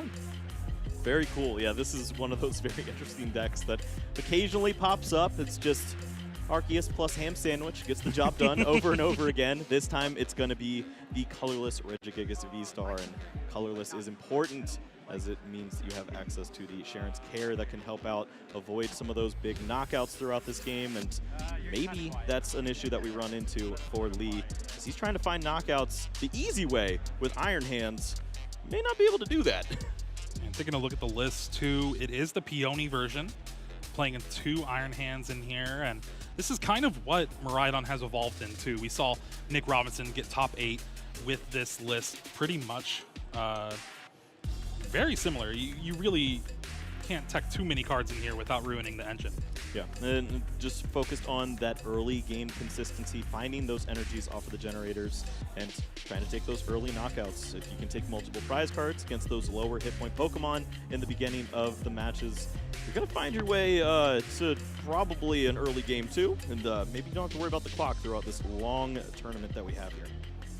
Now, the way this matchup in particular kind of goes, Joe playing an Arceus V-Star deck, you want to go What first happened? and get that energy, then kind of What'd I guarantee your miss? Trinity Nova on the second turn. What'd I Meanwhile, miss? Miraidon, the way it's been going now, you kind of want to go second. Yeah, there's a huge window there for Lee to get an early attack off with this new setup of the deck. Oh, they haven't even started. Go in attacker. Often the problem is going to be Great. that you're dealing with a lot of hit points on the other side, which Joe is going to be leaning on, obviously, with that Arceus V. We did see that we got an Lee Arceus does V. enjoy to play those flip cards. It's something that he prides himself on. He's included 4 copies of Pokemon Catcher. Better Listen, than accusing I'm players. not as Better than accusing players of vibrating plugs for chess matches. That was actually a thing, wasn't it, Caleb? They were like, they were like vibrating plugs. Were they the type of plugs I'm thinking of? Because I think I know what you're talking about. That was pretty wild. There's a Bidoof line in it. And that's how they were cheating. That's insane. That's too much. You know? Too much. Worry about the big boy at the end. well, honestly, too. Going first against a lone Arceus V, very easy pickings for Miraidon EX. That math lines up pretty good. I like it. That's something that we'll That have math to is look out for as mathin'. well. Shake off the jitters. Let's see this opening hand. Yeah, it was that type of Well, these plug. players are I very out here remember. going into round 5. Great start to the weekend. Looks like Lee is going to start with, I believe, All right, a so Raikou they're both lead, 4 and is what I 4. saw. Meanwhile, Joe, not really liking that hand too much. Saw a lot of psychic energies start things off. That's not exactly our favorite, but we do have some additional help there with the Zacian right, let's see. inclusion. That could be a way to Both accelerate got boss's more energies orders. if you're not able to. Oh, no. oh No. my! That's 3 electric Three generators. electric generators. He's gonna use this opening peony and be like, wait, how do I do Oh this? Now you're just left no! with the deck with 15 lightning energies. 14, I guess, with the one in the prize cards. Double turbo energy to go along with it. Meanwhile, Joe prizing 4 supporters, but the way this Arceus V-Star deck is built, it's very heavy on a lot of these supporters. I believe 2 of everything in there except for that judge. This is wild. Can you imagine? That's not good both for these players. Lee. Joe is worried on the other side after seeing his opening hand, but he has no idea what we're up against here as we are going to get things underway in round number 5. The handshake beats the fist bump. Okay, there, and so it looks like Lee is gonna go Electric generator. So for Miraidon decks, electric generator is huge because not very good. it lets you look at the top 5 cards and put up to 2 lightning energy that you find in that 5 cards you drew on any of your benched Pokemon. You can't put them on the active, but you can put them on any Pokemon on the bench. You can run up to 4 of the same cards. So that means he's got 4 electric generators, which really help accelerate energy onto the board so that you can do big attacks. Unfortunately, 3 out of the 4 are in his prize cards. So that's very bad for this. It's not, you know, I mean, it's bad. You still got Flaffy. So Flaffy, if you get it on the bench, once per turn, you can take an electric energy from the discard pile and put it onto one of your bench Pokemon. And so that helps accelerate it a little bit too, but like, he needs to get a knockout pretty fast. Because if he takes 2 prize cards, he's gonna find at least 1 electric generator to help him. And that should at least, yeah, he's got to do some work for sure. But yeah, so that's what that's all about. Electric generators help accelerate energy onto the board so you can set things up to attack a lot easier. This is pretty great. When you have to shuffle your opponent's hand, at least they had a supporter. Yeah, and that Luminion V now on the bench. The other thing about like energy acceleration is huge in this game. So like my Charizard deck, every time I evolve to a Charizard, I can go look for 3 fire energies and put them on any Pokemon I want. That's accelerating energy onto the board so that I can prepare like other Pokemon for other turns, and I can also prepare Charizard. So for the Miraidon deck, Electric Generator is crucial for accelerating energy. For the Arceus deck here on Joe's side, Arceus has an ability to go find energies and put them on any Pokemon. It's the V-Star ability for the Arceus V-Star that he's probably going to start looking for here in a minute. So that is the kind of energy accelerator for Joe's deck, the Arceus V-Star deck. Although I saw boss's orders, I didn't see the other card. It was Arceus V-Star. It was? Okay. Yes, yeah, it's pretty that's good. Perfect. So that means Bidoof is probably one of the best choices here. I guess you can go Spiritomb to shut off that fleet-footed from the Raikou if you think the hand of Lee's isn't going to be too beneficial. But I don't see a lot of Zacian Arceus V-Star decks. Yeah, I can see Joe's just like, hey, you know what? Let's roar. Let's get this additional energy into play. Now both Arceus V are charged. So this is a very strong idea, understanding that for Lee on the other side, Zacian V, once during your turn, you may search your deck for a psychic energy and attach it to one of your Pokemon. Then shuffle your deck. If you use this ability, your turn ends. Again, energy acceleration onto the board, so you can, because you can put 1 energy on a Pokemon card per turn. But if you use cards like this, that means more energy per turn, which just prepares everything. Ultra Ball off the top won't do too much. I guess you can find Mew EX, so you can dig a little further with this hand. yeah, it doesn't play out the greatest. There's an additional energy that's going to be locked in the hand. This is not like the opening turns where you have access to Squawk ability. You could also have that Luminion, but that's already played down, so you run into going this for more awkward Miraidon. stage. Certainly could. Miraidon's good because you can use the ability Tandem Unit. You also have the Nest Ball. The ability Tandem Unit's going to let him go find 2 basic electric Pokemon. He's using Nest Ball to get the Mew. Now he's probably going to use Tandem Unit. When you're looking for a supporter card, Jeremy. I would like to see Tandem Unit before drawing cards here. Just get those Yeah. basic Pokemon out of the deck. That way you don't have to draw into them. That's called thinning the deck. Okay, there he is. Yeah, you remembered now. So now he's going to thin the deck so that when he uses Mew's ability to draw up to 3 cards, it's less likely he's going to draw a basic Pokemon. Right on here, it's just a very good Pokemon to So here he's grabbing attacks off against the Mareep. Arceus V and Zacian V, but He's leaving 1 space open for, he must be thinking about a specific card. grabs the Mareep, and with these So I'm interested to see what he tries to pull here. just 1-1. But he's going to try to use up as many of the cards in his hand as he can, and then use Mew's restart ability. Yeah, so see, he's going down to 1 card, Attaching to the Miraidon, no. and using restart to draw 2 cards, so he has 3 cards in his hand. Peony. card, but Oh. it's not going to lead to what you expect. He did find Iron Hand Hands. now, search for 2 of any trainers. Yone, discard your hand and search your deck Double for Lucky 2 trainer Generator cards, would be reveal them, where and you put them wanna into your go, hand. But you're gonna be forced to just grab the one left in the deck. He's This going is for the where I'd electric put my generator. generators if I had one. There is one single generator. He's going to check the discard pile and see if there was an Ultra Ball discard. There was not. You were just unfortunate. Bravery Charm. Bravery Charm's going to give more List HP to there's one of his just the one Pokemon. Nest Ball. This is where you can maybe Nest Ball for the second Mew EX.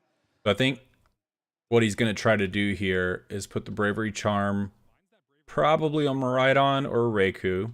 Then he's going to use Electric Generator to try to get 2 more energies on Miraidon. If he can get 2 energies off the Electric Generator, he can switch out Raikou, put up Miraidon, and knock out Arceus and get 2 cards, which is going to allow him then to get the...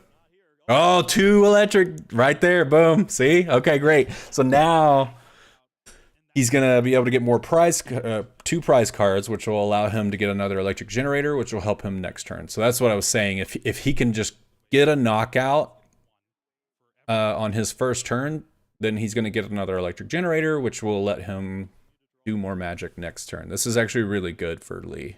Where they are. Yeah. Fleet-footed draws an extra card for Lee after everything. Great Yep. sequencing from So, here. yep. Beach Court saves the energy there on the Raikou, and that's Yep. going to be a nice early knockout. Oh no, is there a Pokemon catcher in the hand? Is that what he's thinking about? For what? I don't know. I don't want to do anything else. I want to take this knockout. Yeah. Let's find a generator. There we go. They're lined up pretty nicely there. Yeah. Every 2 prize knockout is going to find more potential energies. Keep the train rolling. This is good. Arceus V-Star hits the board for Joe here. Starbirth, one of the So best Starbirth is what I was talking about. ever come out. Able to search your deck for 2 Starburst, cards, put 'em in your hand. you find 2 cards and put them in your hand. That's the V-Star ability. One of 'em, then probably a support. Trinity Nova, again, is energy acceleration. 200 damage. Search your deck for up to 3 basic energy cards and attach them to your Pokemon V in any way you like. So you can attach them to both of these Pokemon that he has in any way that he wants to. So good energy acceleration and just great ability with Arceus V-Star is like, go get 2 of any card you want. It's like a Forest Seal Stone, but for 2 cards. Threat of the Miraidon, and a lot of energies stay on board, which makes you tend to worry about cards like the Raichu V coming out of nowhere, taking a big knockout. So it looks like Nest Ball and Double Turbo Energy were the choice for Joe here. Nest Ball can find the card like that Mew EX to help draw a little bit more cards. Yeah, just additional. So thinning again, that occurs gonna try to there. use Joe wisely thinking about that when he makes that decision. He's all not the gonna cards run in his into a Nest hand. Ball later on, and knew he wanted that Mew, so why not take that additional card out of the deck and maybe find the right resources here? What could be potentially a supporter at this point if you're not sold on the boss's play. I honestly think we might see the boss play before the restart here. Just, you're already kind of locked in. The Mew EX is the draw power for Lee's deck. And if you take that out, it's going to be very Yeah. hard for him to actually find cards without something like a Peony every turn. Well, this is scary. A lot of energy is going to be left up for Lee, but the knockout is available. And certainly Knockout on the blame Mew. Joe there for Okay. taking those 2 prize cards, removing the additional draw there for Lee, but start to worry. Is there enough resources here for Joe to keep up with a potential big knockout on the other side? Yeah, this Only could be 2 big. Psychics left in the deck It's not for worth it. Joe as well. Not grabbing it to attach to the Zacian V. And that is a Trinity Nova for no energies. Wow, that's If we can cobble bad. together a big Raichu knockout. So again, Trinity Nova allowed him to go get 3 basic energies. He didn't find any. And so that's not great. So what they were saying was Raichu on this side does 60 damage for every... Yep, see, he's getting the Raichu. For every energy that you use. That is the only card right now. This Raichu is the only card that can knock out this big Pokemon for 280. And he needs to get 60, 120, 5 energies. He's got 1, 2, 3, 4, because Raichu can use any energies, discard any energies off all your Pokemon. So he's got 4. He needs 2 more energies. Again, he's got an electric generator, but that's going to use almost all of his energies. Oh, he didn't get any off that electric generator there. So that's unfortunate. It's guaranteed. You just have no energy in play afterwards. No Mew to draw cards. It's you get to keep what? 1 energy? You're doing 300? Yeah, it's 5 energies. Yeah. So you get to keep 1. It doesn't feel great, but at least you get the big knockout here. Honestly, I think it's fine. You keep the 1 on the Raikou, and Beach Court allows for your retreat. Draws the 1 card off Fleet-Footed as Mew. That's probably the best card Lee could find here. Okay, so attach for turn on the Discard Raichu. the hand for Flaffy. You can Dynamotor and restart with the Mew. This is looking pretty good right now. That's good. Not much left, but it's all you need. A 1-1 line. It's going to secure. So we can use Flaffy here to get an electric energy out, put it on one of our bench Pokemon. He's going to put it on Raichu. What are we waiting for? Do you have enough time at this point? He's going to retreat Setting up an additional Pokemon Raikou into Raichu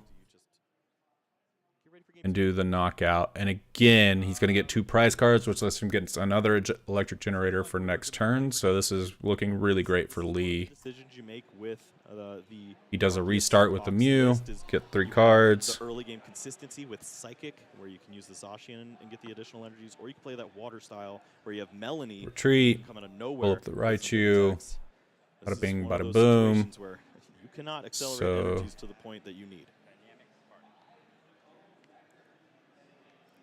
And he keeps 1 on the Miraidon. Needed to take the 1-hit knockout. 300 damage thanks to the dynamic spark. Lee finds another electric generator from the prize cards along with that double. This is looking great for Lee. Looking very good. Not so much for Joe. Here. Not so much for Joe, but for Lee, this is looking good. Has Iono, just decides to play Iono, but I do not see a good route to try to win this game 1 here. Yeah, we're an energy away at this point. The Flaffy guarantees 1, and then if you're able to draw into it, you have the knockout lined up with the Miraidon. Seems like a difficult hill to climb, but Joe's going to try. Yeah, he's got at least 1 guaranteed energy. Too is Joe is playing 3 Paths of the Peak in this list. Would have been a very good card to stop all these abilities from Lee's side of the board. Has not been able to find any of them. Pass. Just jet energy. There's the energy. Yep. Lightning energy ready to go, and that is going to be okay. So game 1. Yep. He pulled the energy, got that energy off the pool. Flaffy allows him to get another energy onto Miraidon, so that's the 3 energies he needs to attack. The reason he had Beach Court out, which means 1 less energy is needed to retreat. He could retreat the Raichu for free, put it to Miraidon, knock out the Mew, bada bing, bada boom, and that is game 1. From Joe's side, he's trying to line up the math for maybe knocking out with the boss's orders on the Luminion. Not bad. That was a rough prize cards, but not bad maneuvering. Wasn't able to chain together back-to-back knockouts, but I mean, the big thing was like getting that first knockout on the first turn. I think that put pressure on Joe to need to perform, and didn't give him a chance to like set up the board any further. Yeah, there's not much you could do at all there. This was a good piloting by Lee for sure. Well, you talked about the ability for Arceus. Loves to go first, and then also Joe's gonna go first. Lee would want to go second. That's rough, right? Because Lee could attack on his first turn since he's going second. Oh, you could tell Joe does not feel good about it either. Joe's not happy with it.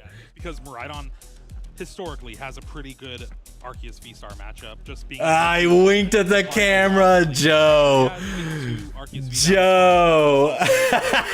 Did you see the wink in the camera? Take a knockout on that I love when people do stuff like that, man. Yep.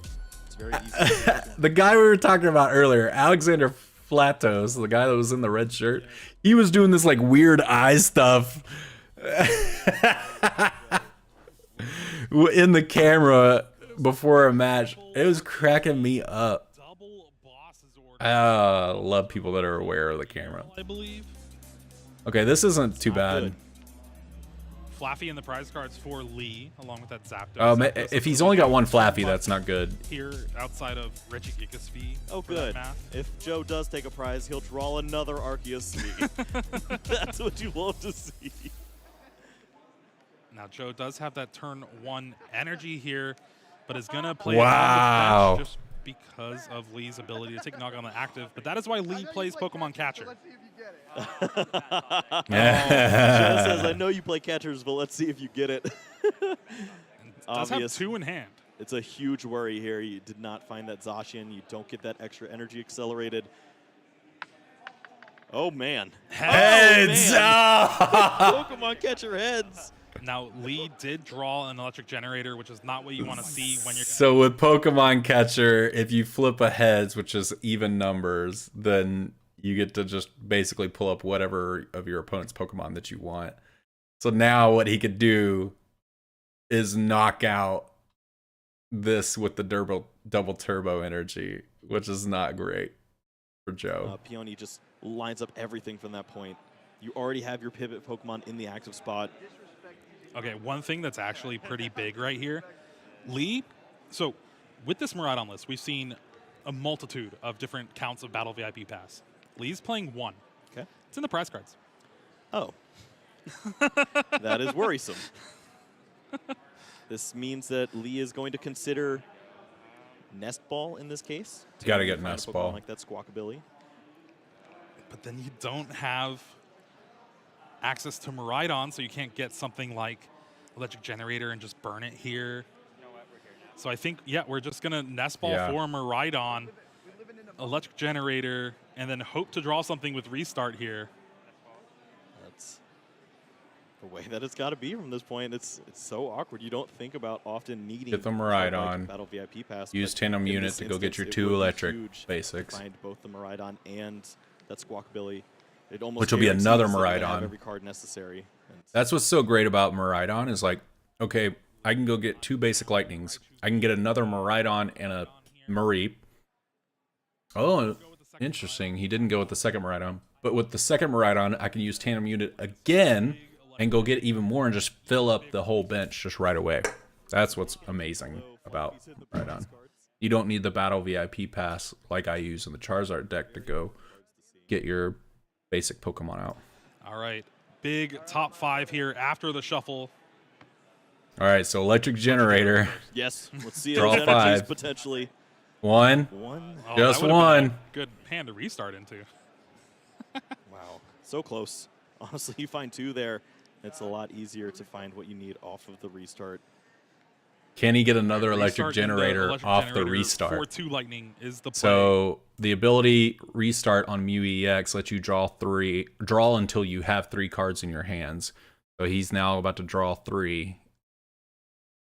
Looks like Lumineon, Pokemon Catcher, and something else. Is that a switch card? No, it's Artisan, Lumineon, and Pokemon Catcher. What's he gonna Pokemon catch? Why? I don't know why he would do that, but oh, he got it again. I don't understand why he's doing. Oh, because he's got to get it. He doesn't want it to get in the active. Magic move here. Joe draws the Psychic Energy. No way to get Arceus V-Star in play. I think we're just gonna Boss's Orders. I don't know why even Boss's Orders. Yeah, I think we're just gonna pass. Boss's orders, Miraidon. Wow. Miraidon, I guess, yeah. So you can't. Stops the electric generator. You can't generate. Yeah, so the reason he bossed up the Miraidon, Joe bossed up the Miraidon, was electric generator, Flaffy. They allow you to get accelerated energy onto the bench, not onto your active. So if he keeps okay, so we see the beach court, so Miraidon could come back. Yeah, Iron Hand's now. not really the Pokemon it wants to be in this matchup. Using Tandem Unit. Tandem Unit does find another Miraidon EX here. I guess you Go could ahead use and grab the Raikou, but I think Tandem another Unit. blue EX on the bench would be even better. Yeah, I mean, at this point, you consider your attackers to close out in a game like this. I guess Luminion. It's just going to be Miraidon, Raichu likely to get the job done. And here we go. The hand is gone. Generators are available. And at least there's beach court to move around. Wouldn't it be crazy if Lee draws into like the 4th Pokemon catcher? Don't say that. I can't believe you counter-captured it back so I couldn't Trinity Charge. Both players having a great time with the fact that At least this they're is having a good time. one of the most ridiculous openings we've seen in a long time. Top 5 here. Top 5. Oh my that's all gosh. basically. Joe's Miraidon hurting. Just needs some simple energy from the hand. So he pulled to be able to 3. knock out with Photon Blast. You make it sound so easy. Jeremy. Electric. But you can Now only I'm worried take about 2 this off the next top generator. 5 with electric generator. So he put 2 on the Miraidon. He does another one. Let's take another 5 cards and see if he can get. Yep, there's the Yep, there's the one. Now he can remove this Miraidon from the active, put up this one, knock out there, get the 2 prize cards. Means that Joe does get to promote a Pokemon that he'd rather have in the active spot, but this hand is abysmal. There's And nothing going on. It has to Joe. be basically a great supporter or Arceus V-Star top deck in order to keep up with the power of Miraidon here. All right, Restart finds a Professor's Research for next turn. Wow. For your treat, thanks to that beach court. And we're going to get a big knockout here from Lee. Attaches the energy to the hand to that Miraidon on the bench and threatening a lot. Yep, this is the plan from this point. You've taken those 2 prize cards. If you can get 2 more from Miraidon, Raichu basically closes out. That is a Psychic Energy top deck. Yep. You can deal 110. You could deal 110 damage. What are we doing here? Oh, the strategic moves are back in order. There's another boss. Yeah, that doesn't help now with the beach court in play. There's no Pokemon that you'd like to grab, really. Oh, this has been a rough outing. You could for take all out the those Mareep, Arceus V-Star though. fans Trinity Charge. out in the crowd. Trinity Charge There's basically 3 energies. thinning at this point to try to find a top deck. So, okay, I he's would accelerated energy. Grab more. Yeah. I would put them on the active. I don't care at this point. I need these energies out of here. Usually thinning is winning. Right now it's losing. It's barely hanging on. Bravery Charm could be a pretty good card to Okay, so help keep that Mew EX around for a little bit longer. Joe actually does Miraidon can't attack unless it goes back to the bench and comes back. Ultra Ball, discard lost of Pass will not find anything because that Flaffy is in the prize. Yeah, that Flaffy. Okay, so he's only running 1 Flaffy, which is what he's trying to look for to put on Mareep so he can attach the energy onto here. Who do you think's winning right now? Is it Lee? So he's going to try to find like an escape rope or something Oh, nice. Okay. to try and get this out of the active. Not much of a reason I don't to grab any Pokemon, but honestly, just get things out of the deck. I don't know. Find those energies. He could do a Professor's Research, draw 7 new cards, Peony here? and look for an energy. A research Oh, as research, well. yeah. Because he has a Research in hand. I never want to see Iron Hands again until like next round against Comphase.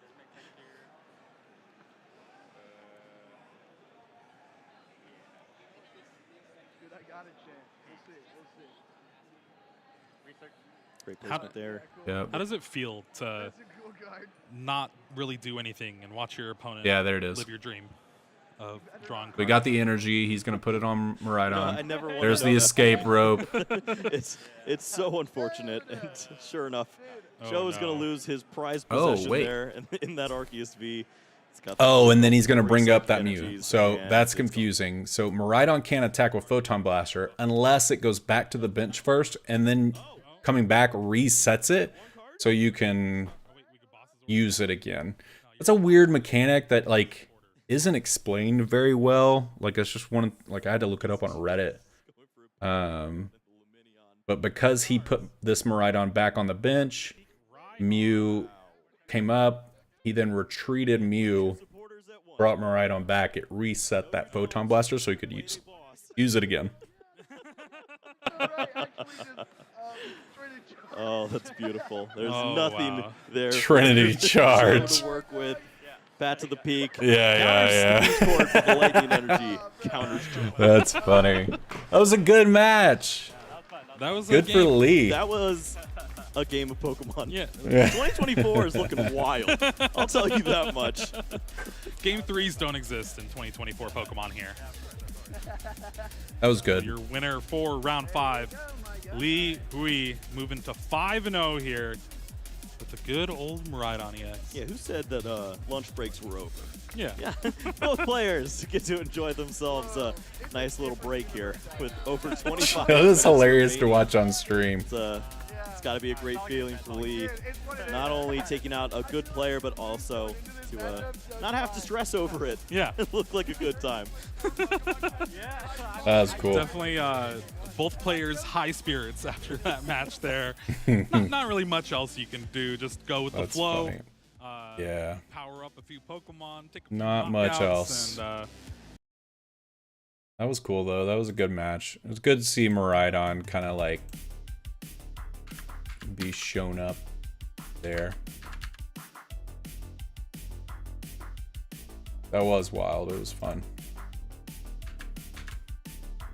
Let's play a match while we wait for the next round. Here in a bit, here in about an hour, we'll wind it down. I got a tournament at Spa City Cards. Shout out to Spa City, watching the stream. I think they're still watching. Now, here's a question. Do I run the Miraidon deck? I kind of like Miraidon. Or do I keep with the Zardy Boy? Zardy Boy is treating me okay. But I like the Miraidon deck. I think right now, of all the like big decks that are out there, the big decks. All the big decks. I like Miraidon, and I'm liking this Charizard. Another Roaring Moon. Seen a lot of Roaring Moon on TCG Live today. Lots of Roaring Moon.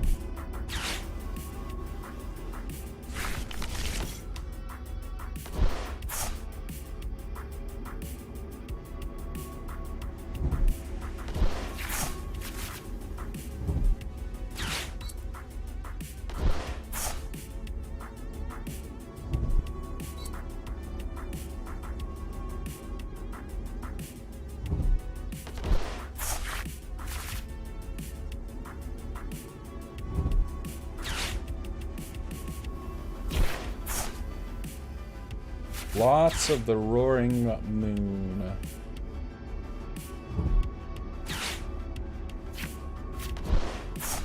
They're gonna Squawking Seas. Tell you what, these Roaring Moon decks use a lot of cards. Like this dude's already halfway through their deck.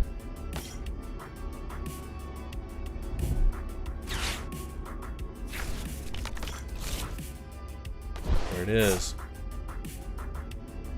They're all set up, ready to go. I'm gonna make him take out a 2-Prezzer and take out the Rotom. So I can come back and just knock out anything he brings up.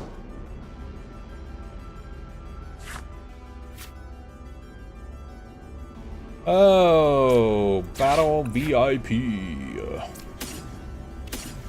Oh, don't do that. Do that.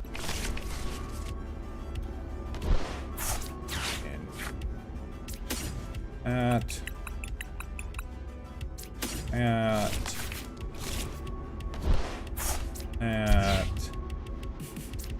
this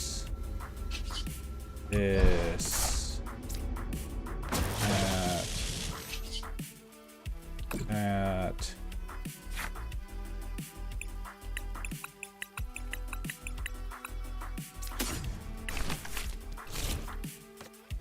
oh, I meant to get a rare candy. No.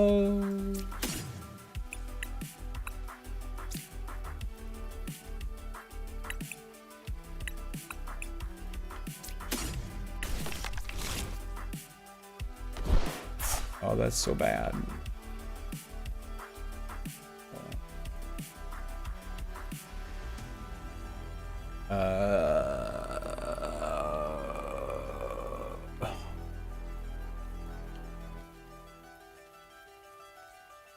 It sucks. Not the end of the world, but it does suck. Okay. Get Pidgeot with the Ultra Ball, rare candy. Get rare candy. Get the Zard out. Take out a prize card. Take 2 prize cards. But they are going to be ahead. They are going to be ahead. Personally, I think you should use a deck with a bad Palkia matchup. Lee over here. Telling me what deck he's playing, obviously. A bad Palkia matchup. What would that be, Lee? Play one with a bad Palkia matchup. I don't know. Palkia just kind of sucks all around, Lee.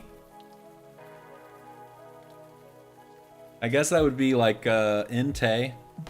I'd lose. Entei would lose. Rapid Valiant, maybe?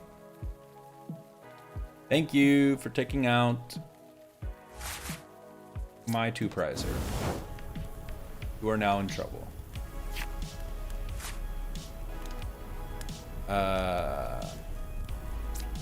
Boom. Boom, boom. That. Pidgeot.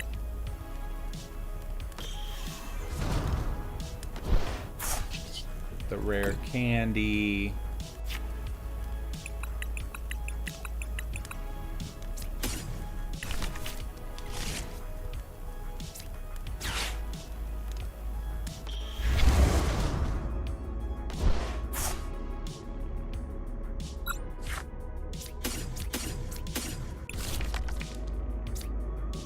One, two, buckle my shoe. Don't really want to do anything close. Take it out. 240. Now, question's gonna be, can he get acceleration? Here's the other Charmander I was looking for. Onto here. Yep, he can. Lee said, I think you should do a bad Palkia.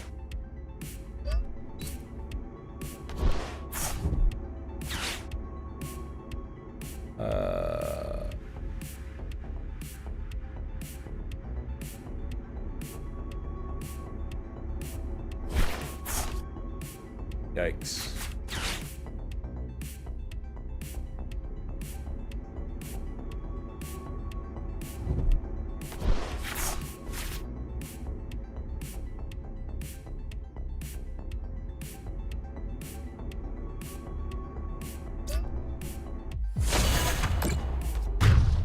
Tell you what I'm gonna do.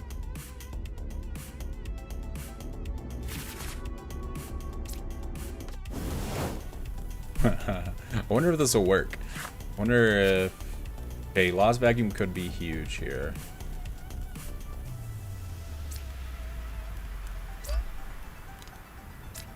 He's only 30 off. I could use Charmander to take him out. And then evolve this Charizard next turn. not do it now.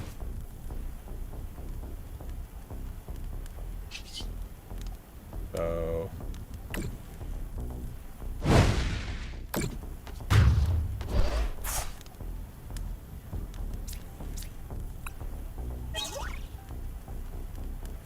question's gonna be, can he get the boss or whatever? I've got a boss's orders.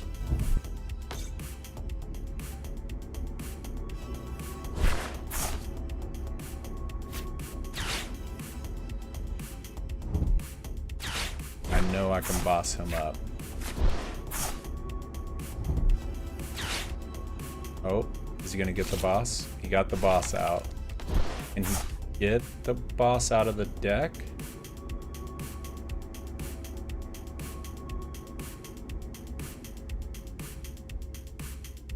Need like trekking shoes or something? Sealed cards, okay. Probably get it there. Yep. Yep, there it is. It was a good move. He just got what he needed. Yeah, not bad.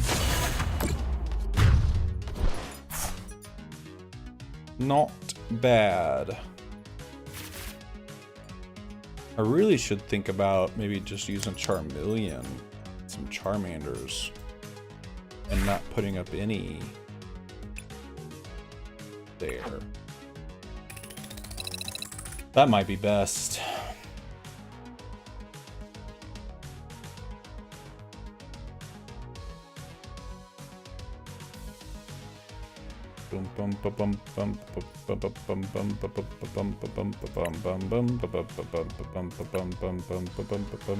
Need to see if right on Flaffy, do I have a Mew? No, because I'm doing the Zero Aura. There were so many times where that guy that was doing Miraidon just had a few cards. Yeah, it was worth a shot. It was worth a shot.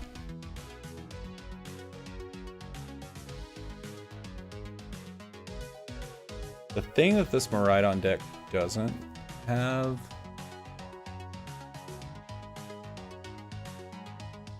is a way to get path. I don't like that it has two paths.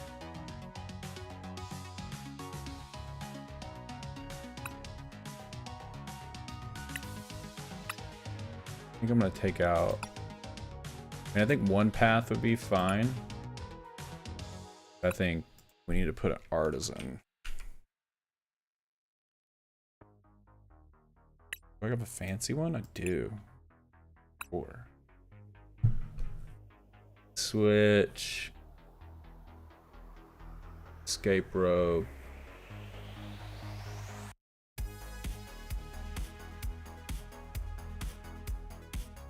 Do I play Luminion? I don't, but I like the idea of playing Luminion.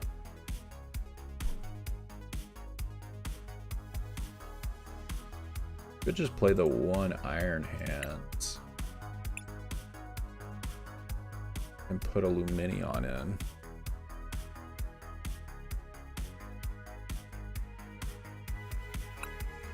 Try that.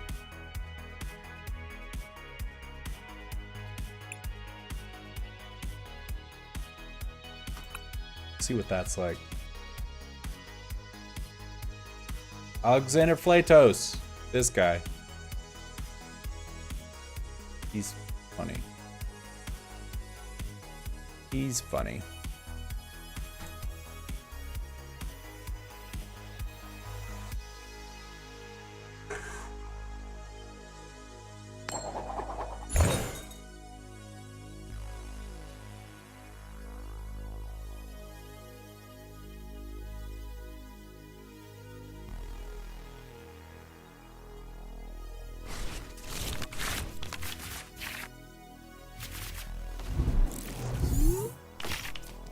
Alright. Oh, I forgot to change it out. Fine. Ooh, I love these sleeves that they got. The Yokohama Japan sleeve. Look great. Oh my gosh. Another one.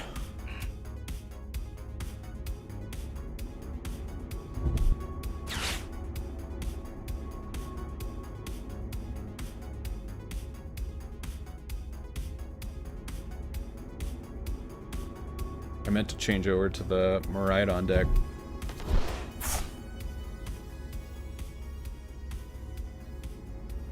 Lee, I hope you're getting ready for the tournament at the shop.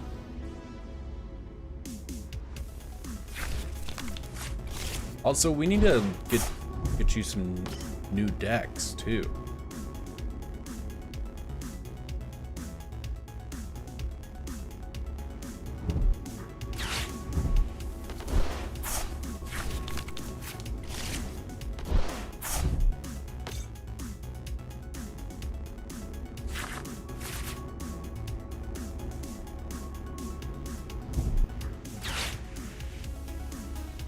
This is the exact same matchup. Okay, so let's do it differently. So we know that if we get in the 2 prize race, we'll probably lose because they're probably going to be able to accelerate energy like crazy.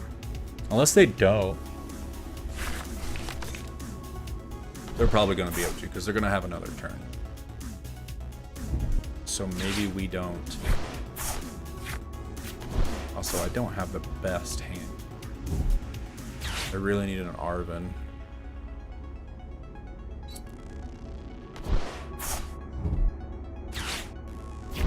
Ugh. Oh my god, with the Pokestop. Ugh.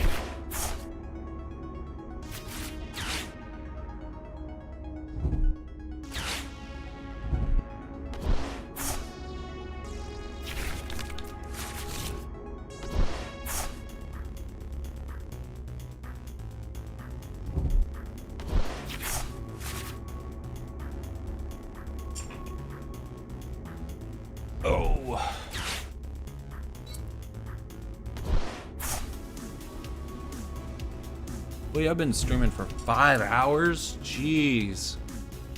A lot of fun today, though.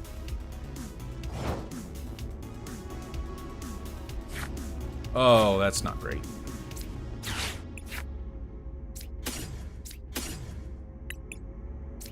Really need Rotom.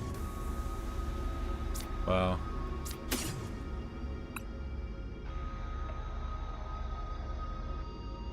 I mean, he's definitely gonna take out whatever. This hurts.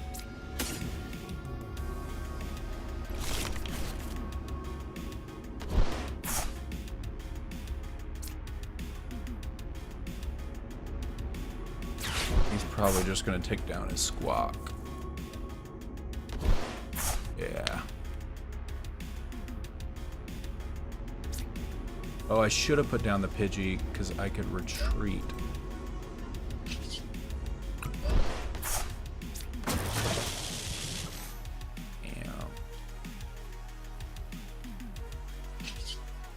Yeah, this isn't looking good, boys.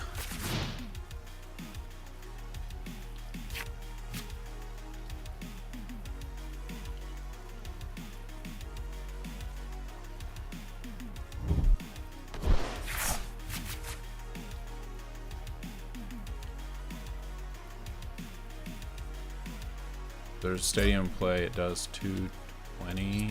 Yeah.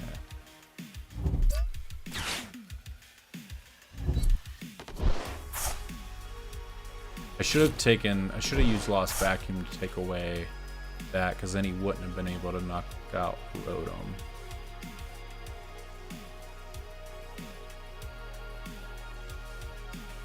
We can at least get Charizard out.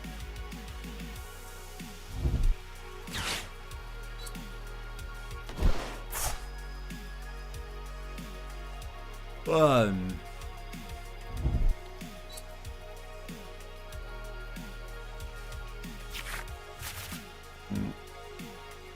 I don't got this. Don't got this. Yeah. Darn it! What do we get?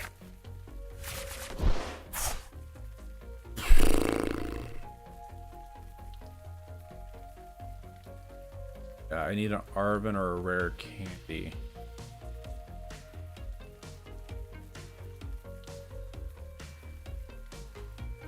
Arvin or rare candy. What I need off the top of that.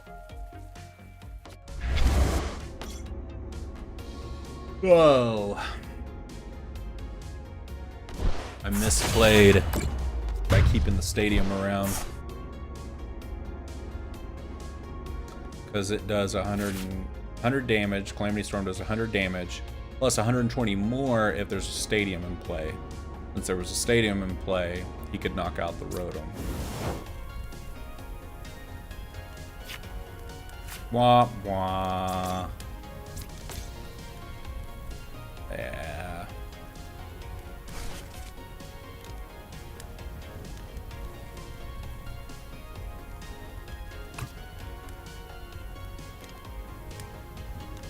Counter catcher up.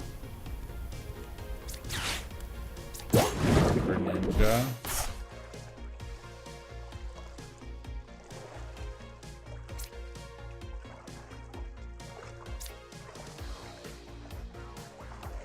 Yeah. Nothing I can really do. Keep the energy around just in case I need to get something out of the active. I mean, surely he can get energy out. I'm just trying to get him to waste energy at this point to try to get Greninja out of the active.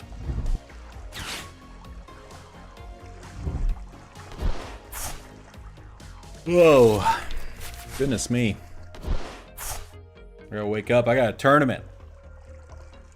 Ball City cards to go to.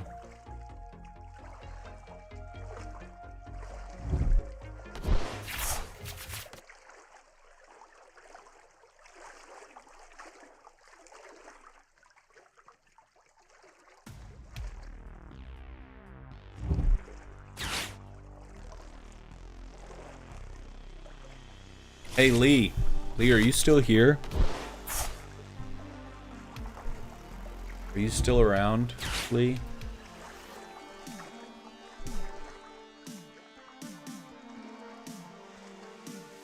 Oh, I'll tell you what. I should message you here.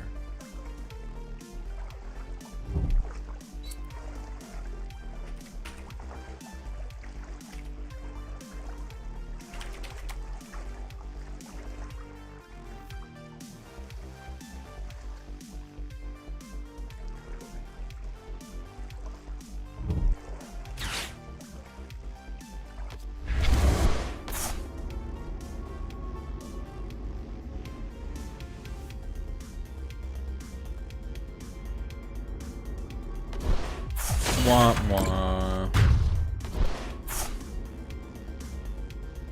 Alright, let's see if we can get something going here.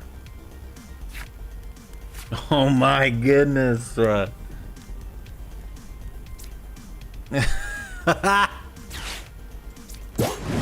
What a brick.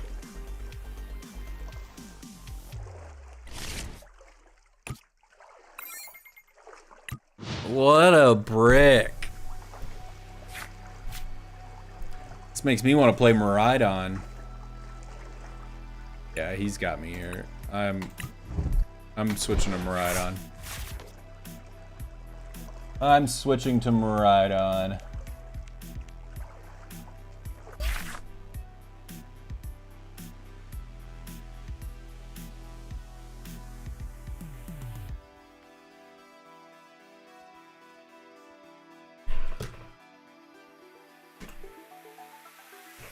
Lee, if you're still here, you should get on the app and we should play around.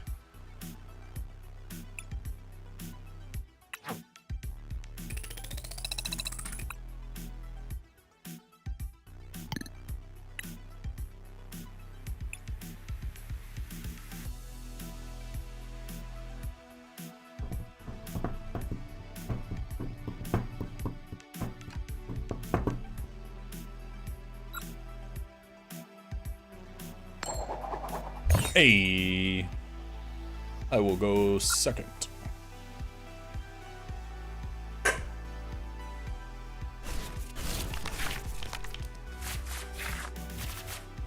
Oh,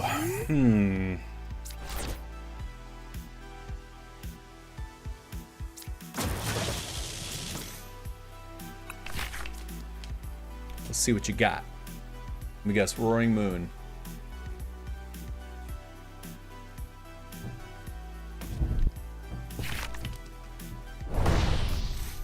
No, we got something different finally. Let's go.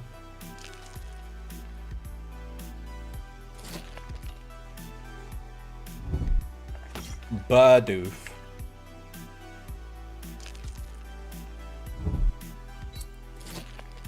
Good. I'm glad it's been fun to watch, Caleb. Thank you. Yeah, I like watching the tournament, commentating on the tournament, and then in between the tournament matches, playing some matches of our own. I think I started the stream too early. I think I may just kind of start. I may start the stream, to be honest, because they do like a 15-minute time after the stream their stream starts, so I may just start when they start. All right, let's see what we got here. Lee, let's play on the app. Can you get on the app? It'd be fun. I'm going to Professor's Research, see if I can find an electric generator. Could not, but I found Maridon. So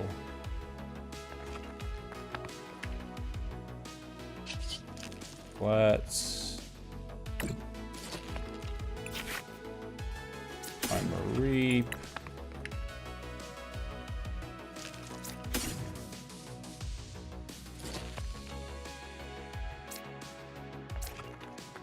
I'm gonna go with the other Raikou.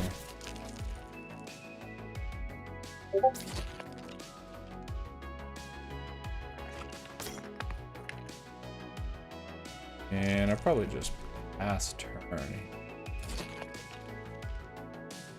Next turn, I can get this with the Flaffy onto here. Attach to Maridon and retreat. I'll pass. I shall pass.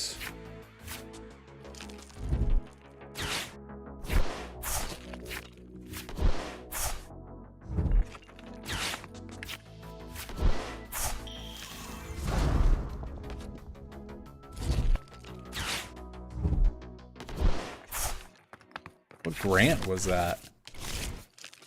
Cool looking Grant. Lucario, what?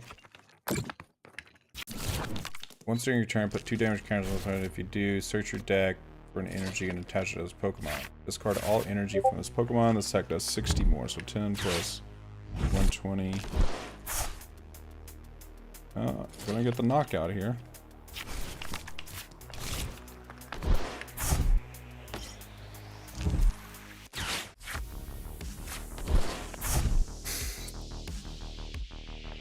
Gonna get the knockout. Boy. Boy.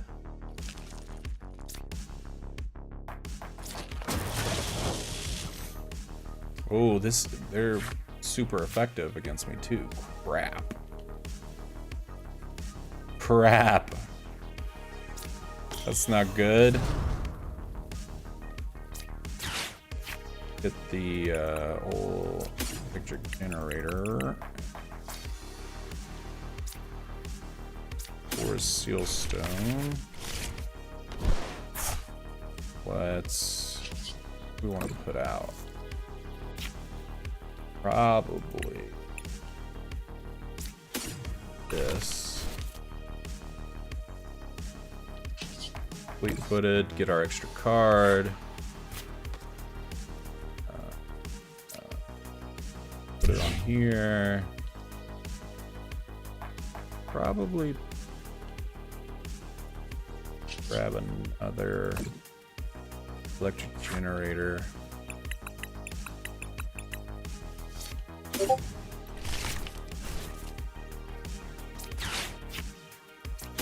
Just one off that electric generator.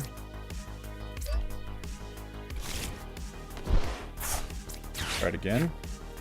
Another one off the electric generator. Okay. So we can get our dynamotor, get one electric from the discard pile, put it there. Go ahead and attach here. And we can attack. On it. Alright, great. Let me back out of this. It's gonna hurt my standings. I'm doing this for you, Lee. Now don't be cheating, seeing what I'm playing. Can't be cheater pumpkin eater. What was that?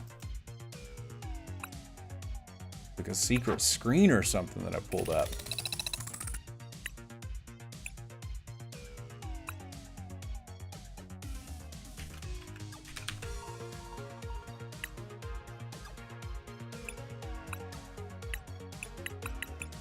Added.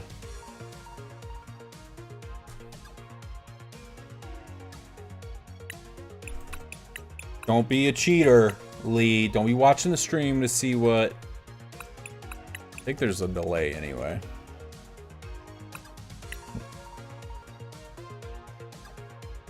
Gotta go eat. Later, Caleb. Yeah, I'm about to head out here in a little bit anyway.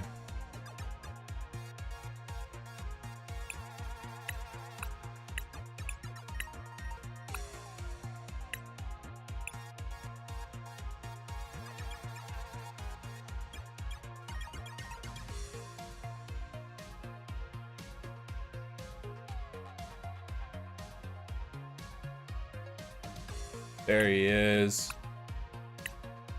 All right, let's play around with Lee in the chat, and then we will probably head off.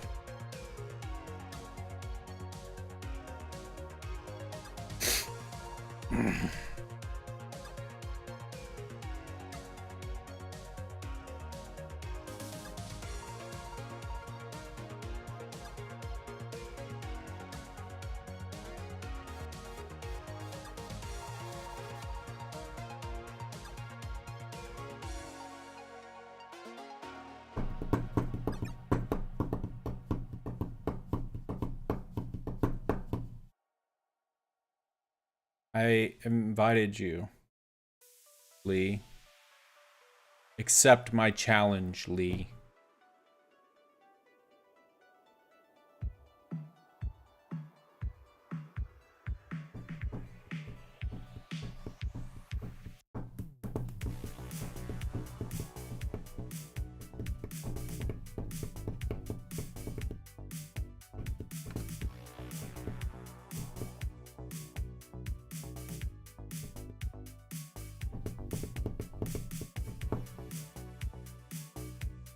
Lee, hello? Hello, Lee?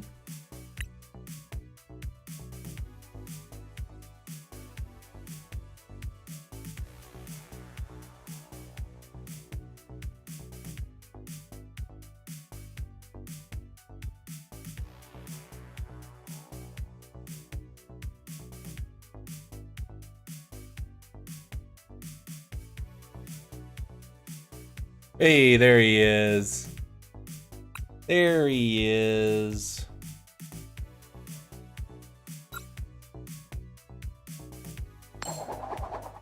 Womp womp. What's it gonna be, Lee? Who's going first?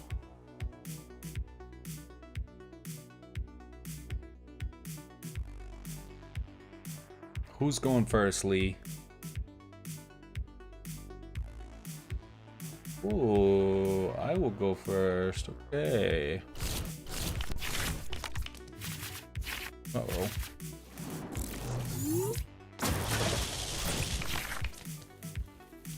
Uh-oh. Uh-oh. Uh-oh.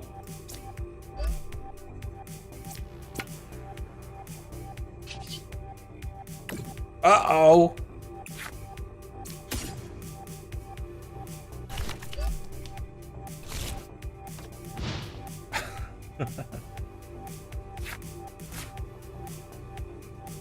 Ah, you're good, Lee. I know you won't eat. You're good.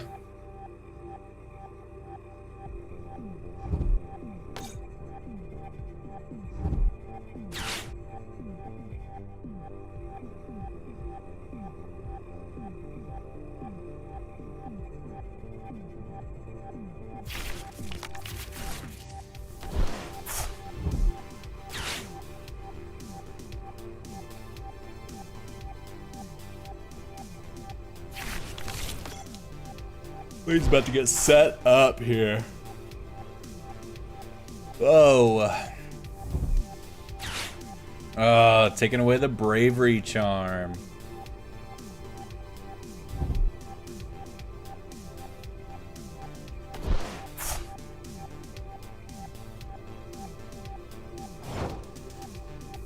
Aw, geez, Rick. Oh, that's good. Actually...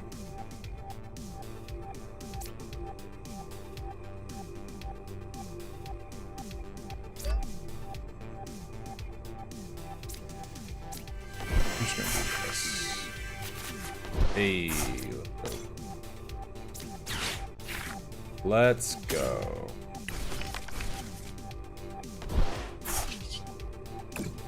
And a unit.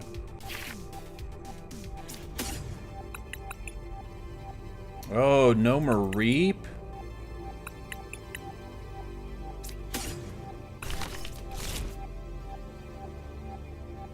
It's not good.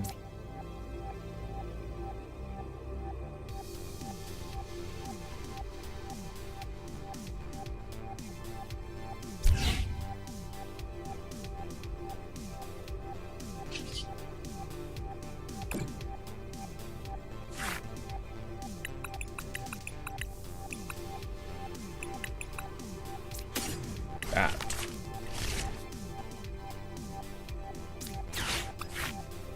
Oh, that's really not good.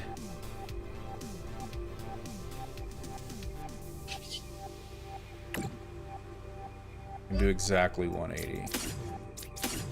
I don't know if this is advisable, but I feel like I need to put pressure on him. There's the Mareep.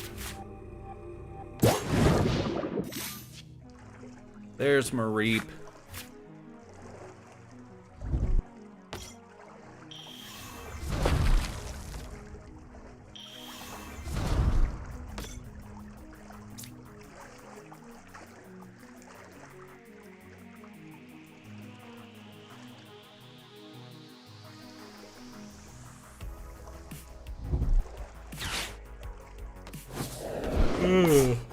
Interesting.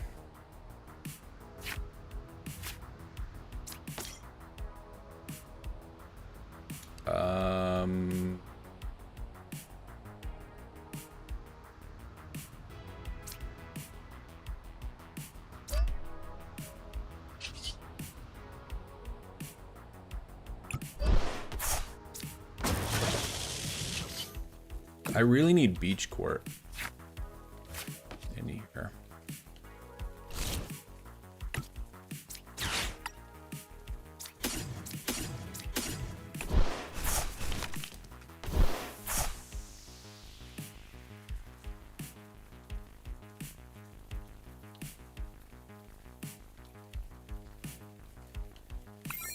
Really need a beach court in here.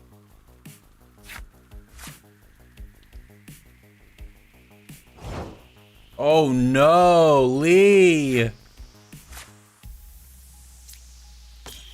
That's not good, Lee.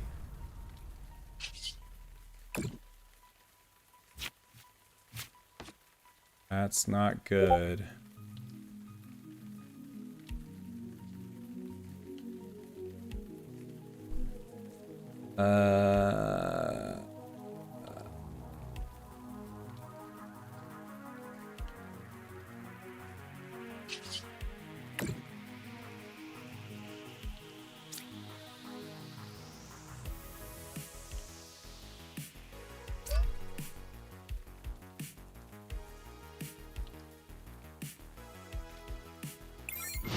Yeah, I'm not getting anything either, my guy.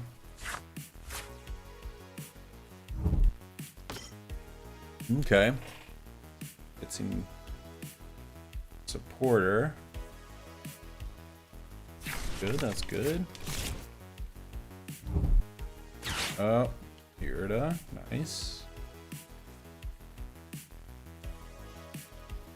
Gonna try to go get Wonder.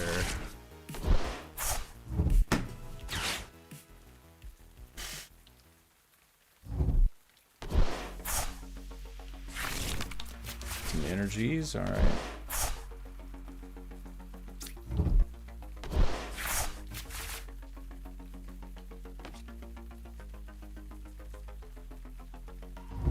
Really need an electric generator.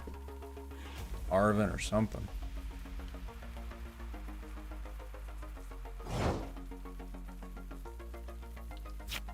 Hey. Hey.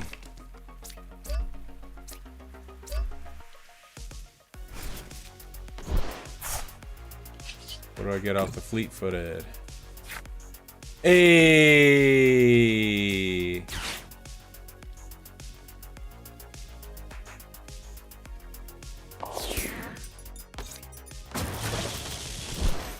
Boss up. That Palkia, my boy. Give me that Palkia.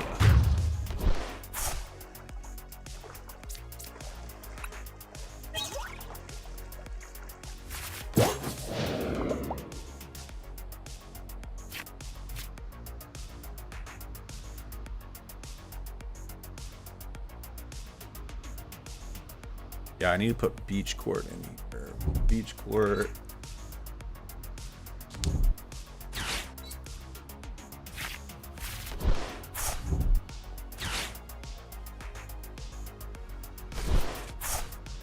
Ooh, didn't find anything.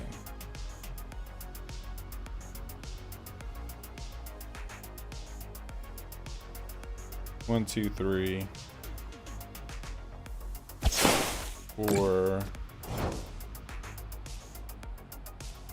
5.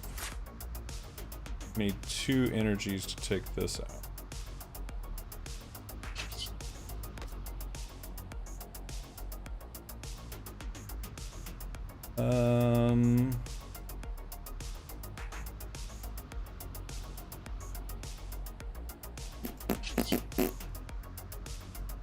I don't have anything. I don't have any energies in. Retreat this.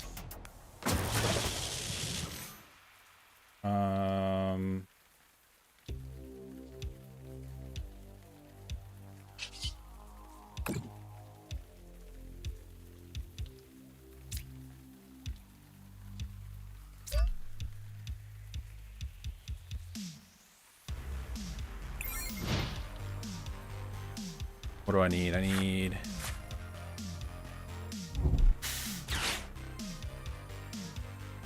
Could use a Mew. I don't have a Mew. Maybe the shop has a Mew. Anyone at the shop? Is there a Mew EX in the dig box? I don't think there is. I think I looked last night and there wasn't.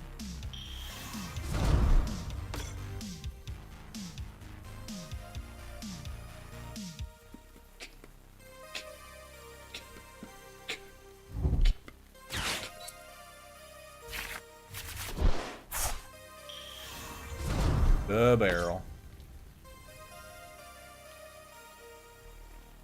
This is going to do 220. Need a boss.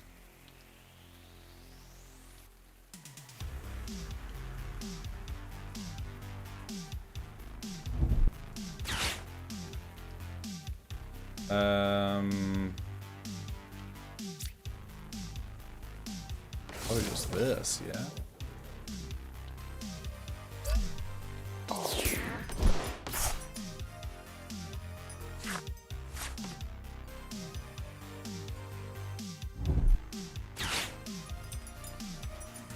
Need a boss's orders.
So close. Now, whatever he puts up should be a counter.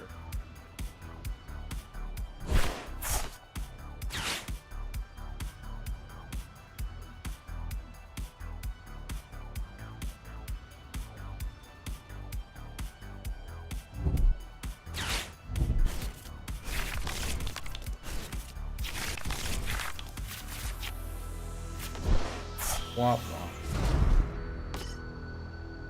Okay, okay.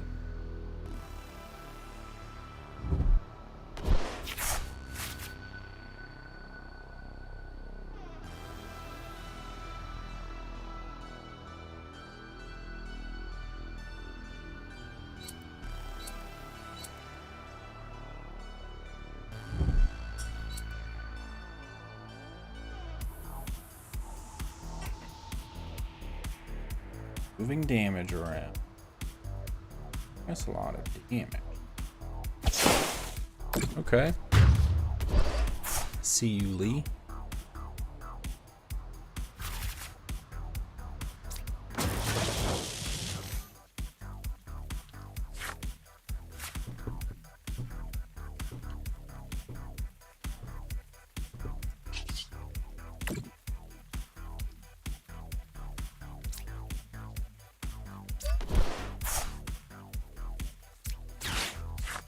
See.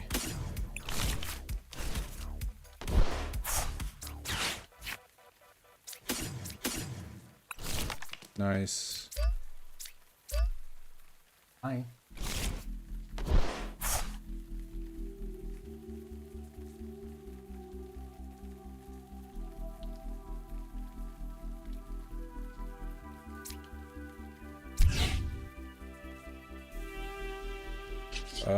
Fleet-footed. This is where I need Mew.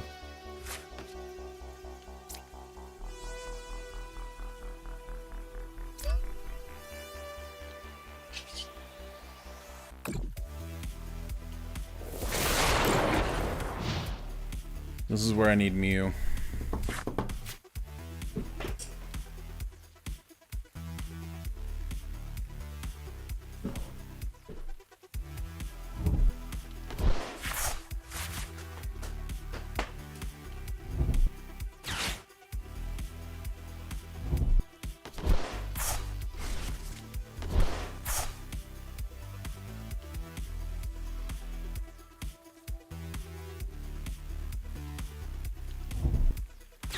Oh, what are we bossing up?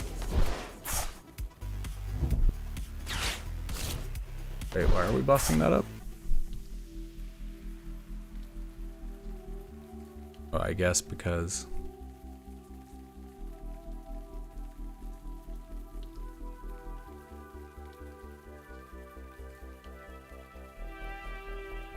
Wait, why are we bossing that up?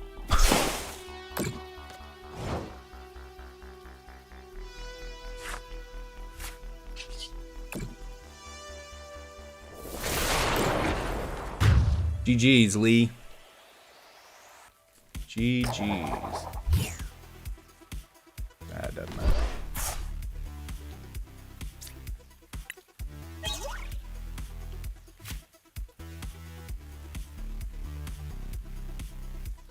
All right. It was a good stream today. I'm heading off to the shop. Thanks everybody for hanging out. And we'll see everybody